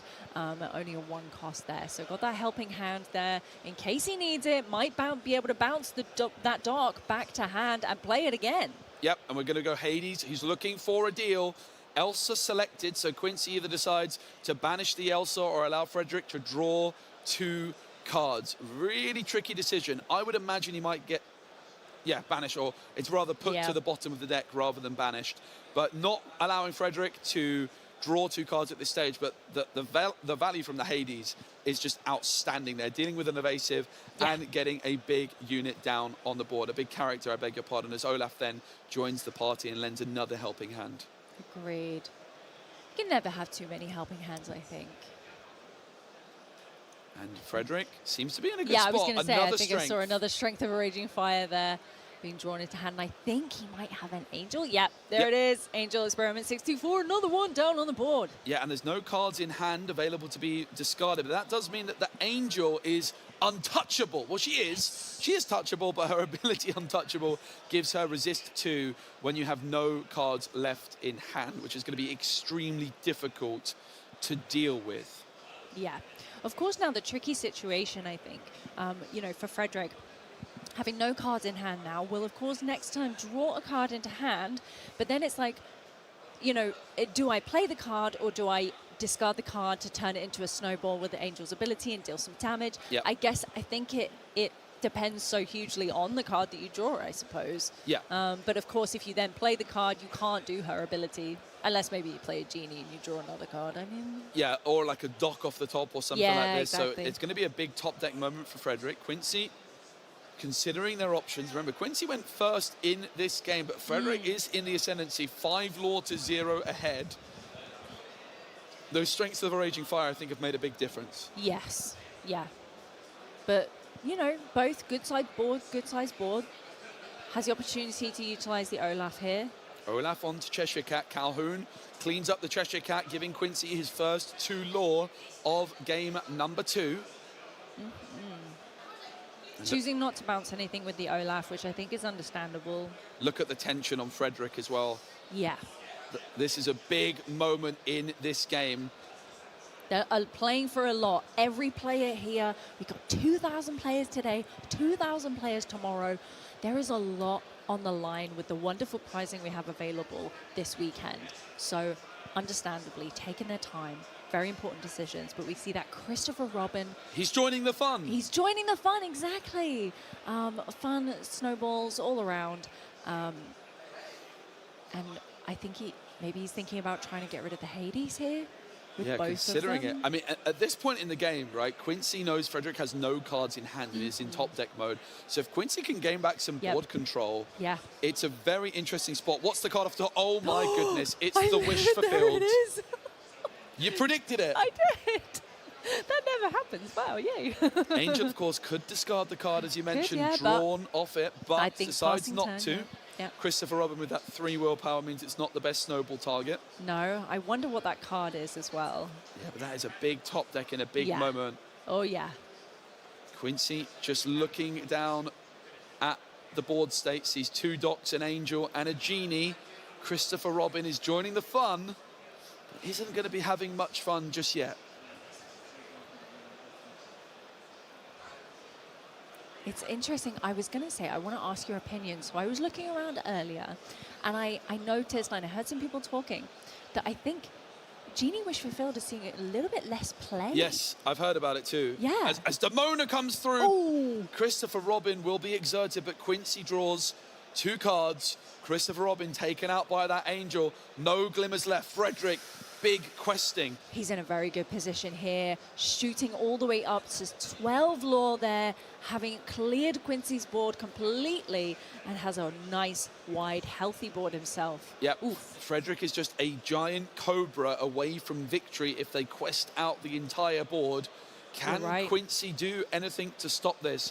And yeah, Jen, to your point about the genie, as we do see another genie, I have actually heard a story of some Blurple players getting rid of the genie entirely Yes, this me weekend. too. I heard Maybe that. because of Under the Sea, right? Maybe you're right. I was really curious to talk to you guys about that because I thought it was such an interesting choice. I think if I was playing Amethyst, I would absolutely be playing Genies.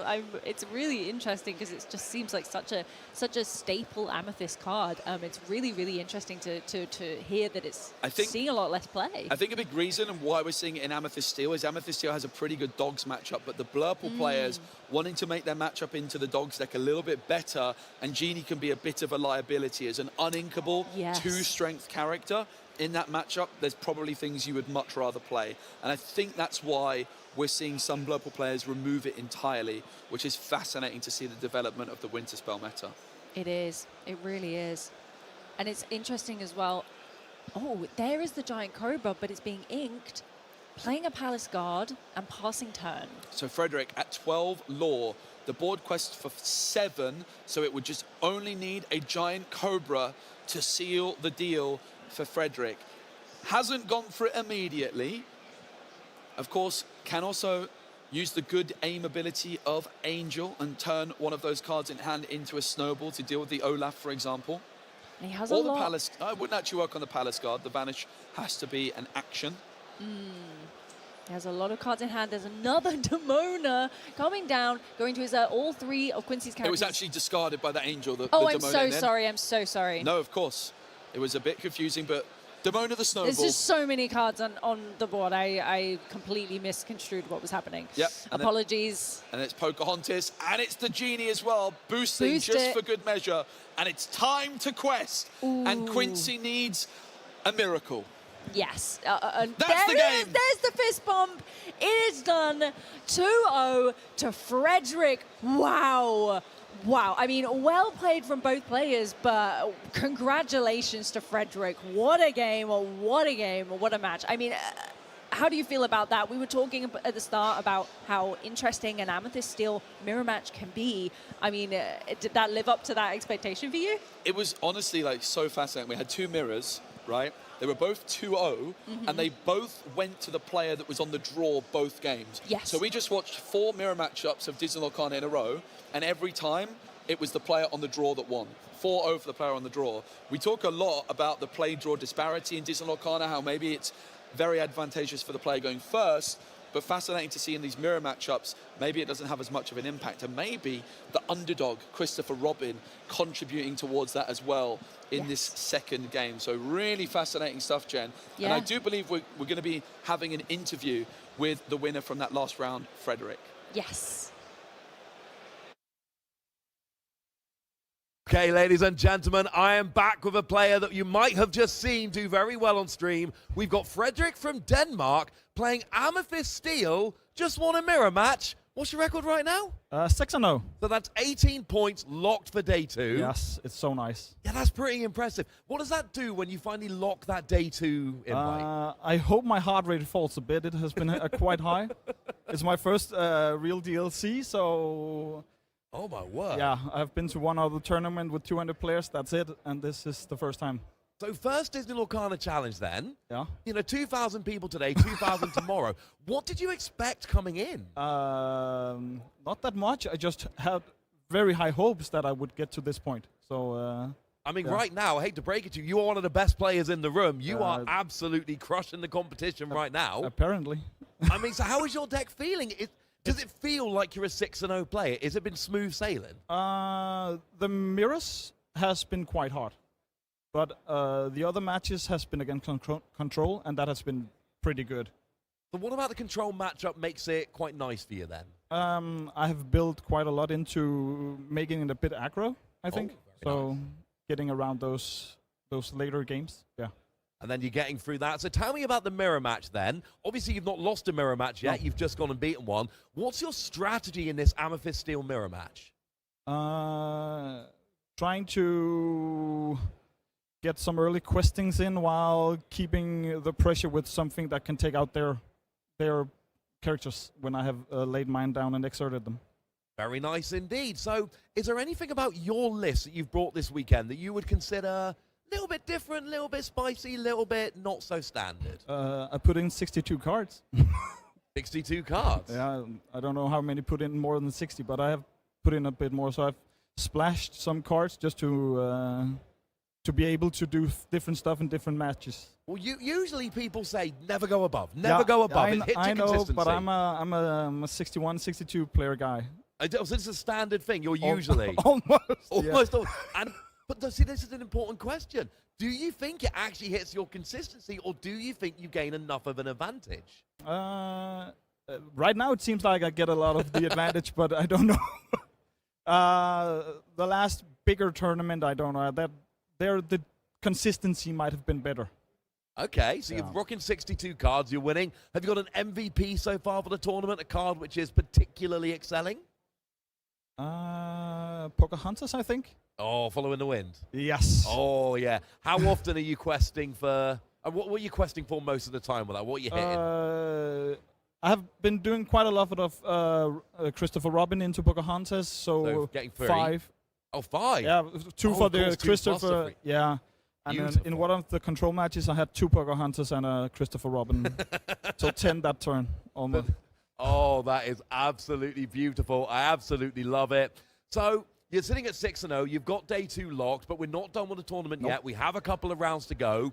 What are your expectations or your hopes now that you've had such a strong start? Where do you see yourself going? Try to go for 8-0. 8-0. See, that's what I love. The confidence there to go, you know what, I'm 6-0 now. Why can't I go 8-0? Yeah. I love it.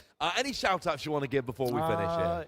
Yeah, for my buddies home in Denmark who borrowed some of the cards I didn't get. So thank you. Thank you. Yeah.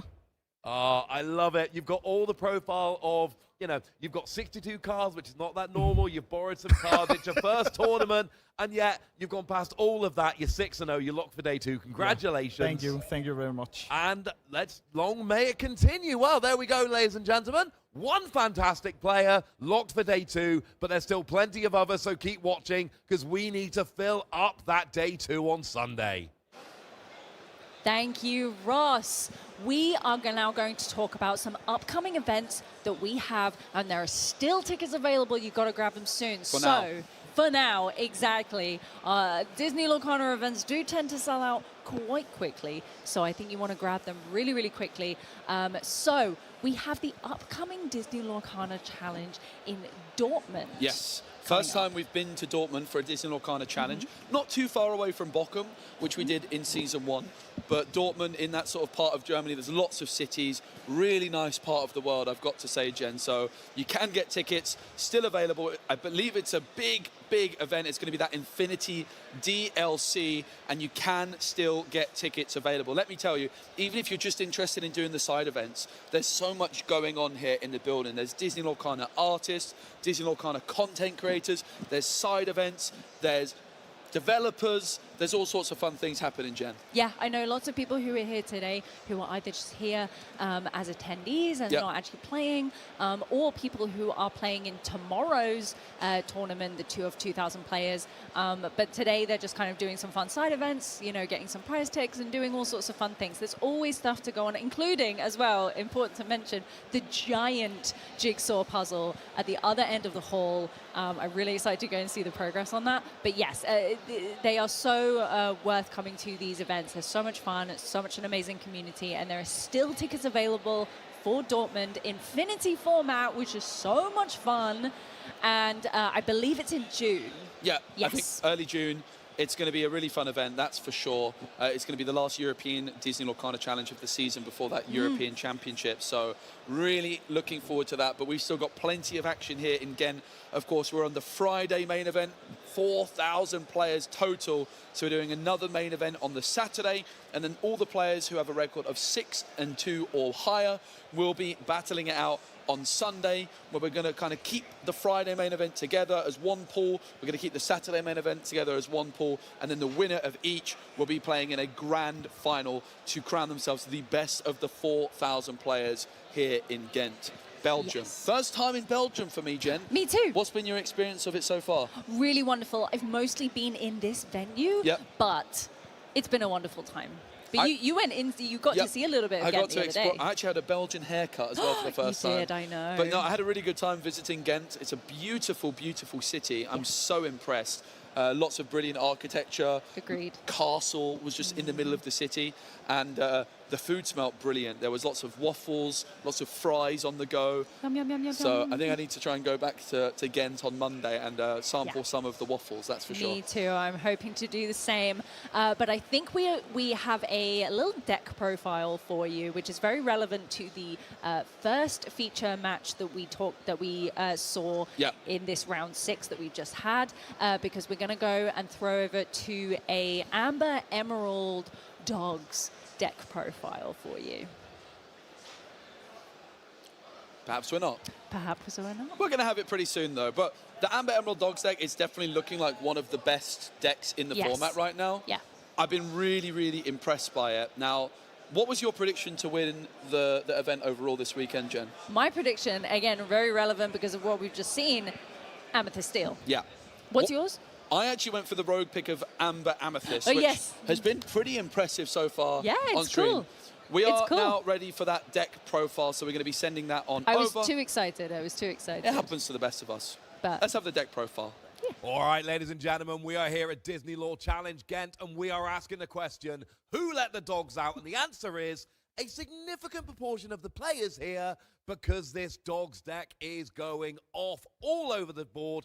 And, of course, we're going to have a quick chat about it here. Myself, Ross, and the lovely Rebecca. Hello. How do you feel about dogs? I love dogs so much. This is the deck that I picked to win the whole weekend, Amber Emerald, and I think you did too, actually. I think that's probably why they gave us this to chat about. I think so, and I would love to chat about this deck because it has been good for a very long time, Ross, but Winter Spell gave this deck some extra oomph Not that it needed any, but between Grandmother Willow, Ancient Advisor, and Nani Stage Manager, this deck goes bonkers. And it's just that tiny little extra bit the deck needed. This deck, it breaks a lot of the rules. So Grandmother Willow, you can play a character just that little bit cheaper. And then Nani Stage Manager comes in and helps you to find those characters that little bit easier. And it's just those, the only two real Winter Spell cards we see transforming the deck, but they work together so beautifully with, we're going to find your cards and we're going to help you play them a bit more easily than you otherwise would. Absolutely. And the thing that this deck does that is wild to me is that it can play almost an entire game on 2, 3 ink maybe. You don't need a lot of ink to do everything that this deck wants to do, especially being able to bring out that tramp street smart dog, which is so key to this deck. If you can flood the board with characters in the early game, use Grandmother Willow to your advantage, you can do a lot on a very little ink.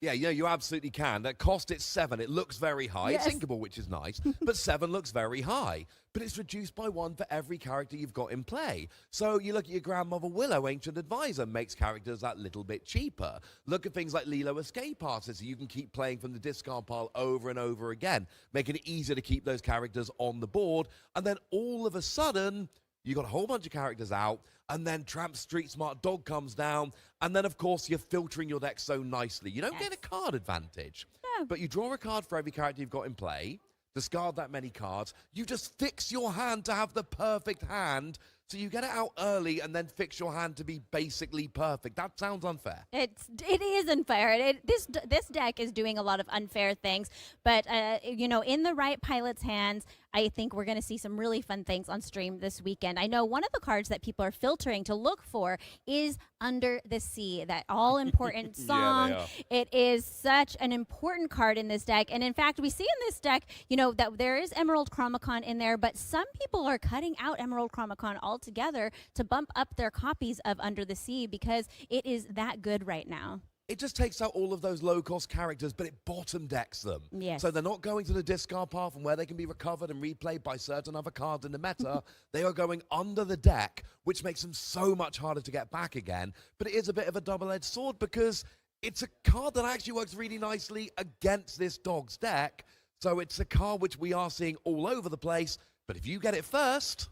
Yes, and I have heard a lot of players say that in the meta right now, it's really about who can play the board wipe first. We have another board wipe out there, the Raging Storm, that is new in Winter Spell. We also still do have that Prince Philip combo out there running around. And then we have Under the Sea in Emerald. The cards, though, in this deck that I want to highlight are Mowgli and Ursula. Those two cards really help this dog's deck to take out those other board wipes or cards that might do damage to these dogs. So those also really key to this deck's success. I'm really glad you went there, Rebecca, because I agree entirely. I'm a man that likes to play a lot of aggro. And the thing with aggro is you generally go fast at the beginning and then you can run out of steam. It tends to be quite a vanilla, quite a straightforward, quite a one-sided deck. And what this does so well with your Mowgli Man Cub, with your Ursula Deceiver, with your Under the Sea, you're playing a bit of control there. You are hurting your opponent rather than just going full bore. And it has options a lot of the other aggro decks in the metagame don't really have. And I think that's why it's risen to the top. It won the DLC over in Melbourne there a few weeks ago. Clearly one of the top contenders this weekend. Yeah, I think that's really key, Ross, that you said. It's not truly just an aggro deck purely. It's got a little bit of combo in there, a little bit of control, and it's really an exciting deck to play. Now, if you were playing this deck, Ross, what other decks would you want to see and maybe not want to see playing dogs? I mean, I'm very straightforward when I'm playing aggro. I want to see anything that's a little bit slower. Yes. Anything that isn't going out of the gate super fast. What I don't want to see... The problem is, because you have a very clear strategy, you've got low-cost cards, they're very teeny tiny small. It means you've got things like Headless Horseman, Terror Sleepy Hollow, things like Under the Sea, even things like Prince Philip a little bit. Anytime you're going wide, board wipe hurts. Raging Storm can be absolutely devastating if you get to that point in the game where they've got enough ink to play it. Board wipes terrify me, and anything that counters these low-strength, low-cost cards.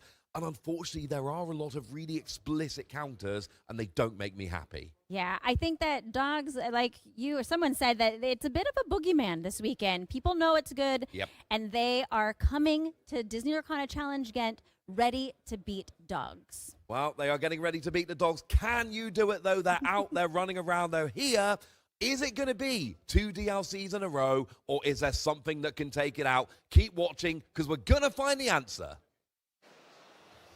Welcome back. I am here once again, joined by the fabulous Joe Curley. And before we go straight in, before we go straight into our next feature match, we are going to take a quick minute to look at our fantasy draft. Yes, okay. Who's in the lead? It's Baker. Jake Quincy, though, we did just see him lose on stream. He's at 66 points, still in the lead.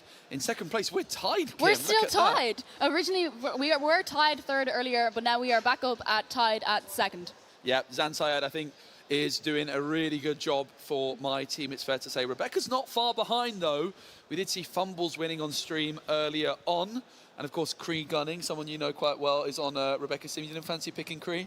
No, because I didn't want to jinx him, but also, like, Yeah. you know, I couldn't choose favorites. Yeah, I couldn't pick favoritism. I respect it. And we've got Ross on 42 points, and Jen is trailing. But Jen said, quite proudly, she's picked a lot of her friends, and I think one of them might be doing particularly well on that team. A lot of this caster fantasy draft, it really comes down to who makes it through to day number 2. But Baker is standing behind me, and he's celebrating, he's fist bumping, he's very, very happy that he is in the lead. But there's a long way to go yet in the caster fantasy draft. Yeah, here he is. He's a very happy man. Who's surprised? I think he always does quite well in these things. I think so. I think I won last time in Bologna, so I actually have that going for me. But we're going to have 2 fantasy drafts. So we have another one entirely for tomorrow. So if Baker wins today, that's okay. He might not win tomorrow. Yeah, he certainly might not, but it's a really fun thing we've got going on there. But the players are seated. The players are ready for the next round. And I am ready to see what decks we have on display. We did see in the last round a couple of mirror matchups. Both players have green sleeves on this occasion, so hopefully they don't also have the same ink color combinations. But I mean, actually, the mirrors in the last round, Kim, they were so much fun. We saw 4 players, or 4 matches, because it was 2 2-0s, and every single time it was the player on the draw winning it, which was quite unbelievable. Whoa. So I believe, what was the other mirror? Because I know you had a dog's mirror. What was the other Amethyst Steel as well. Whoa. Yeah, so we saw a lot of mirror match action, but pretty dominant performances for the player going second in every single match. The Christopher Robin underdog contributed to that quite a bit as well. So I think the underdog cards are my favorite part about Winterspell. And we also saw Angel Experiment 624. I know somebody who pulled an enchanted Angel out of their Winterspell boxes. I know, I do too. Yeah, who was it? It was me. Nice. And not to mention, I do have that Angel in my Amethyst Steel deck. Okay. I'm going to make sure not to play against you then, because that sounds terrifying. Well, that is a big die roll. It doesn't get much better than that. Can we see the double 12? We can't. We can't, but it seems like our Amber Amethyst player is going to be going into this game on the play.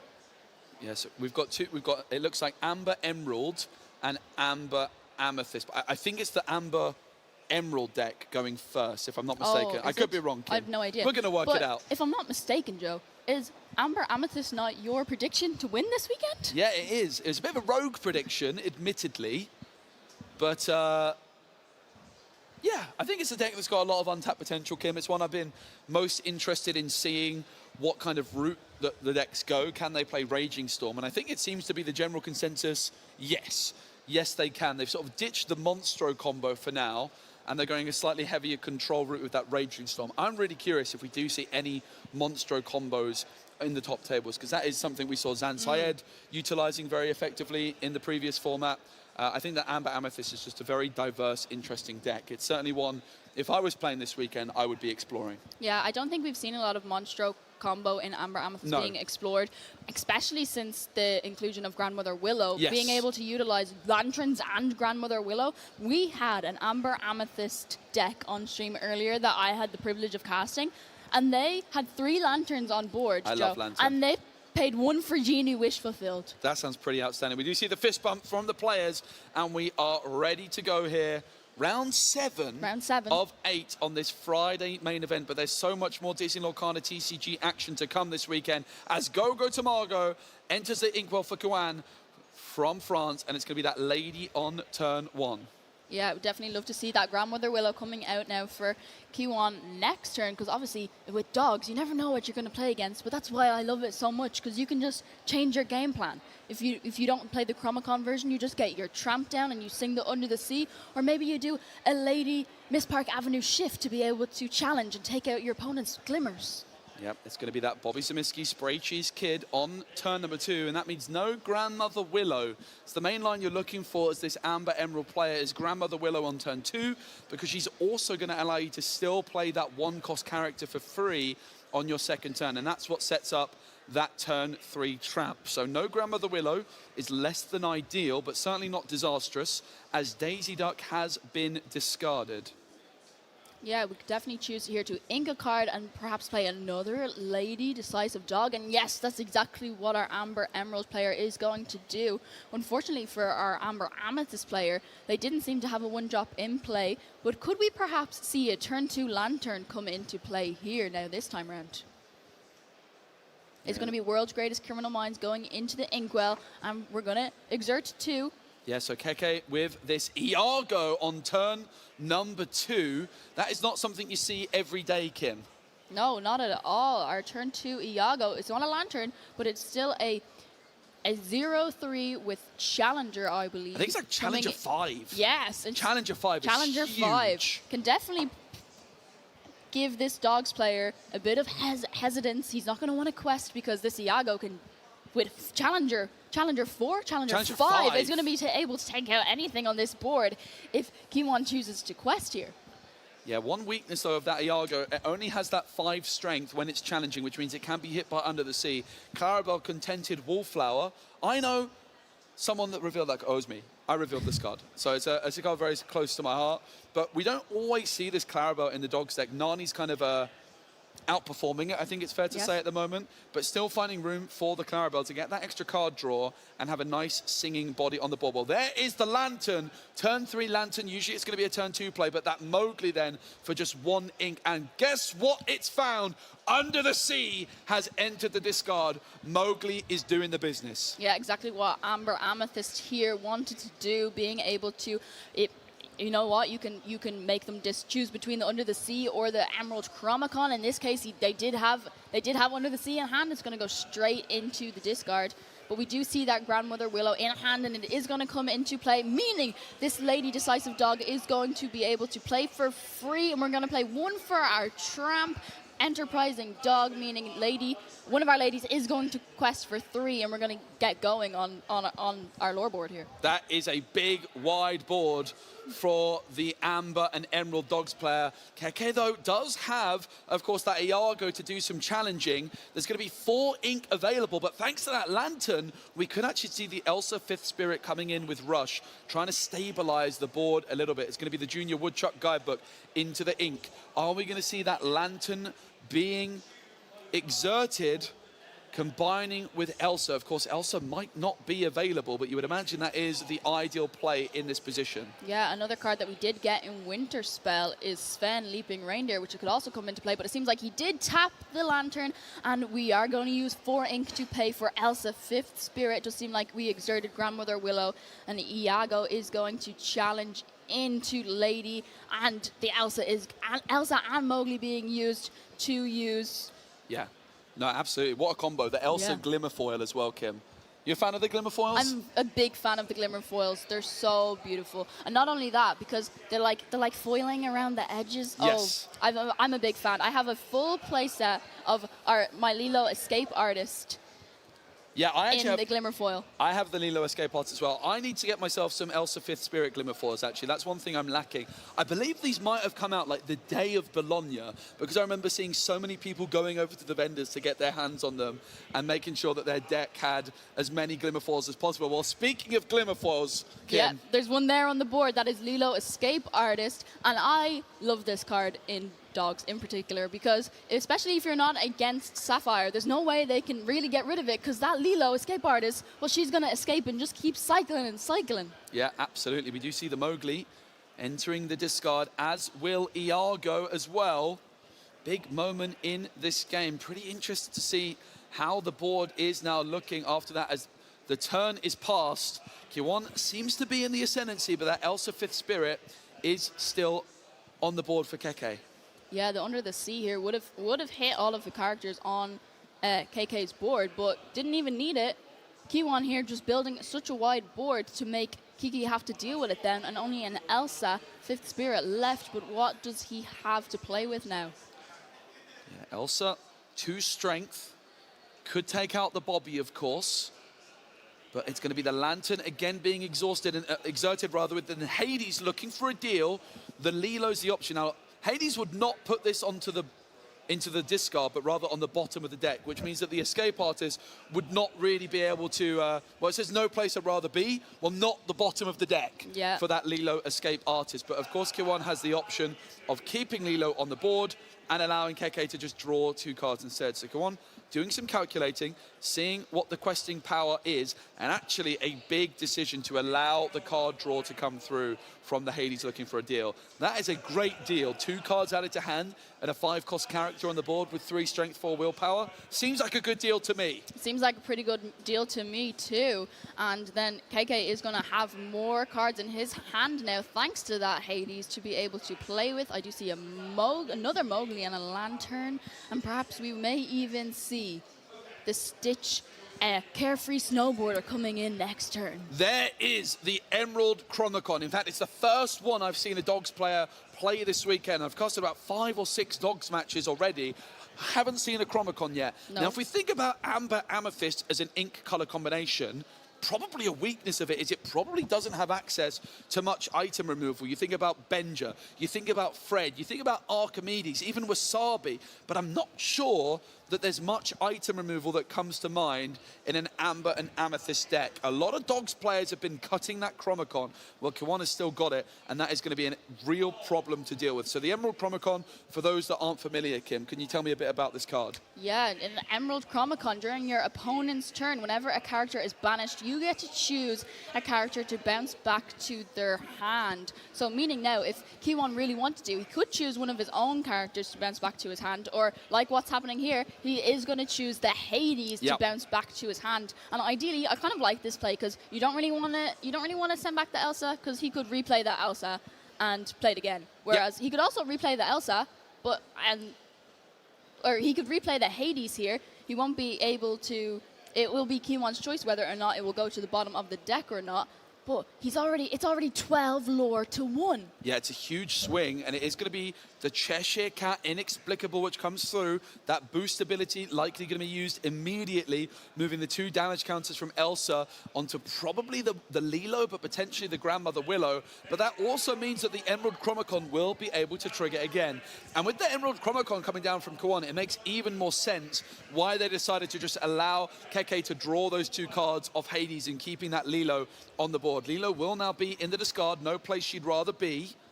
Yeah, and now Kiwon will get to choose a character to bounce back to their opponent's hand. And obviously, the last thing he really wants to do is give back that Cheshire Cat to be able to give him an extra card. But you know what? He is going to do it anyway, but give back an additional card, because right now, he's still in the lead. He still has an advantage. It's 12 lore to 1. And the thing is with the Emerald Chromacon is you just reach a point where you're just bouncing so many cards back to your opponent's hand. Well, there's no cards in hand for Kiwon, so Mowgli not giving any information. But this is where you want to be with an Emerald Chromacon. You don't need much to cross the finish line. Every time one of your characters is removed from the board, you can bounce back one of your opponents. And this Lilo Escape Artist, there's really no place she'd rather be, as we see a big quest come through for Kiwon. Keke probably just needs the Raging Storm at this moment in time, but the Raging Storm could save them. But that Lilo Escape Artist is just going to continue to be a pain for Keke to deal with. Yeah, and unfortunately here, Keke is only going to be able to ink a card up to 7 ink, meaning he can't even play Raging Storm. And the Lantern's not going to help, right? The Lantern is only reducing the cost of characters. Yep. So Keke's just going to need to continue to stall as much as possible. As soon as you've played the Chromacon, it's a scoop. That Emerald Chromacon made the difference, didn't it, Kim? It was looking like a tight game, but that's what the Chromacon can do. It can just help you cross that finish line and make things really awkward for your opponent. Yeah, it's really interesting to know what way the Amber Emerald players have built their decks, because Ooh, a lot of that people shuffle. that was a really nice shuffle. I have to admire that shuffle. A lot of Amber Emerald players are dropping the Chromicon and playing all in Under the Sea. However, I feel like I still include the Chromicon in my Dogs deck, because for games like this, especially exactly what you said earlier, Amber Amethyst doesn't have a lot of ways to deal with removing items, whereas in the likes of Sapphire, we have Wasabi, and we have Benja and Judy Hobbs, and a bit of everything. Fred and Archimedes. Don't forget about Fred and Archimedes and Emerald. Even our one-drop Clarabelle has Yes, the of ability course. to banish items. So there's a little bit of item removal in everything, but I feel like in Amber Amethyst, obviously, an underestimated deck, hence why you probably picked it. Yep. And it seems to be able to do enough to control the board, but can't do enough to get rid of items. Yeah, and for Kawan now, like, they see what they're up against. You would imagine they might be trying to utilize their mulligan to find one copy of the Emerald Chromicon. Of course, one downside potentially of an Emerald Chromicon is if you end up with 2 in hand, it can be a little bit awkward. So it's going to be really fascinating to see how this second match develops. Now that both players are familiar with their opponent's deck, you can really tailor your mulligan for the matchup specifically. In that game 1, you don't know what your opponent's playing, and therefore you have to just take a more generic mulligan. Now look at this. I love it, Kim. Kiwon has not even looked at their cards. They are just doing what I think Ed Chu has done really well in North America, just watching their opponent's mulligan, trying to gain as much information as possible as the player going second. You have a right to do so, and they're just going to be trying to predict and make a read of what cards might be in my opponent's hand and how should I mulligan accordingly. It's the stare down. Yes. It's like a little bit of villainous stare down, you know, like we're here vibing, but you're going to do a villainous stare down on your opponent, and then it does seem like he is going to alter quite a few cards out of his hand. It doesn't seem like he's only going to keep 2, and the Rhino, 1/16th part Wolf, has been really interesting inclusion because it can help be able to target opposing characters, reduce their strength, and be able to Under the Sea a whole board. Yeah, you're absolutely right. We are seeing the mulligans come through, the alters from both players here at the Disney Norcana Challenge. Here in Ghent, Belgium, a 4,000 player event. Plenty more Disney Norcana TCG action coming your way this weekend. Yeah, and it's so exciting, especially in particular, because not only do we have one tournament, we essentially have 2 tournaments. Yep. So it's like we're having 2 DLCs, and at the very end, they're going to face off for the ultimate world qualification spot. Yeah, that is going to be a banger grand finals, that's for sure. It's going to be KK going first in game number 2. You're looking for that lantern on curve, aren't you? Or the Grandmother Willow, perhaps, if it's in the deck. It's going to be the Horseman Strikes into the ink, and it's going to be that Royal Guard Octopus Soldier for the opening player. Pretty good turn 1 up against the Dogs, isn't it? Pretty nice this time round. We did see Kiki go first previously. He was on the play, did win the dice roll, and we also saw they didn't not have a 1-drop to play, so a much better start off this time round. Yep. It's going to be Go-Go into the ink.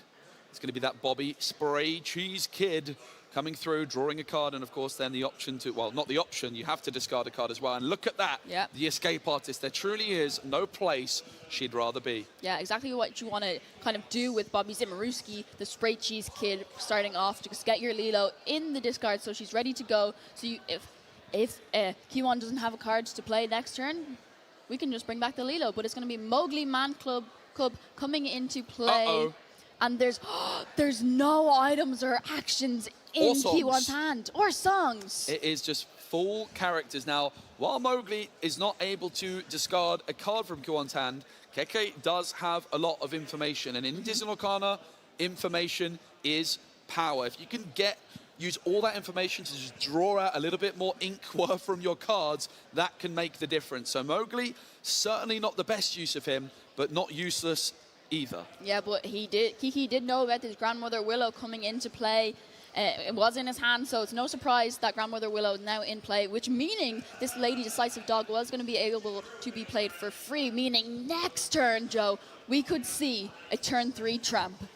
Yeah, turn 3 Tramp is the best opening you can really get with this deck, because that does also open up the potential to do an early Under the Sea. And of course, Mowgli might have been fishing for that Under the Sea, but if Tramp comes down, you don't necessarily need the Under the Sea in hand, because Tramp digs three cards deep into the deck, and that gives you an opportunity to find it at a later point. So that Under the Sea can be so difficult to prevent when you're playing against this Dogs deck because of that Tramp synergy. Yeah, we do see the Tramp in hand, but will Kiwan play it is the question. We also see a Nani Stage Manager, another great tool to be able to look through the top 4 cards of your deck and find a 1 or 2 cost card. And I know you were saying earlier when we had a discussion about this, and that it's like, what, 99% of the deck is like 1 and 2 cost cards? Yeah, so the maths is if you have 40 characters in your deck, which cost 1 and 2, then your Nani is going to hit on average 99.1% of the time,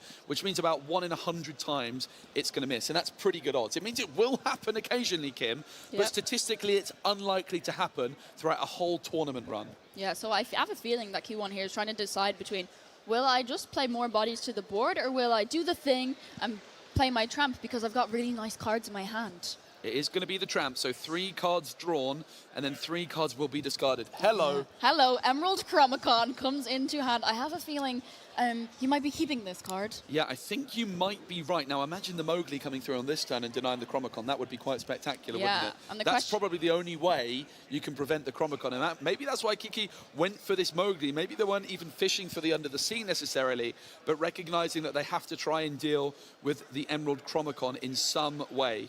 Yeah, and then obviously now Kiki is going to want to wish maybe they kept the Mowgli for this turn, or does he have another Mowgli in hand, or will he top deck another Mowgli to be able to play? Because that would be huge if he was able to discard this Emerald Chromicon. Yep, 3 cards in hand for Kwan. KK though at 3 ink, no ramp on this occasion. So for 4, what is it going to be a Mowgli? Oh, it's a lantern. Lantern is going to be exerted, and it's going to be the Cheshire Cat then coming through. Lovely foil on that Whisper. I think that's my favourite foiling in Disney Lorcana. Yes, the nice rainbow foiling we saw come into Disney Lorcana trading card game in Whispers in the Well, and I have to say, I think you're right. I think it's also my favourite. And it's going to be back on over to Kawan, of course, is threatening to sing Under the Sea this turn. Imagine a Rhino plus Under the Sea, Kim. That would wipe the board, including the Cheshire Cat. That 1-cost Rhino, which can lower the strength of an opposing character by 1. But in fact, it's going to be that Lilo Escape Artist, No Place You'd Rather Be ability coming through. Of course, that happens at the set stage, ready, set. That's when you have to trigger the Lilo ability and then draw. So it's hard to know if it's the right call until after you've drawn, but we are then going to see the Emerald Chromicon. And Lilo Escape Artist synergy with this Emerald Chromicon is so unbelievably good. Yeah, and thanks to Grandmother Willow, Lilo Escape Artist for Key1 was not going to cost 2, it's going to cost 1 if Grandmother Willow can stay on the board every turn, meaning that if Kiki has to challenge it every single turn and can't get rid of this Emerald Chromicon, it's just going to keep cycling. Yep.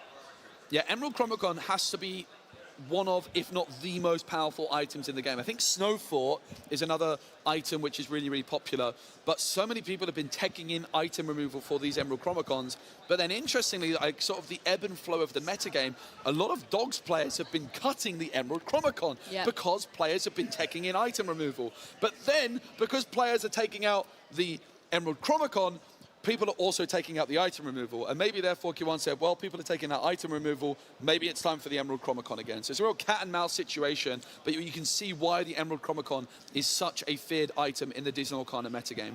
Yeah, because obviously since our post-rotation, we haven't seen a whole lot of item decks, No. but I feel like it's coming back in the form of Lantern and in the form of Emerald Chromicon. It's not full items, but you have items that just help you kind of, in the form of Lantern, cheat out bigger cards earlier, like your Demona and all those Amethyst cards, especially teamed up in this ink color pairing. I really like it. But we are going to see that Iago with 5 challenger going to challenge into that Tramp. We're going to get rid of it. We're saying no. You're not going to sing Under the Sea next turn. Yep. Under the Sea has been denied, unless, of course, a Lady Shift would be coming through. That would be the one way around it. We are going to see the Cheshire Cat also being removed. 4 ink still to play with. That Lantern as well. And I don't believe they've inked yet for turn either. It's going to be Mowgli now. Looks like it's taking a quest. So 4 lore for Kwan, and it's 3 lore now for Keke. It's going to be that Royal Guard taking out the Grandmother Willow, but that Chromicon now will finally trigger. You've got the option, of course, of bouncing back a Mowgli, a Royal Guard, or one of your own. It's going to be Mowgli, which would suggest that Kwan doesn't have any non-character cards in hand, but maybe that's a bluff. Yeah, maybe it is, but the last thing he would want to do if he did have the Under the Sea in hand was send the Mowgli back to Kiki's hand. But of course, Kiki hasn't actually played any cards this turn yet, so could still choose to replay the Cheshire Cat. Is it going to be Demona Mowgli. with the Lantern? It's not going to be Demona. It's going to be a 5-cost, potentially Elsa. It will be Elsa, the 5th Spirit, that glimmer foil shining ever so wonderfully. The question is with the Elsa, what do you go for? Do you go for the Lilo Escape Artist, or do you go for the Bobby? Because, of course, you're going to be triggering the Chromacon. So whenever you're challenging into the Chromacon, you have to plan out your turn so far in advance to minimize the potential value of the Chromacon.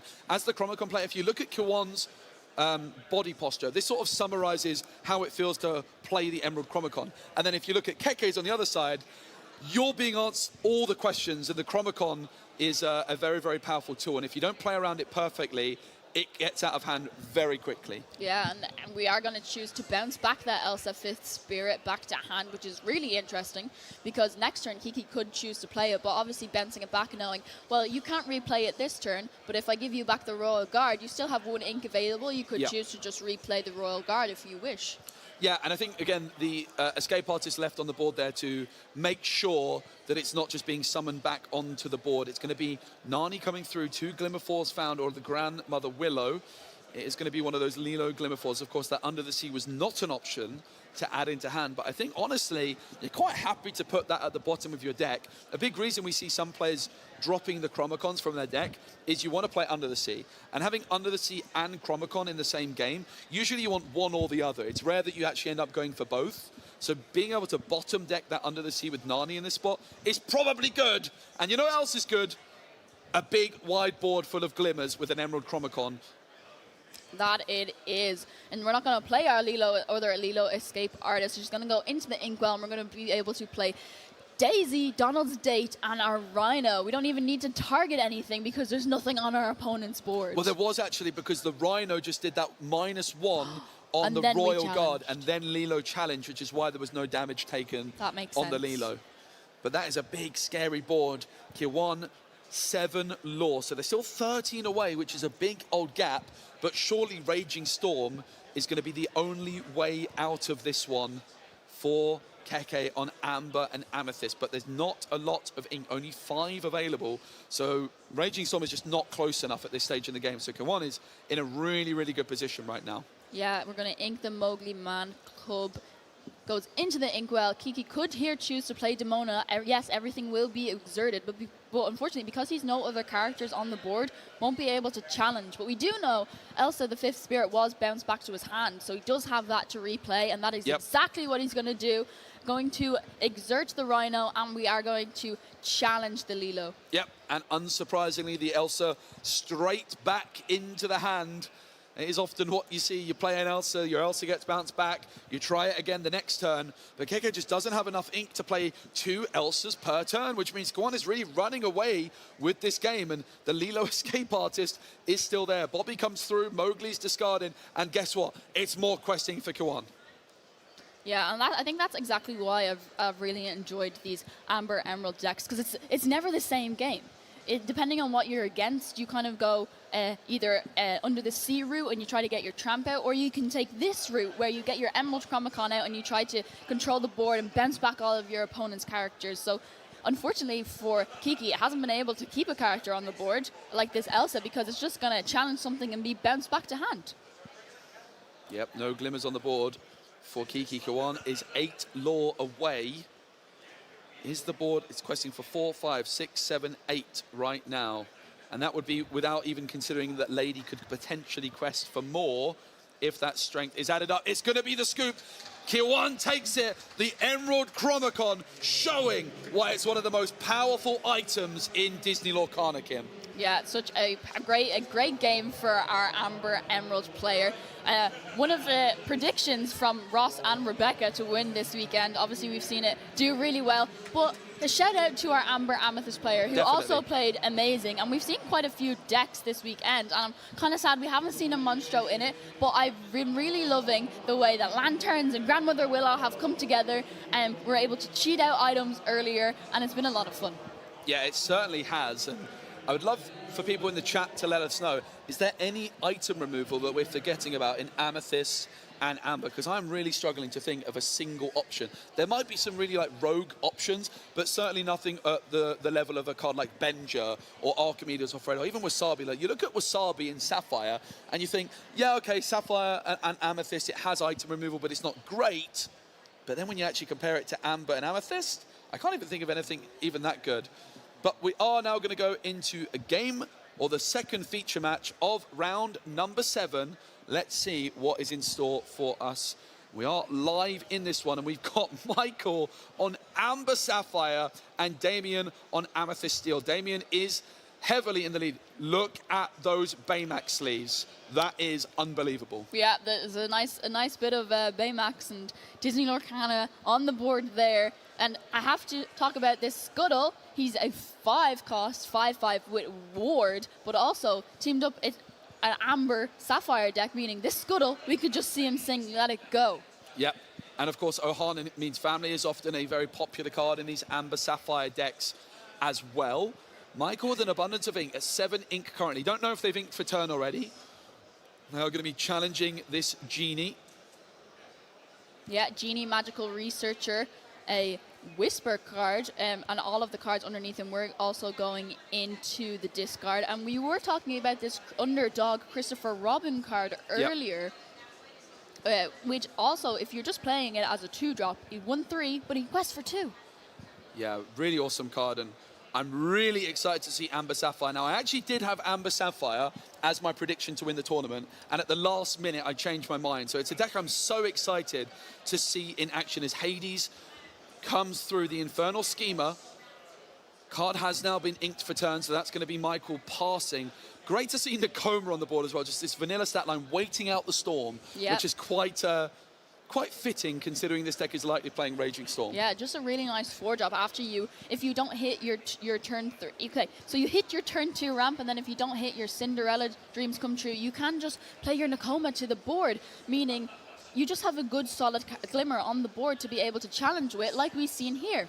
Yep, and it's going to be Christopher Robin joining the fun. That Palace Guard going to quest. Had the opportunity to challenge, but look at that. Damien is only 3 lore away, Kim. We've joined this game right live at the tail end of game number 2, potentially, but it is 17 lore to 0. But if there's one thing we know about a control deck, is that control decks can catch up. They're slow to get going, but at this stage in the game, it's just about, can Damien cross that finish line? They are 3 lore away. Of course, with Giant Cobra in play, Michael is going to want to make sure they stay 3 lore away. Yeah, and it's going to be another Hades Infernal Schemer coming in. We are going to send the Royal Guard into the Inkwell. Christopher Robin it was into the ink, I believe. Christopher Robin into the ink. Yep, and Christopher Robin, of course, questing for 2. So that Cobra still on the board, only quest for 1. But if Damien can find a Giant Cobra, of course, we'll need a second card in hand. That would be enough to seal the deal alongside a quest from the Cobra. But these Hades are now taking over the board. Big question for Michael. 1 card in hand. Now, big decision for Damien, because I think it's the only card in hand, right? Yes. Now, if you play this Captain Hook, which I think it was, the 1-cost Captain Hook, what's it really achieving? Not much. And then, imagine you draw into the Giant Cobra after you've just played this Captain Hook. So the big decision is, do you play the card, or do you just try and pray for the Cobra off the top? Yeah, it does seem like he is going to keep the Captain Hook in his hand and then pray that he top decks that Cobra off the top, so at least then he can discard and just gain the 2. I think it's got to be the right option when you're playing against Michael's deck. Oh my goodness, it's the Bluefassa, the legendary Mufasa. We have not seen this one very often, but what a way to close out a game. It is going to be readying the entire Inkwell. I honestly need to remind myself of this card, but 2 cards are going to be picked from the Inkwell at random and are going to be added back to hand. Yes, and then whenever he quests, you can ready all of the cards in your Inkwell, but when he's played, all cards get exerted. You return 2 at random to your hand. Yep. Could it be a Let It Go that maybe he's looking for? So all of this ink is currently exerted, just to clear that up. Yes, all of this ink is exerted right now, and it's when Mufasa quests that all of the ink will be readied. Right? Yes. And it's looking like Tipo, Growing Sun going into the Inkwell. There's the pass. Do we have the Cobra? No Cobra, it's a scoop. Mufasa closes the game for Michael, and we go into game number 3, Kim. How exciting. We joined this game right in on top of the action. I am so excited to see Amber Sapphire in the limelight, taking control, as it should. I think there's a couple of ways you can build an Amber Sapphire deck. Yeah. One being You're like... a big fan of Amber Sapphire. I'm a huge fan of Amber Sapphire. One being obviously this control version, and then another being like a princess version, and then obviously an aggro, fast-paced moving deck. And this, clearly the control version, and Michael's showing the power of how good it can possibly be. Yeah, and seeing this Mufasa as a closer is really fascinating, because we said, right, like the Amber Sapphire deck can be slow to get going, but then once you get going on the board, how do you actually close out the game? And Mufasa is the answer here that's been selected. Now, in a meta with Let It Go and Hades, that's quite bold. Because when you play this Mufasa, you lose ink. You sort of de-ramp yourself. But actually, adding 2 cards back into your hand at that stage in the game, even if you're hit by a Let It Go, maybe those 2 cards in hand are still worth it for you. Yeah, That for maybe sure. at that stage in the game, you don't want 2 cards in your inkwell, you want 2 cards in hand. So it's such a fascinating option. I would imagine it might be a one-of, because 2 Mufasas in the deck can get very clunky. Yeah. You never really play 2 in one game. So when I played this card, it's a card I've played as a one-of, but I don't know if that's necessarily true. Yeah, and also when you're playing Sapphire, Sapphire does the thing that Sapphire does, and you are going to have a lot of cards in your inkwell, and maybe earlier on in the game you inked something like pivotal, like a Let It Go, or something that you're really looking for, or even could have been at Hades with a Tipo perhaps, and maybe that's something you need to help close out the game. So I feel like all of these Sapphire decks, they take a while to get going, as you said, and can struggle against these faster moving decks, but with the likes of all the new removal we got, not only we got Let It Go back, but we got Raging Storm, and unfortunately it looks like here for Michael, unfortunately his opening hand seems to have 2 Raging Storms in it. Yeah, that's not what you want to see. Also a Mufasa in the mix as well. So lots of expensive uninkables in the deck for Michael that could come back to bite them. Captain Hook, not the best 1-drop to be playing against a Amber Sapphire deck, but the most important thing is it's a 1-drop, and look who's joining the fun. It's Christopher Robin. He's usually an underdog, but he's not so bad as just a turn 2, quest for 2, and questing is what Damien is going to need to win this matchup quickly. Yeah, and more than likely Damien is going to be able to quest for 3 next turn, because ideally Michael is going to want to hit his turn 2 ramp. Tipo or Sail are usually the options, and actually usually we think that Sail is the better option, right? But when you've got a bunch of expensive uninkables in hand, it's quite possible Tipo might be the better option. Yeah, could definitely help Michael here get rid of one of these Raging Storms into the inkwell to be able to deal with his clunky uninkable. Yep.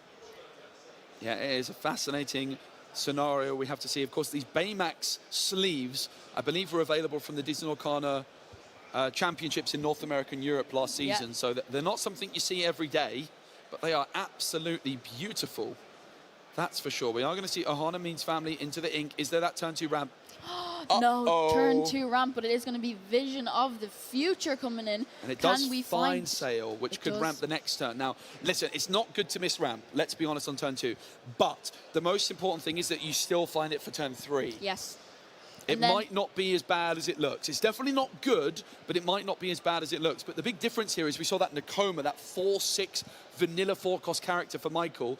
If you find the ramp on 2, you can play that on 3, but instead Michael is going to have to be ramping on 3 and not playing a big unit to contest the board. So it's definitely not good news for Michael, but it's great news for Damien. Yeah, definitely great news for Damien indeed, as Michael, now we know he does have the Sail in hand, can choose to ink this turn, meaning if he does have perhaps a Cinder... Oh, not only does he have a Sail, he also has a Tipo in hand. If he does have enough inkable cards in hand, could choose to play the Sail first, ink 2 cards, and we could also play a Tipo and double ramp this turn. Yeah, that is such a good spot, Kim. That is pretty much the best way to recover from missing turn 2 ramp, is to do this sort of double ramp play and make up for it a little bit. You'd probably still rather just ramp on 2 and play a big character on turn 3, but this is just helping you get that little bit closer to Raging Storm in particular, right? Yeah, and it does seem unfortunate here that Nakoma it does seem like Michael has Nakoma, I believe, in his hand. It does feel like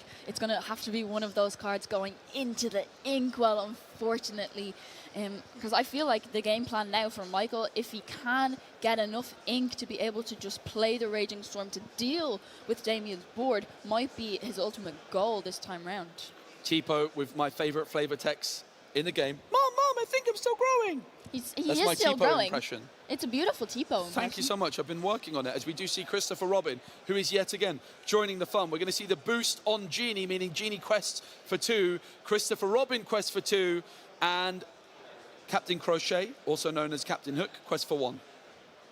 Yeah, Damien really taking the lead in this game so early on. And Michael only on 5 ink. Could ink up to 6? Perhaps if he has a spooky sight. I don't know if he plays it in this, but this would definitely help him out here. That would be outstanding, Kim. A spooky sight would be the difference maker, right? Okay, you give Damien a lot of ink to work with, but you just give yourself time to build towards that Raging Storm. Yeah, and he would also give himself an additional ink to help get up to this Raging Storm, with sending Tipo into the Inkwell. Just showing that Tipo is, in fact, still growing. Yeah, he is still growing, and it might indeed help Michael grow into his Inkwell if he did have that spooky sight, but it doesn't seem like it. It's going to be Scuttle, and 5 cost inkable, 5/5, 2 lore, and he does have Ward, meaning if Damien did perhaps drop another character to the board, can't even sing Strength on it because you can't target a warded character. Yeah, this card is really good. If you look at Fable, there was a lot of reprints that have the same stat line with no ability. Cards like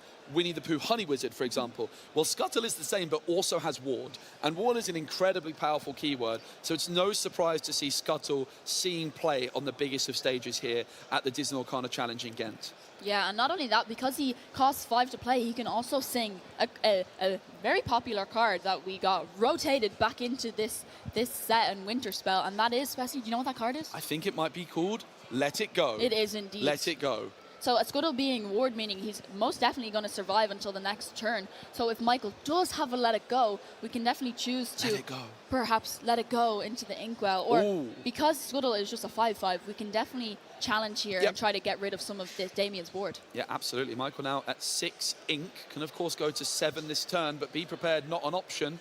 This is the difference between Be Prepared and Raging Storm. There's a big difference between a 7-cost board wipe and an 8-cost board wipe. Damien has an extra turn to work with. Damien is 3 lore away, Kim. The Genie will quest for 3 on its own. The Christopher Robbins quest for 2. So Genie's got to go. Genie does go. But you've got to get rid of both Christopher Robbins as well. Captain Hook has been dealt with. But one of these Christopher Robbins also has to be removed, or Damien will win the game in the very next turn. It's Cindy. And that's the game. It's going to be going to Damien. Our Amethyst Steel player is going to be taking the win for round 7. Wow. Both of these players already on 18 points, it seems. Both will be proceeding into day 2. But every win counts, because at the end, we're going to be cutting to top 32. So every win, every amount of points that they can accumulate is going to matter. But both players, we will get to see them. How wonderful on Sunday for day 2. Yeah, absolutely. What a fun match that was. We joined, I think, at the best moment, didn't we? The tension was palpable. Amber Sapphire just about managing that comeback. And look, we know that Sapphire is one of the best ink colours in Disney Arcana. That turn 2 play of Tipo or Sail, occasionally one jump ahead, is so powerful. But it's also easy to underestimate the downside of Sapphire, which is that you can very easily miss ramp onto, and suddenly your deck is not as good as it otherwise would be. Yeah. So I think we're going to hop on over, Kim, into an interview with one of our winners from round number 7. All right, ladies and gentlemen, have I got a treat for you? A player who has come to the Disney Arcana Challenge in Ghent, and not just won 1 game, or 2, or 3, or 4, or 5, or 6. No. 7 games in a row. See when you are 7-0 at a Disney Arcana Challenge. How does that feel? That feels really great, man. You're locked for day 2. That's already there. You're 1 game over. What's the goal now? 8-0, I guess. Okay, so you go 8-0 today. You're in great position to do so. What next? You come back on Sunday. There's more rounds of Swiss. And then we got Top Cut all the way to the final. How far do you think you can go at this event? I mean, as far as I can go. I want to go to the Tomcat, to top 32. The top 32 to get that European qualification. That's the first goal for me. And if I can go higher, I will see it. I will be happy. This is what I love. Every time I talk to a player, the first answer I get is, I want top 32. I want to go to the Euros so I can play more Lorcana. I love it. Exactly right. I love the attitude, I really do. So, you're playing Dogs. Right, yeah. It's a very popular deck. Can you tell me why you picked Dogs? I was about to play Purple Steel, to be honest. But I think Dogs give you more cards in hand, more keys to play as you want from any matchups. And if you want to play a versatile game, versatile decks, you have to play Dogs, I guess. I think very well explained. I think you're absolutely right. So, how has your day gone today? Have the games been quite straightforward, or have there been some real difficult matches in there? 50-50, I think. There's some really difficult some difficult matchups, and there is some easy game because the decks sometimes you have all in hand, and the decks is playing alone. So I feel a bit carried by my deck. No, I'm going to stop you right there. There is a lot of Dogs players in this room. There are very few of them that are sitting at 7-0. Your deck's clearly fantastic. Being played by a master, I think we can agree. Do you have an MVP, a most valuable card from your deck so far? What's really been putting in the work? I think Nani is a great add from this set, this chapter. Yes. And Chromicon is really good for a lot of matchups. Okay, so we've seen a few players dropping, it's Emerald Chromicon, yeah? We've seen a few players dropping it, not playing it in their dog stacks. What would you say to those players? Do you think they're right, or is it just a personal choice? I think if you don't play the Chromicon, that means you want to play the deck as a combo deck more than an aggro deck. That's a choice. I respect that. Okay, really very succinct. I love it. Now, last question then. Anyone you want to give a shout out to who's helped you out this weekend to get to your phenomenal 7-0 record? A shout out to my team, BKS, and my friends. Sounds good. Superb. Thank you very much. Well, sounds good to me. Well, 7-0, but job not done yet. One more round today, and then fighting for that top 32 spot to try and get that qualification to the European Championships. So don't go anywhere, ladies and gentlemen. We have got plenty of Disney Lorcana action yet to come.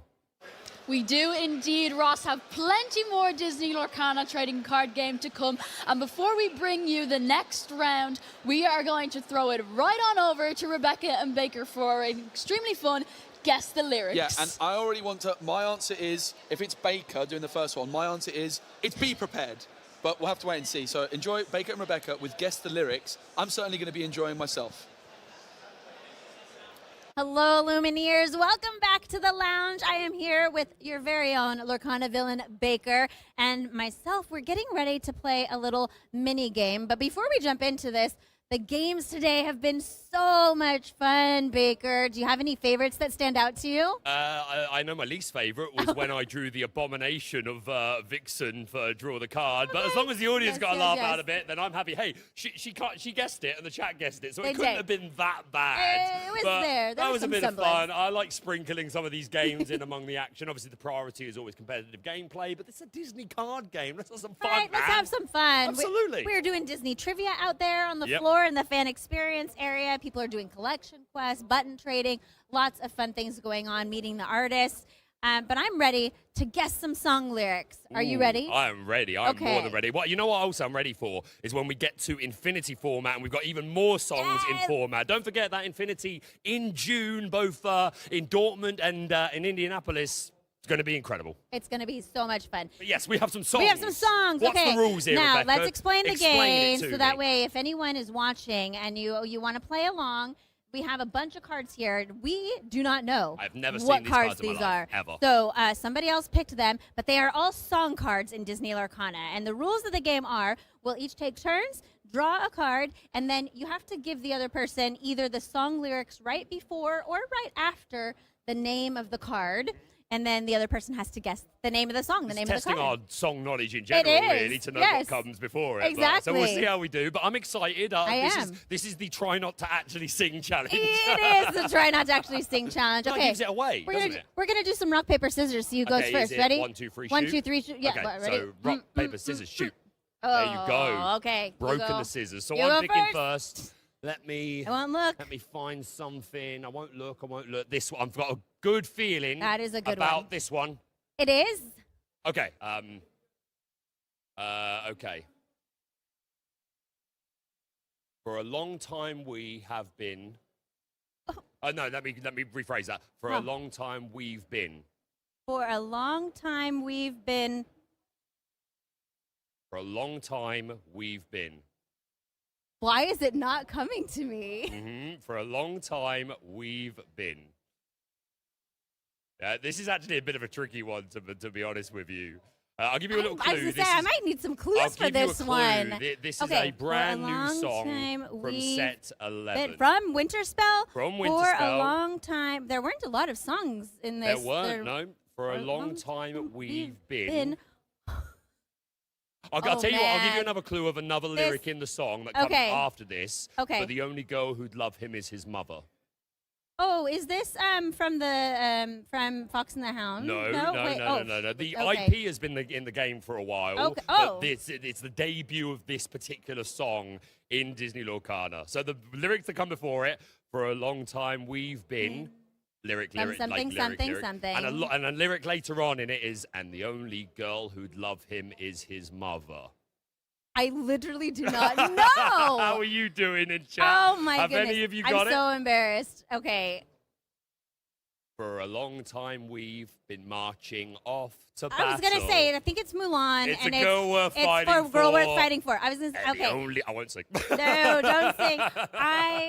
Well, That was a darn. tricky one. That was a tricky I'm one. not sure I'd have got Okay. that, to be honest. I had an inkling that it might have been. I was like, I bet it's that Mulan song that I don't know Yep, very yep, well. yep. And it was. There you go. Oh man, I'm gonna need a redemption Okay, song so after that. So is that Oh, 1-0 to me, boy. or does that not how it works? Or do you just get a point if you guess it? We get a point if we Okay, guess cool, it. cool, so I cool. get So 0 you're points. you are net Zero. zero right wow. now. Okay. Right. Well, you're gonna get this one. Am I really? Yes, you are. Is it my fate? Is it El Clasico? It's new. It's new, and Okay. well, I shouldn't say, but Okay, okay. you know what? I think these all might be Winterspell. That's a lot of cards for just Winterspell. Okay, so I have to think now. If you paint with all the. Say that again. If you paint with all the. Paint. No. Can you? Or it's can you? Can you paint with all the? Can you paint with all the colors Of of the the wind? wind? The Yes. debut of Pocahontas in That's Disney it. Lorcana trading card game. So that's okay, 1 point to you me. get a Baker's on the point. board. You're Can on we the do- board. Can we do like first to three? That sounds good, First yes. to three. First- Okay. okay. Right, so we're switching it up. So that's 1 point to El My Baker. goodness. El My- Villain. Okay. Okay. I got a finger. I know a lot of lyrics in the song, but what comes directly for it? Yeah, I have to like think through it in your mind of okay, how do I get to that part in the song? Give me a moment. Give me a moment. This is it though. This is my comeback. Yeah, this is yeah. my I think you're comeback gonna get this song. one as long as Okay. I don't fail here. Okay, we'll go with an easier one. Don't hold it back anymore. Oh, Don't hold it back anymore. let it go. Let it go. Let there it you go. go. You're on the board. That was my redemption. That was your card. redemption song. I knew as soon as I picked that up, I was like, as long as I remember the right lyrics, then I'm sure Yes, she's going to you're get good, it. You're good. You're good. Okay, excellent. Okay. So we're 1-1 at the moment. I'll take this one. Okay, look this away. is well. Okay. Oh, I have to think of the lyrics that come right before it. Yep. Take a moment. Let's see here. Get your bearings. I don't want wrong information. Like She's thinking. She's thinking. Hope you're playing along at Is home, it- by the way. like reindeers in the sky. I think that's the lyrics that come right before it. Like reindeers in the sky. Yeah. Someone in chat is gonna. Like reindeers in the sky. Oh, goodness me. I feel like I'm going to lose a point here. Nothing's jumping to mind. Say it again. Like reindeers in the sky. Like reindeers in the sky. So it's got to be Christmas based. Surely. But what Christmas songs did we get? Like reindeers in the sky. So we obviously got the debut of Mickey's Christmas Carol. I'll give you a hint. Okay, I'd love a hint. It's not a new song. It's not a new It's not song. in Winterspell. No. Say the lyrics again. Like reindeers in the sky. Like reindeers in the sky. Oh, goodness me. Like reindeers in the sky. Is it Ruby? Yes. Because I think I can picture the artwork, but I'm not sure if this is one of my better known songs. It's because this is one of the Frozen songs, right? No. It's not a Frozen No, song. it's not. Like reindeers in the sky. Goodness me. What other Disney films have reindeers in them? Well, there's no reindeers in the film. Right, so that's entirely unhelpful. Yes. I'm going down the complete wrong line of thought. Like reindeers in the sky. Oh, goodness me. You know what? I've been told off by chat before for not knowing when to let it go, pun intended. I think I'm going to have to back out of this one. What is it? It's like reindeers in the sky. You can fly. You can fly. There we go. Okay. Yes. I wasn't even That's a tough close. one. That's a tough one. Okay, so That we is a are tough one We and are one at the and moment. So one. this is the This is decider it. round, really. This is the Unless decider. we both get it unless or we're both tied. fail, and then we need like a tiebreaker of some Exactly. description. All right, All okay. right, let's go. Let me pick Good another one. one. I've got a good We'll have to feeling pick this one as about this one. Okay. I'm ready. You're so beating me now. Ah! Let the storm rage on. This is what comes right before it. Yeah. The cold never bothered me anyway. Cold never bothered me anyway. Smashed it, man. Maybe I needed to pick out a harder one for you. Okay, so this is a big moment. This is the tiebreaker. Okay. Well, it's not. If I can't get this, then you just I win. just If I win. get it, then That's- we need then a I just win. tiebreaker. Okay. Oh. Let's get it. Let's get it. How confident are you I'm going to get this? Like 100%. Okay. That's no pressure then. With all the force of a great typhoon.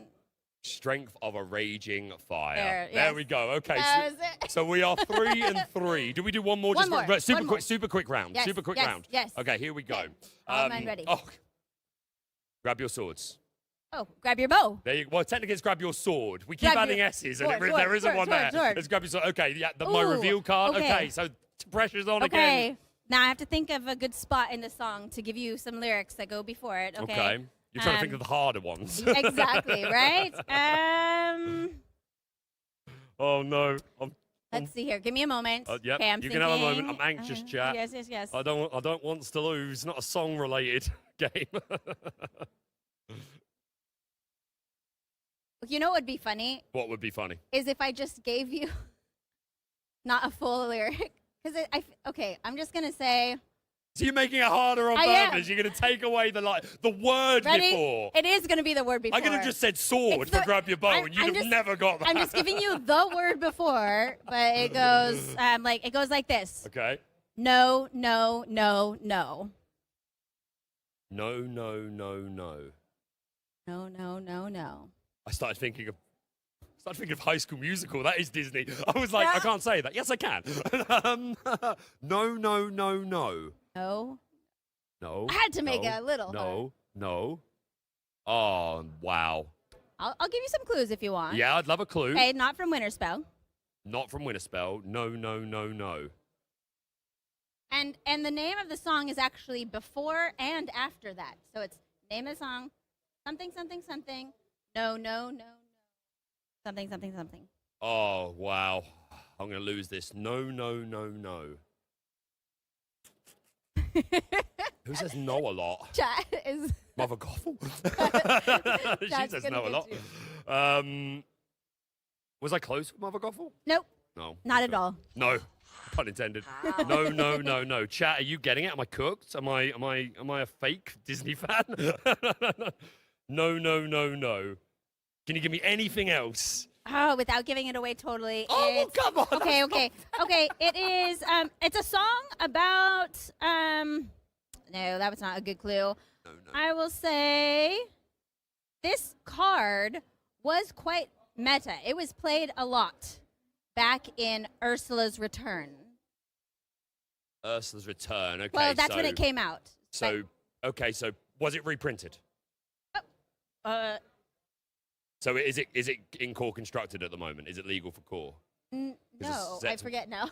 No. Okay, so it has rotated. So it's a song that's rotated out. Emerald. No. Does it strike a good match? No. No. No, it's Emerald. Now chat is going to be mad at me if it was reprinted, but I don't think it, I don't think it was. She's the real villain around here, chat. I'm pretty sure that, No. yeah, I'm going to have to put my hands up and surrender to your mighty. What do we not talk about? Oh, Bruno. Okay, I'm a fake fan, Lorcana fans. I'm sorry. Bruno. I'm ready No. ready to hand in my resignation, get a real Disney fan in here. That was fun. Well done. Well done. To you. That was Well good. done. Thanks for joining us. I want a rematch before the end of the We weekend. do need a rematch, maybe. I don't know. I might hold on to my title. I hope you all played along with us in the chat, though. That was super fun. Thanks for the fun, Baker. Always a joy. We're going to bring you more gameplays. Stick around, Illuminaires. Welcome. We are about to go into, I think, our final round of the day. It is our final round. Round 8, I believe. I am very, very excited. How are you feeling, Kim? I am so excited. We've already had some players on previously who are already on 18 points, still playing because, as you know, there's going to be 4 more rounds of Swiss on day 2, on our Sunday, where players will then will play 4 more rounds of Swiss and then cut to top 32. So every win matters, especially when you're on a fantasy draft team and you need all the points that count, you know? But also, we've seen an abundance of decks this weekend. Oh, well, yes. This weekend, it's only day 1. It's only just Yeah, but started, already, guys. But already. Today, we've seen so many decks. And we also took some time to predict. Each of us predicted some decks. And I know that you predicted Amethyst Steel. I did. And we've seen quite a few of that this weekend. I did. We've got Spirit. We've got Strength. I'm very, very excited about it. And we've seen some Amethyst Steel on the feature table today, and I'm feeling good. I'm still feeling good about it. And I think I heard someone say earlier that it is the most represented deck this weekend. Amethyst Steel, yeah, it was Amethyst Steel, and then below that was our Amethyst Sapphire, and then below that was our Woof Woof and Rebecca's pick, Doggone Gone.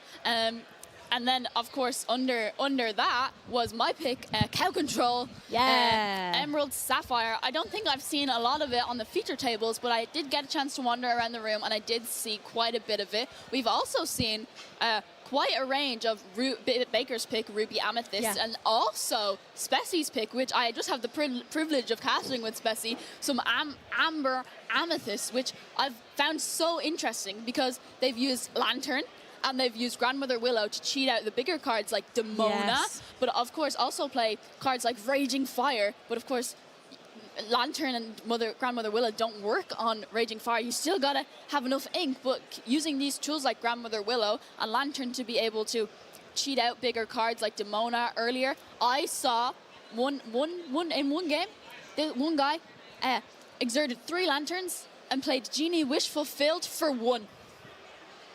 That feels illegal. It does.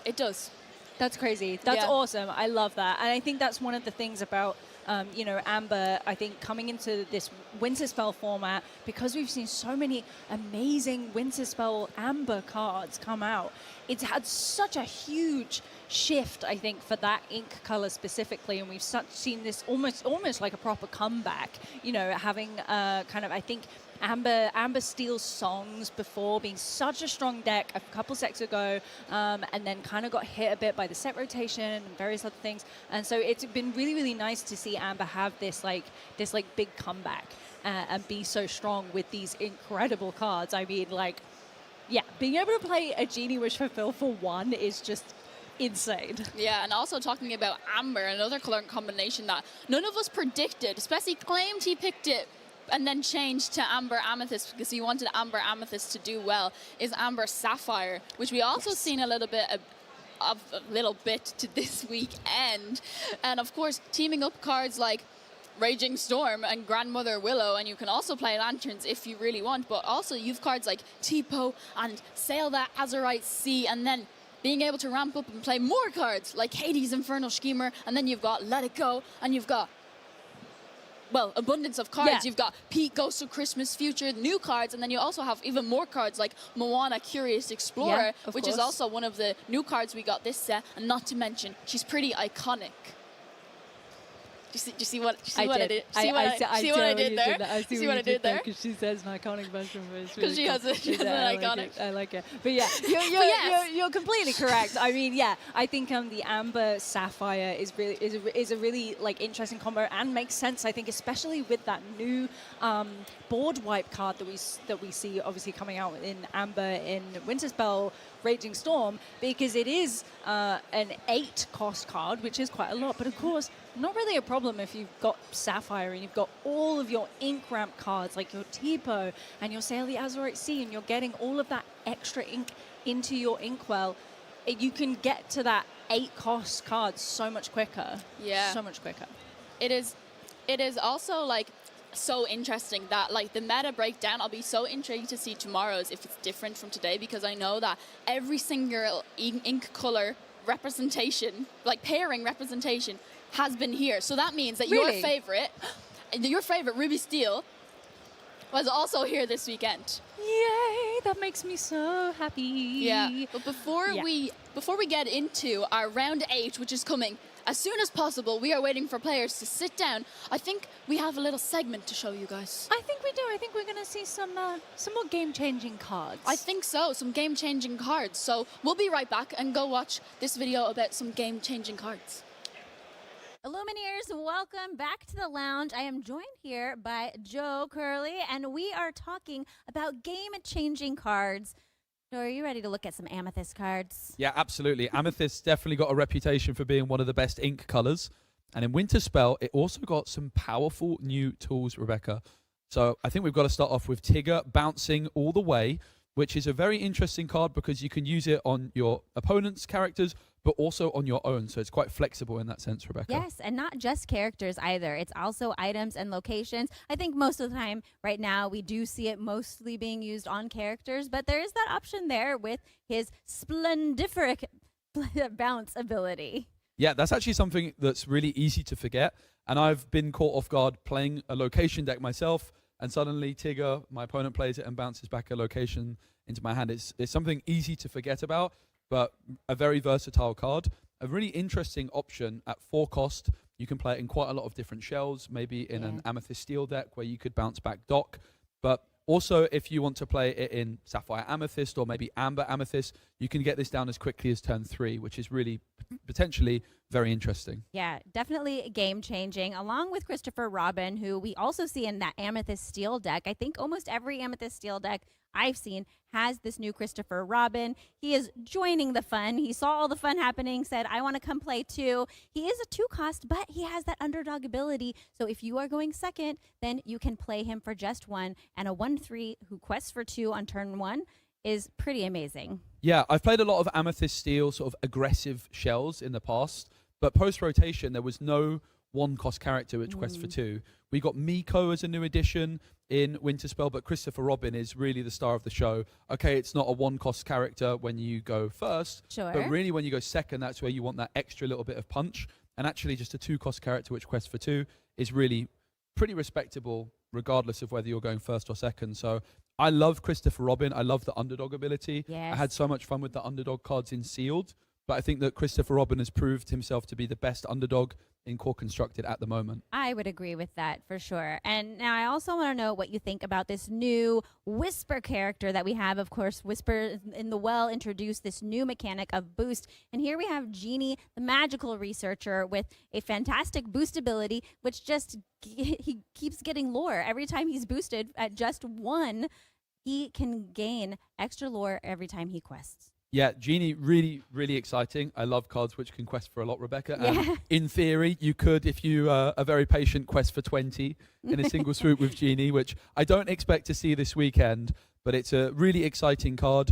And there's also some really interesting synergy. Doesn't work exactly with Tigger because Tiggers cost 2 or less. But if you can find ways of bouncing Genie back to your hand, there's also ways of adding those boost cards into your hand as well. So that's something to definitely look out for. Like imagine your opponent uses Mother Knows Best on your Genie Magical Researcher.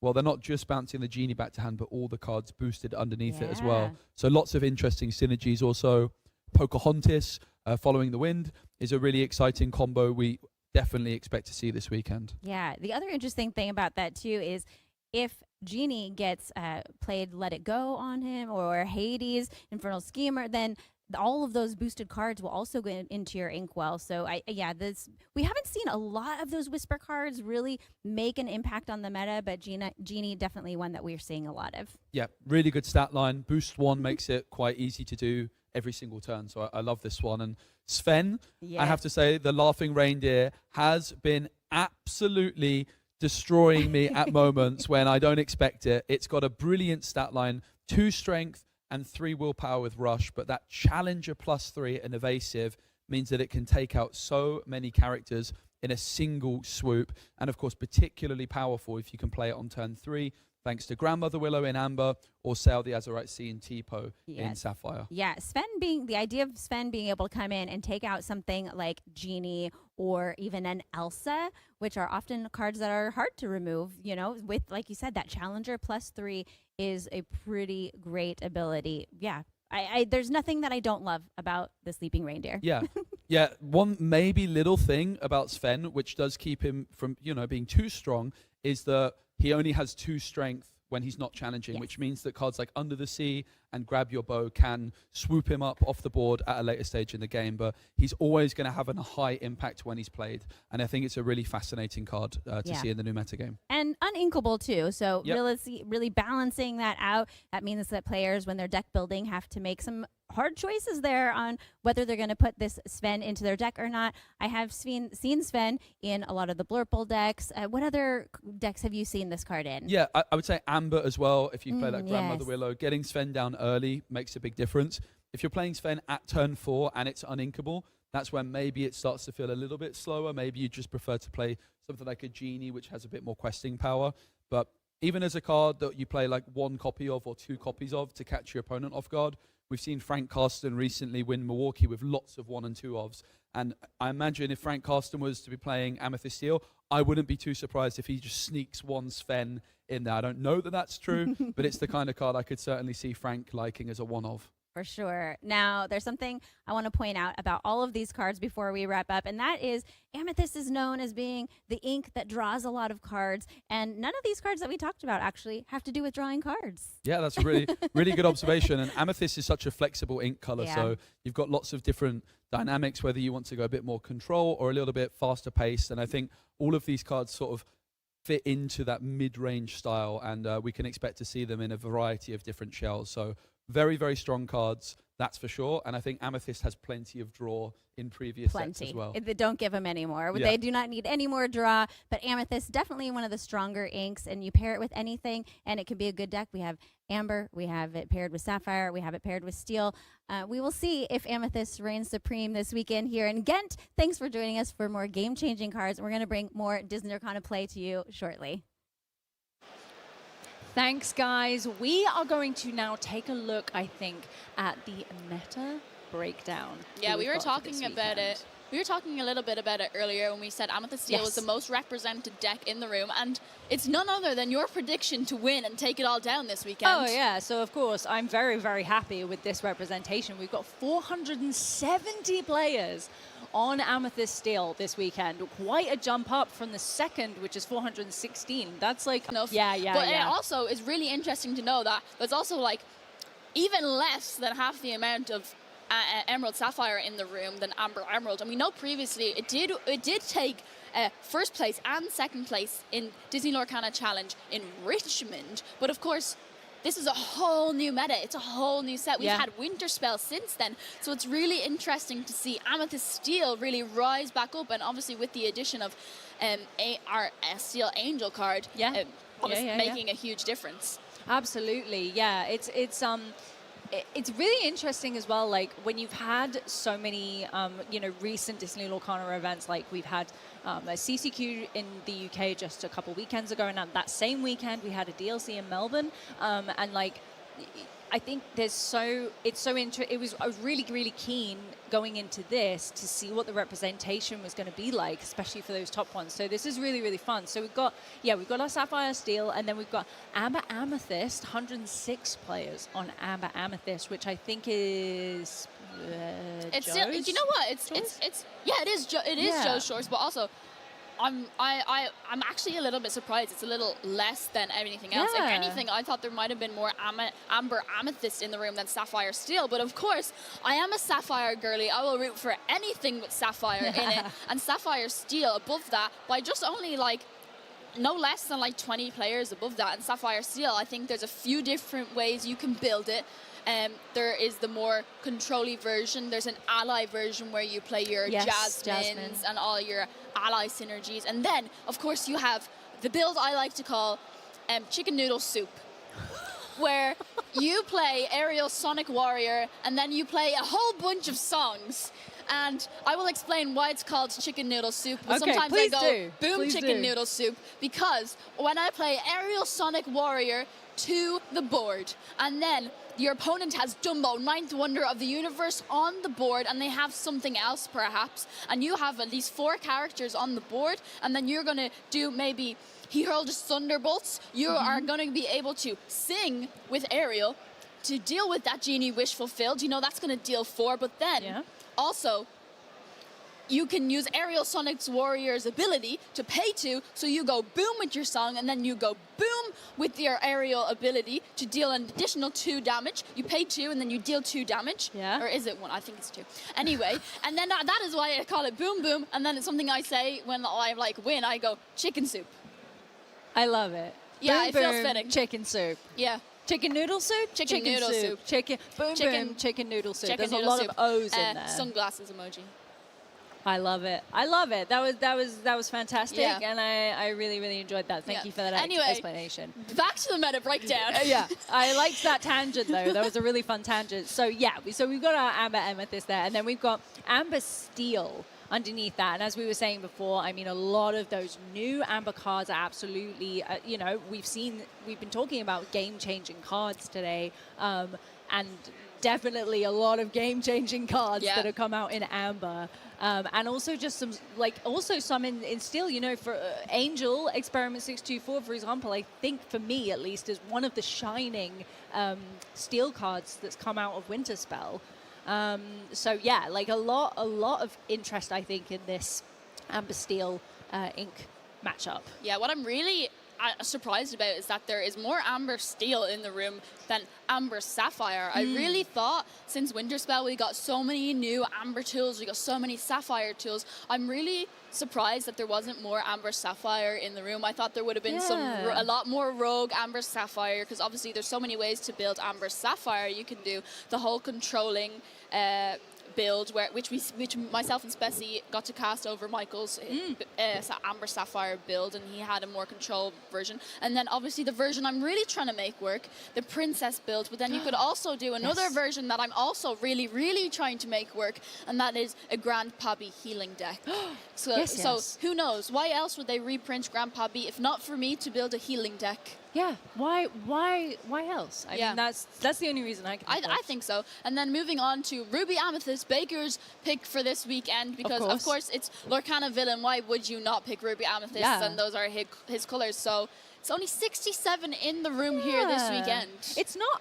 Well, today anyway. Yeah, I thought it would be one of those kind of like around this middle kind of area, because I think there are, all those top ones I kind of expected, but I did think maybe there'd be a few more, just because it feels like it's had such a comeback, the Amethyst Ruby combo.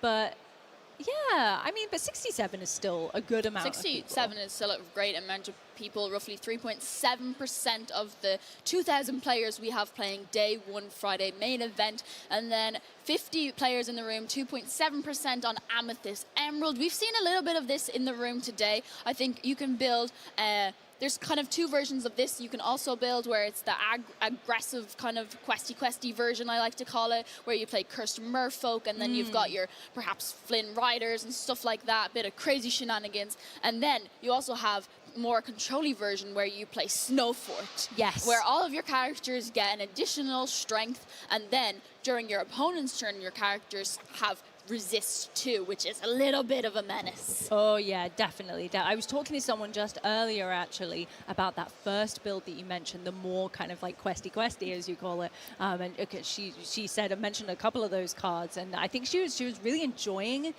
playing it. I don't think she said how well she was doing, but yeah, like it seems like a really fun build, and I think just. It's also, I think, a difficult deck to play. I think so. It feels like it's really, when I've looked at it and tried to play it, because I learned best by doing, so I do try to like play all of the ink combinations, and it feels like really chaotic when you've got like all of these ink casters, and you can do so much, just crazy shenanigans, and then you have to remember, oh, I need to exert this, draw cards, I can exert this to gain lore, and there's like so many possibilities. But I think like the more control-y version with Snow Fort, like we're still early on in this winter spell meta since we got all of these new cards. Yeah. No, we've had a load of big events, we've had a good few CCQs, but I don't think people have gotten the chance to really experiment. So maybe these 50 players, or was it 67 players playing it here this weekend, are really experimenting and trying to crack the meta with this Amethyst Emerald deck. Yeah, which is really, really fun. So yeah, interesting Amethyst Emerald, but I'm keen to see. We'll go back, and there's quite a few more left. So let's go back and have a look at that breakdown again to see what was next. So it was Ruby Sapphire is next on the list, which I know I have a couple of friends who were playing today who were on my fantasy draft list, who are all time, like their favorite is Ruby Sapphire, but neither of them were playing it today. Oh, that's interesting. They both are kind of known in our community for playing rogue decks, but they've both gone a little bit more meta for this weekend. Oh, very interesting. I think they've been doing reasonably well. But yeah, then we have Amber Ruby on 15 players. And we had I believe 2, maybe 1 or 2 Amber Rubies we had on stream today. So I'm actually really excited because something I've been testing a lot recently. I think we had a little game earlier. Yesterday we played a little game where you played Pirates? No, I played Ruby Steel Locations. Ruby Steel Locations, and I built my Reuben sandwich maker, Ruby Amber, where I just like to build a whiteboard and do amazing things. So I'm actually really excited. There was some people who brought that deck here this weekend. Yeah, really, really fun, really fun. And I did see as well there's also just below Amber just Ruby below that is my babe Ruby Steel. The thing is as well is that like Ruby Steel, it's because I played a deck before set rotation. I became known for playing this Ruby Steel deck that had Super Goofs and Jim Hawkins and RLS Legacy was the main combo in there. And I also had the old Flynn Rider with the Gustav that's huge. So it gets it. Anyway, yeah, so I got quite known for playing this deck, and I just haven't found anything I love quite as much since. But I can't play it anymore because of set rotation. So I need to go to Infinity. But at Infinity, you can. I know. You can do anything you like. I need to do an Infinity. But shout out to the 7 people in this room playing Ruby Steel. You've got this. I believe in you. I really do. Yeah, and then we also have 3 people on Ruby Emerald and 3 more people on Emerald Steel, those brave soldiers. Emerald Steel, I'm shocked there actually wasn't more of that, because I feel like combination of Emerald pieces, kind of like John Silver, Alien Pirate, and then you've got the new Chernobog card. Yes, and then combination them with Steel, and maybe perhaps they're playing a spicy Alien build with Angel and John Silver? Something like that. Something like that. And maybe they're all playing Alien decks and it's beautiful. Maybe. And I'm really sad we didn't get them on stream. Yeah, or maybe we'll have them next. Who knows? Maybe. And of course, we've got a lot more aliens as well, because with the introduction of Winterspell, we got all these more alien characters from the Lilo and Stitch, the series. So that's really, really, really fun. So I think we are about to go into our next feature match. And remember as well, speaking of Infinity, there are still tickets available for the Disney Lorcana Challenge in Dortmund in June, which is Infinity format. So go and get your tickets, but let's go and get into our next feature match. There's the QR code. Scan it now. Scan it now. Get your tickets. Get your tickets. So if you want to be like Jen and play your Ruby Steel Locations deck, build it now and go get your tickets for Dortmund. But right now, we're not going to hold you guys away from any of the action that our players are ready to go. The final round for our day one here at Disney Lorcana Challenge Ghent, round 8. I'm so excited. Jen, we've not been in the booth together yet at all. I'm so excited. I'm so keen. Today was a first for me as well with casting with Joe Curley as well. And I've known both of you guys for so long now. It feels like so long. I mean, I guess it's only been like a year or two, but still, it feels like an age. So it's really, really nice to finally be getting to work with both of you and cast with both of you. And it just feels natural. Natural. We have good chats. We have laughs. It's wonderful. So I'm really, really excited going into this, our final round of today, round 8.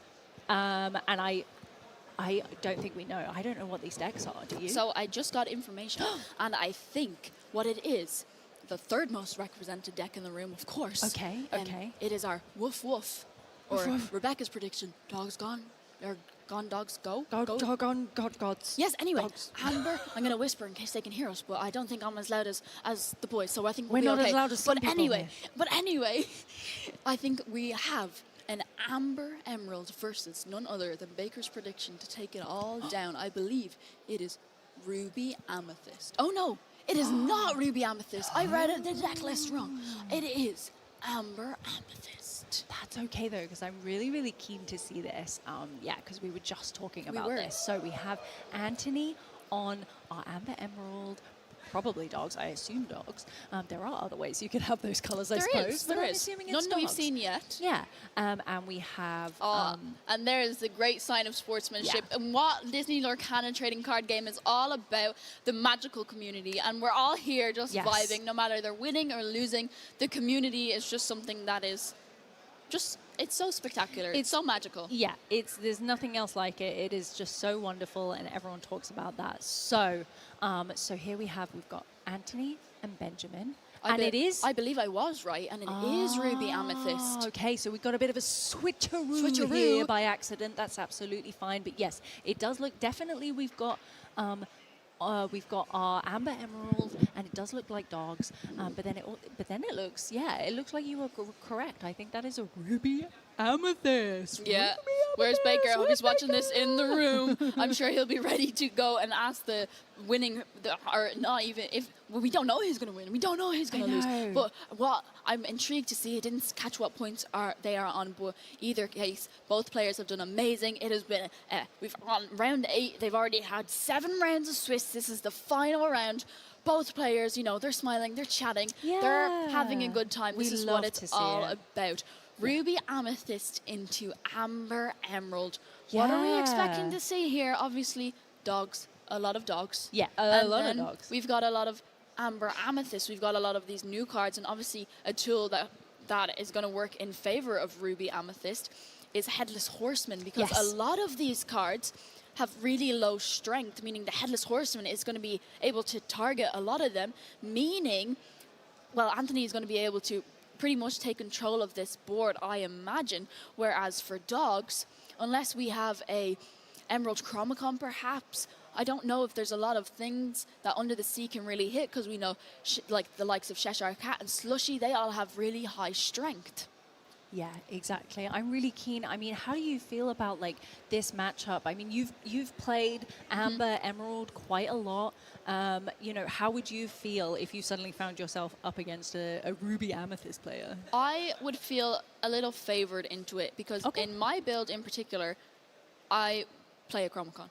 And so I like to play a Chromacon in these particular instances. I play both. I like having both Under the Sea and Chromacon, but it's very interesting for players that are currently cutting it, because there's not a lot of things in Ruby Amethyst that players can target. But of course, we see that Mulan Injured Soldier coming into play, which makes me think that perhaps Laurent, our Ruby Amethyst player here, is setting up for a Mulan Elite Archer shift, perhaps, which in this matchup is, if you can shift it and challenge a load of characters, can really help you gain control of the board. I mean, yeah, I think you might be right. I'm really excited to see, because I feel like we don't often see that Mulan Injured Soldier straight off the bat.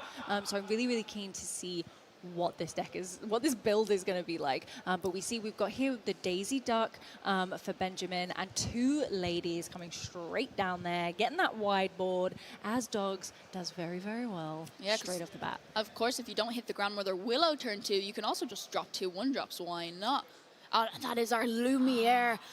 Fiery friend. I absolutely love this card. I think these cards, and we've got Madam Mim, Tiny Adversary as well, is very similar. So Lumiere, he gives all of your other characters +1 strength, and I just think that is so easily underestimated. But when you think about, like, you've got a lot of characters who might only have like 2 strength or 3 strength, and then of course you've got lots and lots of characters who you might be up against. But there's the Grandmother Willow. Yeah, that Grandmother Willow we were talking about. Yeah. So it's not going to be a tramp, because obviously if you get Grandmother Willow out turn 2, there's a possibility we can get our 7-cost tramp out turn 3. But it does seem like Grandmother Willow coming out here this turn did, if Benjamin did have a 1-drop, could have played it. But of course not, meaning this turn we could see Tramp come down if he does have it in hand. However, it is going to be Cheshire Cat coming down on the board next to Lumiere and our Mulan Injured Soldier for our Ruby Amethyst player, which meaning next turn we could see this damage being moved off Mulan onto perhaps even the Grandmother Willow to be able to get rid of it cleanly. I wouldn't be surprised if that is the choice that was made. It would make complete sense, because that Grandmother Willow can be a real problem. Like, just being able to cheat out those cards for a bit cheaper is just really, really nice. But we see there's the Tramp head. I think the Tramp, was the Tramp come down? I can't quite see the our card Tramp right at the enterprising enterprising dog. Unfortunately, he's covered by our Friday main event banner. Okay. But that's okay. We knew what was happening. And because we have not only 2, 3, 4, 5 characters on board, but not only that, we have Grandmother Willow's ability, meaning he did not pay 5, 6, 7. He did pay 1. Did he pay 1 or 2? I have no idea. idea. I think it meant he only paid 1. Less. Anyway, he played not very, but it did mean he was going to be able to draw up to 5 cards. Unfortunately for Benjamin, he's going to have to discard 5 cards. And it's looking like there's 2 under the season in his hand. Unfortunately, here right now, he might have to discard some of them, because it's not going to be much use here in this current, this current board state, as well. Only the Lumiere is currently a 2-2, as right now this Lumiere is giving the Mulan an extra strength, making her a 3-3, and our Cheshire Cat, well, he's a 3-4. He was never under the seeable, but now he's currently a 4-4. Yeah, exactly. So if an Undersea were played now, it would only currently get rid of that Lumiere.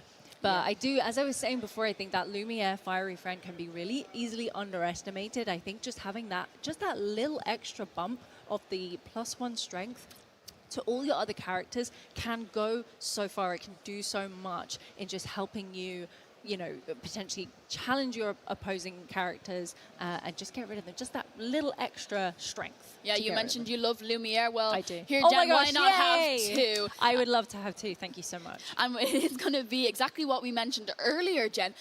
We are going to boost our Cheshire Cat, and we are going to move the 2 damage off the Mulan Injured Soldier to get rid of that Grandmother Willow. Yep, So unfortunately for Benjamin, we're not going to be able to, unless he has another one, pay 1 less for a card during each turn. No, you absolutely called it, and I think that was the right choice from Anthony there, getting rid of that Grandmother Willow, because we can already see Benjamin has such a wide board, then just obviously having that extra ability of getting even more characters out because you can pay less for them.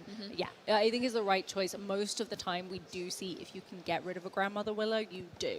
Yeah. Because it is such a strong card. More than likely. And our Amber Emeralds player has such a wide board right now, and obviously the aim of our Ruby Amethyst player is going to want to try to take control of the whole game board. And of course, we're only on 4 ink right now. We can ink till 5, meaning we could see Elsa 5th Spirit come out, but also we saw Slushy in hand. We could also see Slushy come out because it's evasive. I love Benjamin's Slushy. not going to be able to do much against him, which meaning next turn, because Anthony has so many cards on the board, we could see a potential Demona coming out to exert every single one of Benjamin's cards, which ultimately, Anthony then, if Demona comes out and exerts all the cards, we could just see Anthony completely challenge in to banish a whole bunch of daisies and dogs. You're right. You're right. I think it's a really tough situation for Benjamin here. Of course, not wanting to necessarily quest. He has chosen to quest with those 2 daisies, so they are now vulnerable,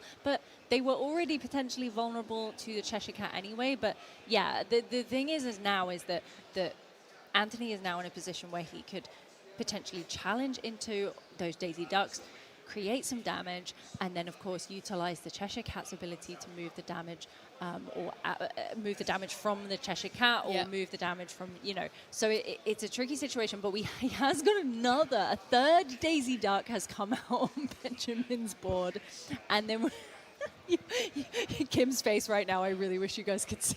I'm just like, whoa, okay. There was 2 Lumieres on the board, meaning the one Lumiere had 3, and the other Lumiere had 3 thanks to the other Lumieres, meaning this Rhino came in. We are going to reduce one of these Lumieres, making it a little bit easier to get rid of some of the board. So we're going to sing Under the Sea, meaning only the one Lumiere is going under the deck. Yeah, and I think I think you saw. Did they have 2 Under the Seas in hand, or did one of them go? At the beginning, he had 2 Under the Seas in hand. When he played the Tramp the first time, he had 2 Under the Seas in hand, and we did discard one of them. So this would be the second Under the Sea. It makes me think this is the Under the Sea he did keep for this instance. But unfortunately, he kind of needed to do it when he did, otherwise the board was kind of getting out of control. We do see that Elsa 5th Spirit come into play by our Ruby Amethyst player. But what is Laurent Anthony going to choose to challenge? Because we can challenge in here with Elsa to something like she has Rush, but and then we can, obviously we still have Ink available. We can, I believe, boost Cheshire Cat and use his ability to move some of the damage over to finish off. Exactly. But of course, we don't need to do that because Lumiere is on the board, meaning Elsa's not going to hit for 2. She's actually going to hit for 3. Yes. Oh my gosh. It is so easy to forget. I think about the Lumiere, and I do think it happens a lot just because he's so unassuming, but then it's like, oh wait, no, you have more strength. Whoops. Okay. But yeah, so we see that damage there on the Mulan and the Cheshire Cat that got from that Tramp.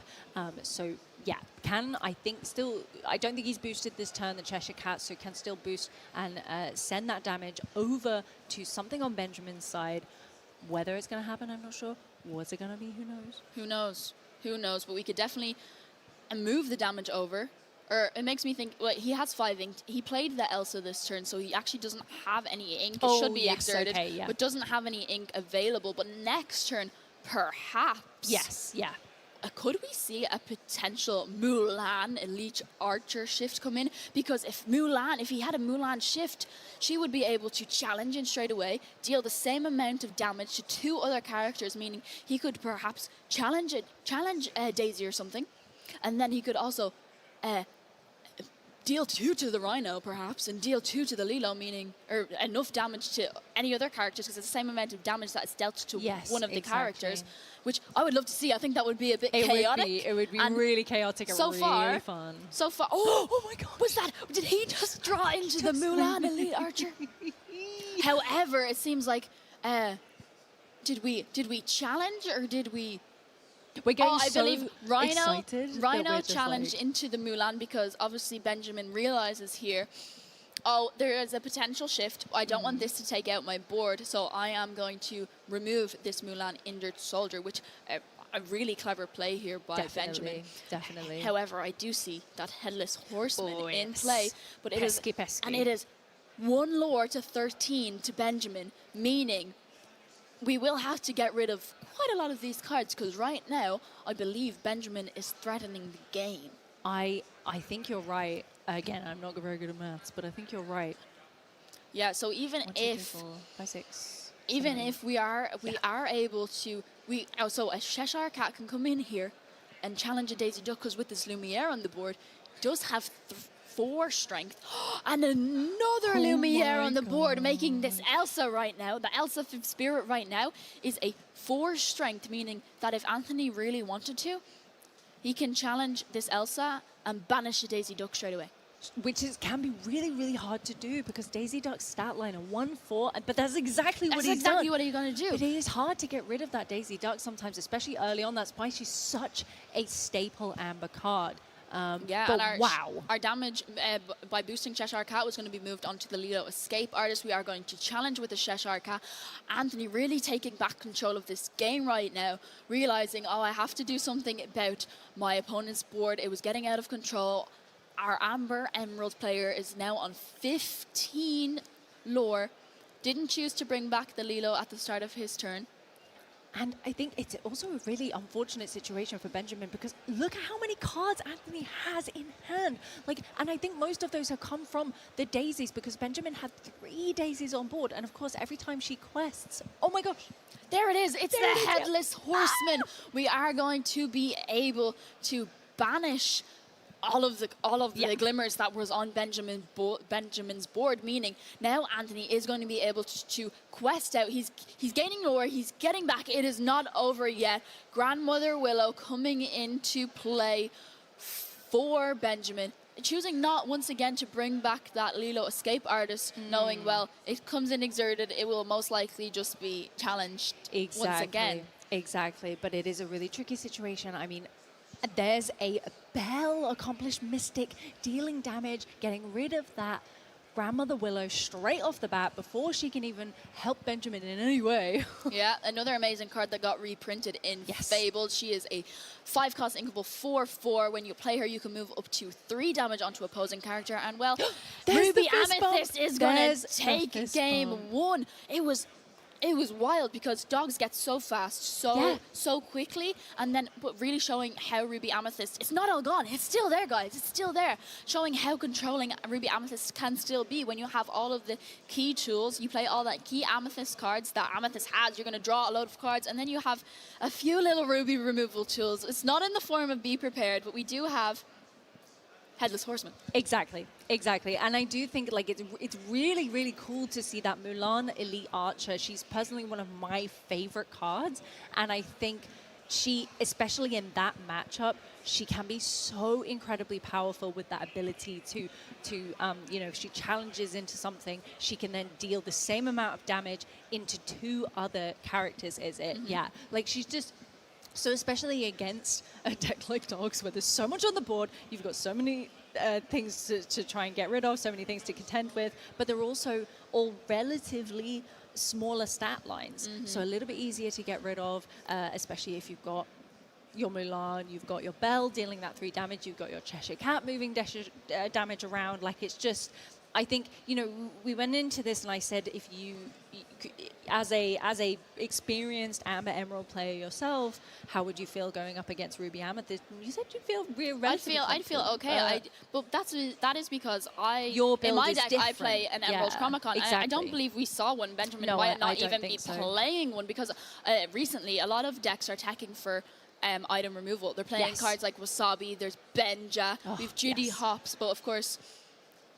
In Ruby Amethyst, I don't believe there's very much item removal. I know in Amber Amethyst, correct me if I'm wrong, I don't believe there's very much item removal. It's normally in the form of, I know, Sapphire, and we have Benja and Steel, and then we have like Hideaway, and we have in Emeralds, we have You're Welcome, and you're able to get rid of an item that way. But of course, a lot of people are getting rid of all of the Emerald Chromacons and going full in on Under the Sea tactics.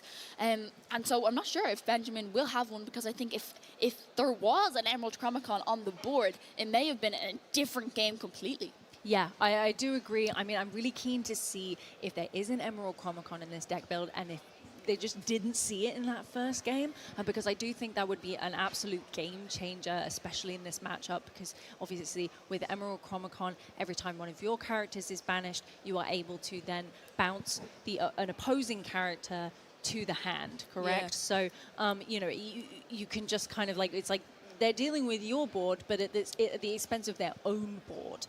So I do think, that's especially where Amber Emerald is not as strong with, of course, removal as such and trying to deal with the opponent's board, because it is much more designed, I think, at least for the most part, to really just quest.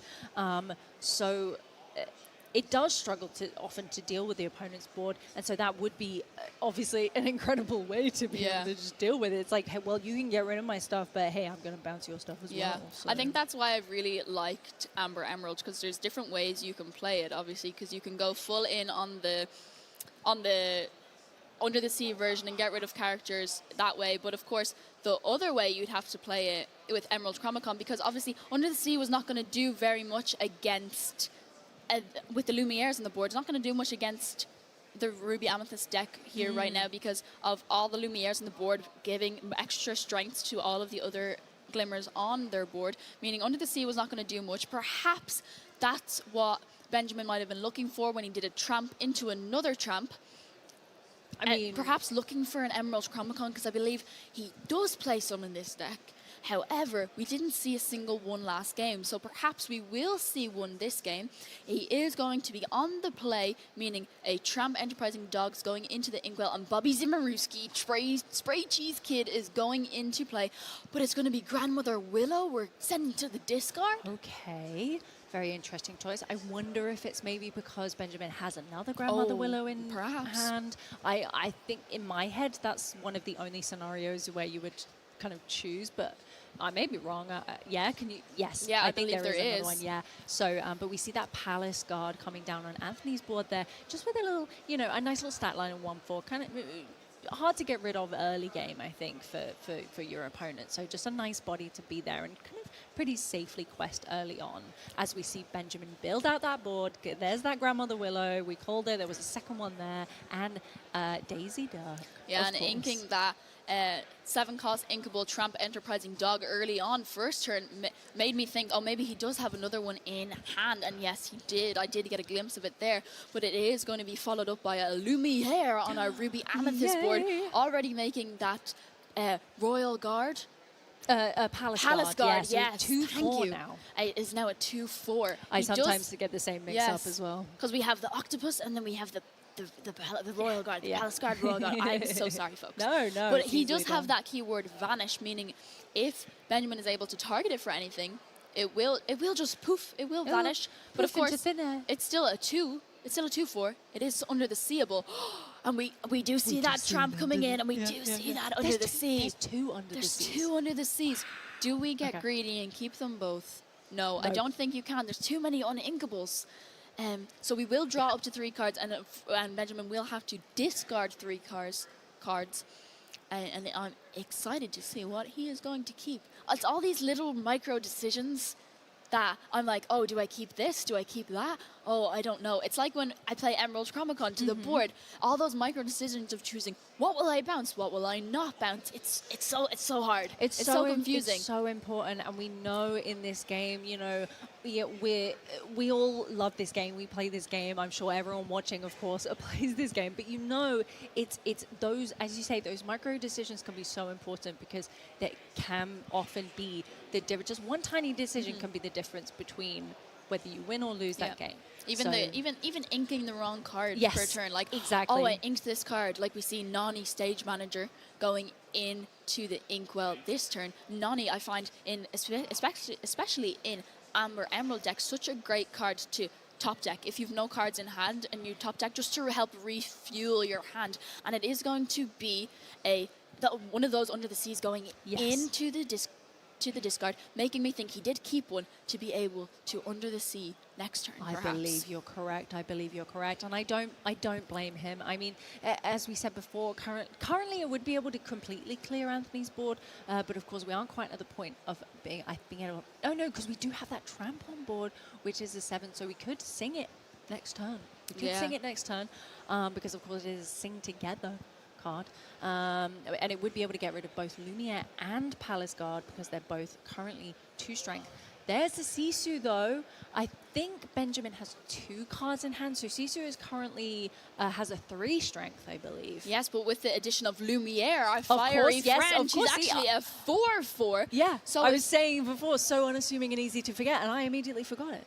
Yeah, but and then of course, if Benjamin's going to be to choose to sing under the sea this turn, the Sisu is not going to be able to be targeted. But no, it's not going to be that yet. It is going to be another Tramp Enterprising card.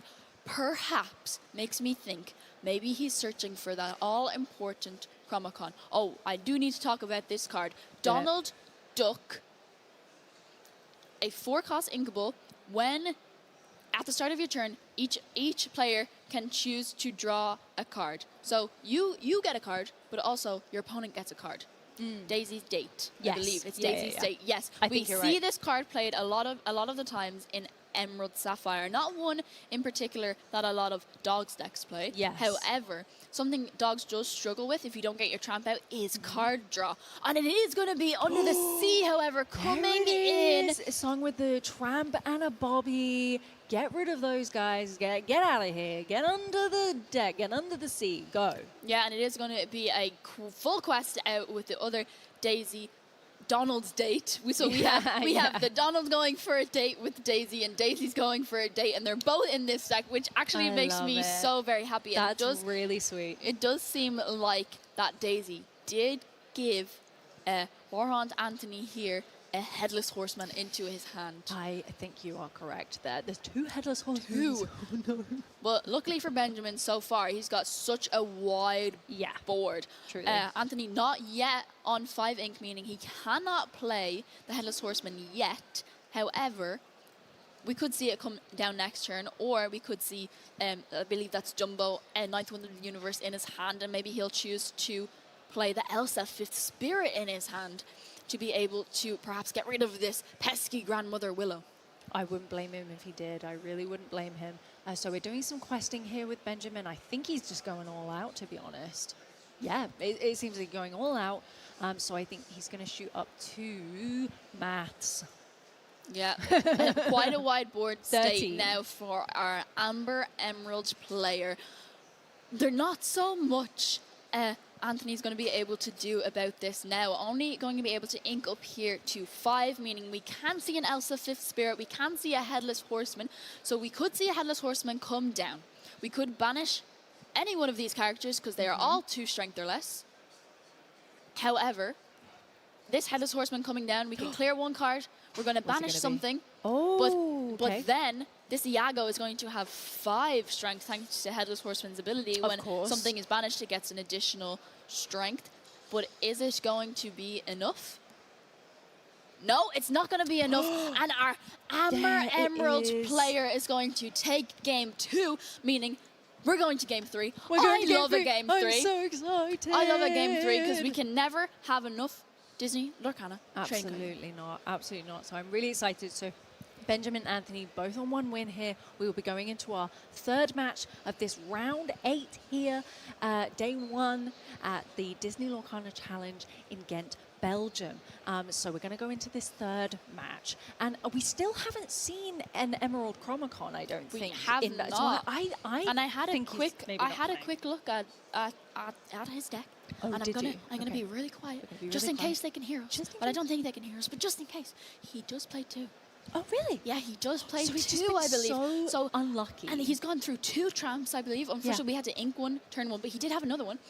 So he was able to get his tramp out. He did do it exactly too. when He you did needed to. twice. He did 2 tramps, I believe. Well, he did take the win. He took the win. Yeah. But this game, this 3rd game, will we see an Emerald Chromacon? Because this time, our Ruby Amethyst player is going to be on the play. Yeah. And Benjamin obviously winning on the play himself. This time round, he's going to be on the draw, meaning he is going 2nd. Yeah. So I'm curious as how many Emerald Chromacons do you play in your most recent build? In my most recent build, which I believe I also called Woof Woof, so shout out to Ross's name for naming his caster predictions. Love it. I've been playing 3, but I know a lot of people were going down on the amount of Emerald Chromacons they're playing because so many decks were teching for item removal, and we've already talked about it. There's so many item removal in Emerald, in Sapphire, and Steel. However, in Ruby Amethyst, chat, let me know. I don't believe there's any much item removal in Ruby Amethyst. How about you, Jen? I don't don't believe so. I was trying to think of it. I'm sure the chat are screaming at us about all these cards that we're probably forgetting. But hopefully we're not incorrect. I can't think of much right off the top of my head. But yeah, like it's one of those conversations that I think is really interesting at the moment to have is are you deciding to to add item removal to your deck to deal with the few problem items that people have been playing a lot, such as your Emerald Chromacons, your Lanterns, maybe a Junior Woodchuck guidebook. You know, but I think we also, I think a lot of the times when I've had this conversation with people, it's been I'm spoiled for choice. I want to have all of these cards in here, and it doesn't feel like I have room for item removal. And so I think generally, my answer is always, as a diehard Steel player, my favorite item removal is Benja. Because he's a really, really good just body on the board. He has a decent stat line. He quests for 2. So even if you play him and there's no item to remove, he's still just a decent character to have in play. He's still a good Glimmer. But you also have that option if you need it for item removal. But it's just a really, really, because, you know, a few sets ago, we had our items deck with the Tamatoa being really, really, really strong. So it's just interesting going into this, like, thinking, hey, well, we only have a few now, but they are real problems. So the question on our mind is, will we see the Emerald Chromacon this time? But right now, both our players starting out, we did see Mulan Injured Soldier coming in for our Ruby Amethyst player, and that is followed up by our Emerald Amber player playing Daisy Donald's Date. Yeah, so cute. She's got a little teddy bear. I love it. Yeah, questing for 2. She is a 1/4, but questing for 2 each time. Yes, okay. Your opponent Speaking of items. may get a character. Speaking of items, did he draw the item? We've got this. I think he's played this Junior Woodchuck guidebook. Oh yes, this item. Not the Emerald Chromacon, but sorry. this item. It's because I literally just mentioned it like 2 minutes ago, so I was like, oh cool, there's one. Yeah, so we've got the Junior Woodchuck guidebook, which almost feels like a new Friends on the Other Side, because it essentially costs, which was a 3-cost action to draw a card, and this is you pay 2 for it, and then you can pay 1 to banish it and draw a card. So it's like a Friends on the Other Side in a different way. Unfortunately, not singable, but you can play it and leave it there if you like. But I haven't seen a lot of people doing that. But of course, if you don't have a turn 2 to play, like a turn 2 Glimmer character to play, you of course can just play your Junior Woodchuck's guidebook and just leave it there for a rainy day, maybe a little rainy Daisy Ducks that come down and you might need to draw some answers to. Exactly. It's very unassuming, and if you're only playing a little bit of item removal, you might not want to use it on a guidebook. But we see the Cheshire Cat coming down there on Anthony's board, and we've already, of course, got that damage there on Mulan, which he might be able to utilize in the next turn, because, I mean, we're already seeing that big board growing on Benjamin's side. It's going to get wide real quick. Yeah, that it is. Unfortunately, we won't be able to tramp this turn, but however, Benjamin chooses to play 1 or 2. Maybe he has a load more characters to play, and then next turn, if he does have the tramp, we'll be able to draw up to the number of other characters he has in play and then discard, maybe searching for whatever key pieces he needs to help him win this game. Yeah. And then moving on to back to Anthony's turn, I believe. No, not Anthony's turn. We are just, unfortunately, doesn't seem like we had a 1-cost to play. No. We are going to just pay 2 for Della Moon's Lullaby. We're going to reduce the strength on Cheshire Cat and draw a card, hopefully searching perhaps for a tramp. I don't believe he had it in hand. But then our other tramp, Street Smart Dog, is going to come in to be able to give our Lady Decisive Dog extra strength, meaning if Benjamin chooses to, we can quest for 3. I think he gave it to the lady. I could be mistaken. It's hard. Sometimes it's hard to see, isn't it? I lose track, and I get so excited because I was looking at Anthony's hand, so I missed half of that because I love Ruby, so I get really excited, and I see he's got a Diablo in hand, which I really, really love. There it is. And we Diablo's see it no longer in hand. I love it so much. A little beastly thing. So I was just getting really excited about all those cards.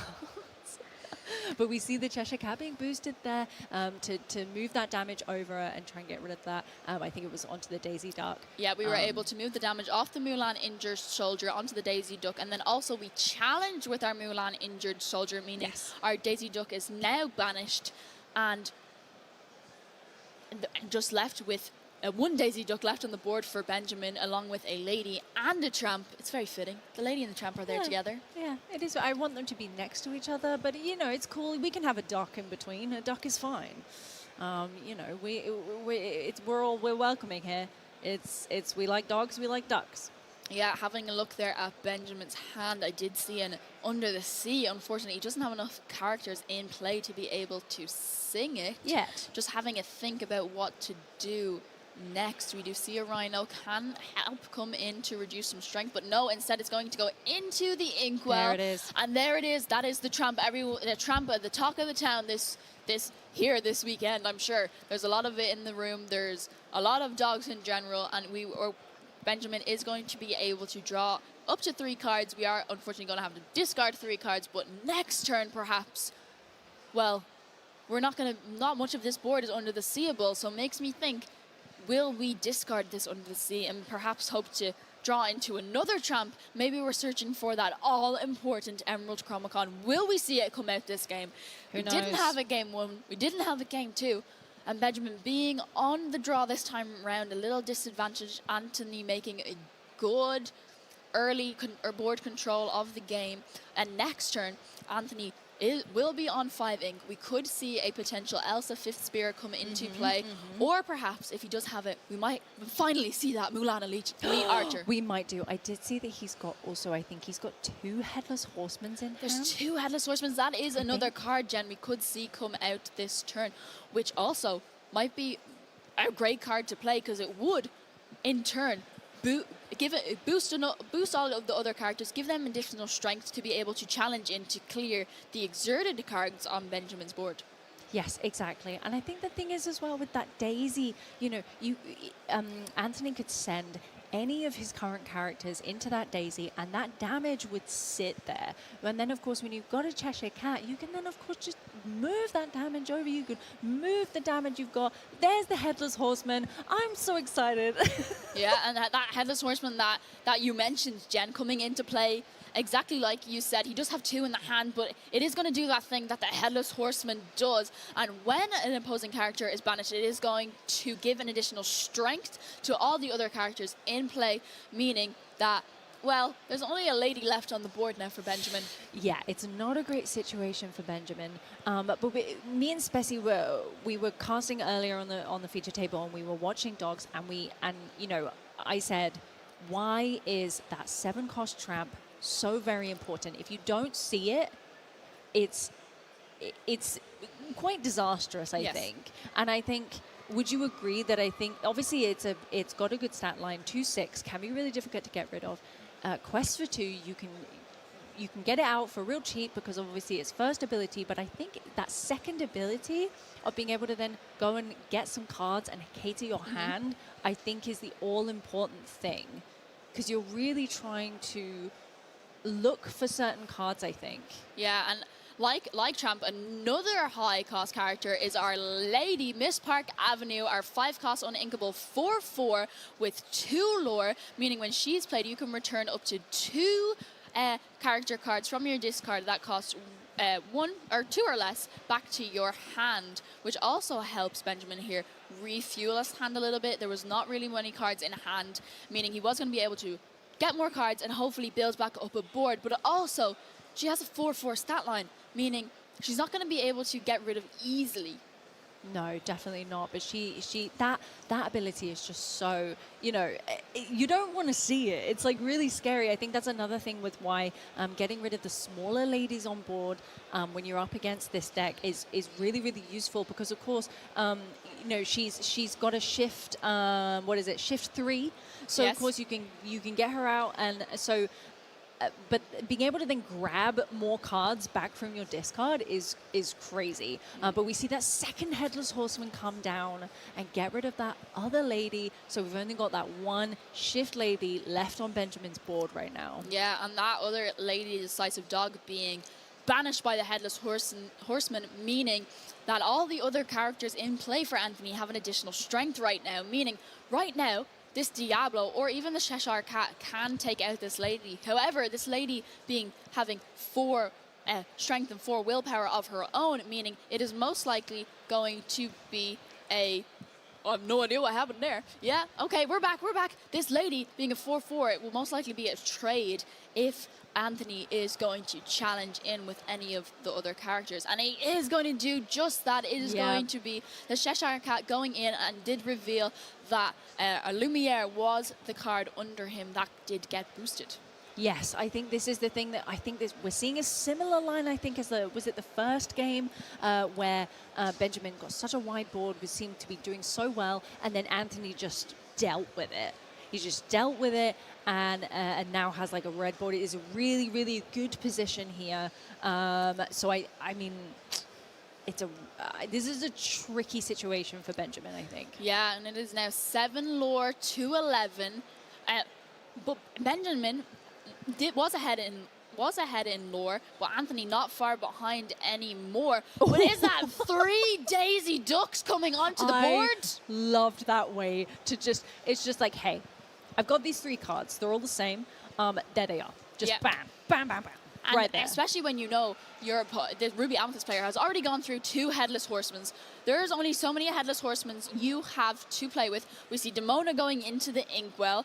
However, there's still an Elsa 5th Spirit in hand. There it is. There it is. There it is coming into play, meaning one of those daisies is going to be exerted, and we are going to be able to challenge into this Daisy Duck.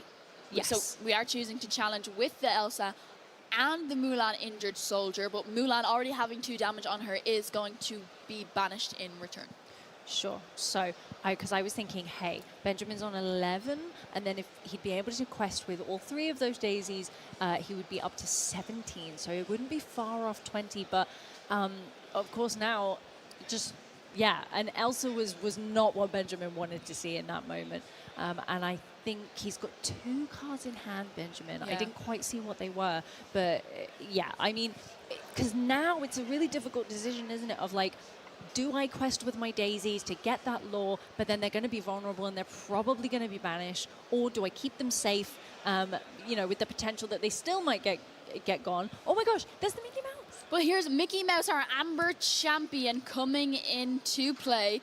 Meaning, yes, our Amber characters are going to have additional strength, but additional willpower, but it is not going to be enough. He's not going to be. Benjamin, our Amber Emerald player, was not going to be able to challenge in to be able to deal with Anthony's board here. So it does seem like our Ruby Amethyst player is taking the win. I had a moment there where I was like, wait, is that it? Is that it? It was a little bit unclear, but yes, I think that was it, and I believe Anthony took the win there. 2-1 to Anthony, but both players played incredibly well there, and what an interesting matchup. It was a really interesting matchup, and amazing. Shout out to both our players. They both played amazing. And not to mention, it looks like they were both on 18 points. And if you have 18 points or more, you will be advancing into day 2, meaning we are going to see both of these players again in day 2, meaning I assume Baker's going to be really happy because it means a Ruby Amethyst will be playing on Sunday.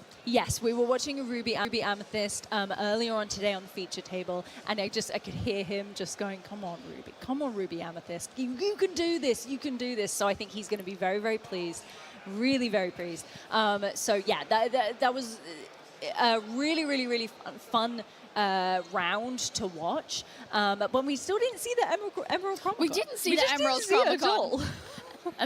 We didn't see it at all, and then unfortunately for Benjamin, it just didn't go his way. But luckily, both of our players will be advancing to day 2 on Sunday, and Jen, that was our last round. Was it? Yeah, it was our last round. It was round 8. Do we have a backup match though? I don't know if we have I don't know if we have a backup match, but however, it's not the last round because we have 8 more rounds tomorrow. Yes. And then we have more rounds on the Sunday. And then we have even more rounds on Sunday. But I hope we have more actions coming up. I have not heard if we have a feature match too, but I assume we do not. It is our last round, unfortunately, Jen. But I believe we are going to throw it over to Baker and Rebecca. I think very momentarily, I think they're just getting ready over in the lounge to chat to Anthony, our winner of that round. But just for now, I mean, we talked a lot about the Emerald Chromicon there, and I think I'm really curious to know if Benjamin had managed to find an Emerald Chromicon in that last match, especially, do you think it would have been a game changer. I think things might have been very differently. Yeah. I think at one point Benjamin had a huge board. I think one Emerald Chromicon would have made a very different game. I think, however, our Ruby Amethyst player did such a good job of controlling the board. I'm sure both players would have done differently, but I'm intrigued to know, did he have the Emerald Chromicon, or did I read a deck list wrong? Or did he just not find it with the Tramp? But anyway, that is our final round, but we will be back tomorrow. And Jen, yes, it is your first DLC. I know. I'm so excited that we got to cast the last match, and thank you guys for watching. And I guess we're going to throw it over to Baker and Rebecca, who are going to close out the show. See you in a bit. Kind of challenge here in the beautiful Ghent, Belgium. And that is it. We have come to the end of day one. Well, Friday day one. Friday day one, yes. And what a day it's been. Rebecca, have you had fun? Just a little bit. I've had an amazing time. 8 fantastic rounds. Congratulations to all the players making it to day 2. We still have round 8 actually still going out there. So there's some players who are playing to get that win and in.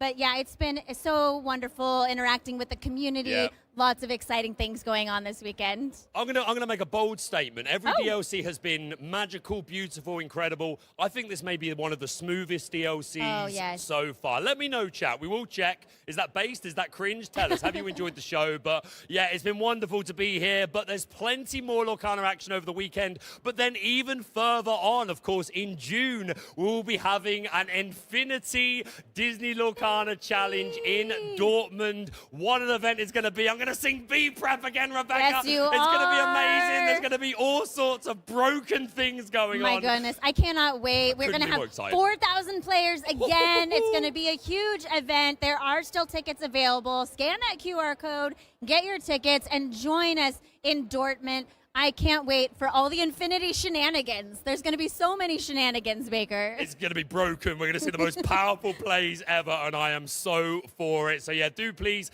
scan that QR code for information to purchase your tickets for DLC Dortmund. What an event it's going to be. But let's get back into the moment. I want to take a moment. We had a little caster fantasy league as normal. Talk to us about it, Rebecca. Yes, our caster fantasy draft. Something new here in season 2, and we have some updates for you through round 7. So we still haven't updated this for round 8 since they're still playing. And we have, let's see here, Jen is in 51 points. We've got Ross, 54 points. I'm at 63. Bessie and Kim tied at 69 points. And then our favorite Lorcana villain is coming in at 84 points, leading us off. Oh my goodness. The happy dance is well deserved, I think. Let's go. I'll let you take this one. I'm taking it I'll home let you this take time, this Rebecca. I one. felt so cheated when I picked Frank Karsten and he won the DLC and I still lost to JDZ Quest. JDZ, I know you're in the chat. I'm still fuming about it, mate. I will never let it go, but I'm going to make up for it here in Ghent, and I'm going to take it all the way home. I'm buzzing. Yeah, now one thing that we have to tell you about the caster fantasy draft is that we actually have 2 fantasy draft teams because we have 2 tournaments going on. So this is just for the Friday main event. We have all new teams for the Saturday main event going on tomorrow. So be sure to tune in, see who we've picked. We have some good players on our teams. We have some fantastic players, and you're not going to want to miss that. But something else that you guys are not going to want to miss, already teased a little bit on the Lorecast. Make sure you are tuning in live tomorrow morning, 9 a.m. for some very special information concerning the championships taking place later this year. And I'm just going to say it. Oh boy, am I excited for what is coming to the championships. You're going to be excited. You don't want to miss it. There's so much that we're announcing tomorrow. The European and North American championships are going to blow you away. So like Baker said, 9 a.m. first thing tomorrow. Be sure you tune in for all the exciting announcements. But with all that said, I think it's time to bring day one to its end, but we get to do another day one for Saturday. Let's do it again. All over. It was so much fun. Back. Can we do it all again? Run this back. Can we Let's just do it all again. again? Let's do it all again. Another 2,000 players. I'm in. I'm in, and I'm going to be right there with you. A huge shout out to our wonderful casting team. Of course, Spessy returning, Ross returning, Kim returning. What a debut as well for Jen. Super chuffed for her. I want to thank Fanfinity and all of the production team. A huge operation going on. And of course, our wonderful lore guides doing incredible work all weekend, looking after you as the players. We want to give them a huge shout out. But Yes. Rebecca, any final words before I send us out? No, that's it. 9 a.m. tomorrow. We'll see you here for all the excitement. We'll see you soon.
How?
Oh,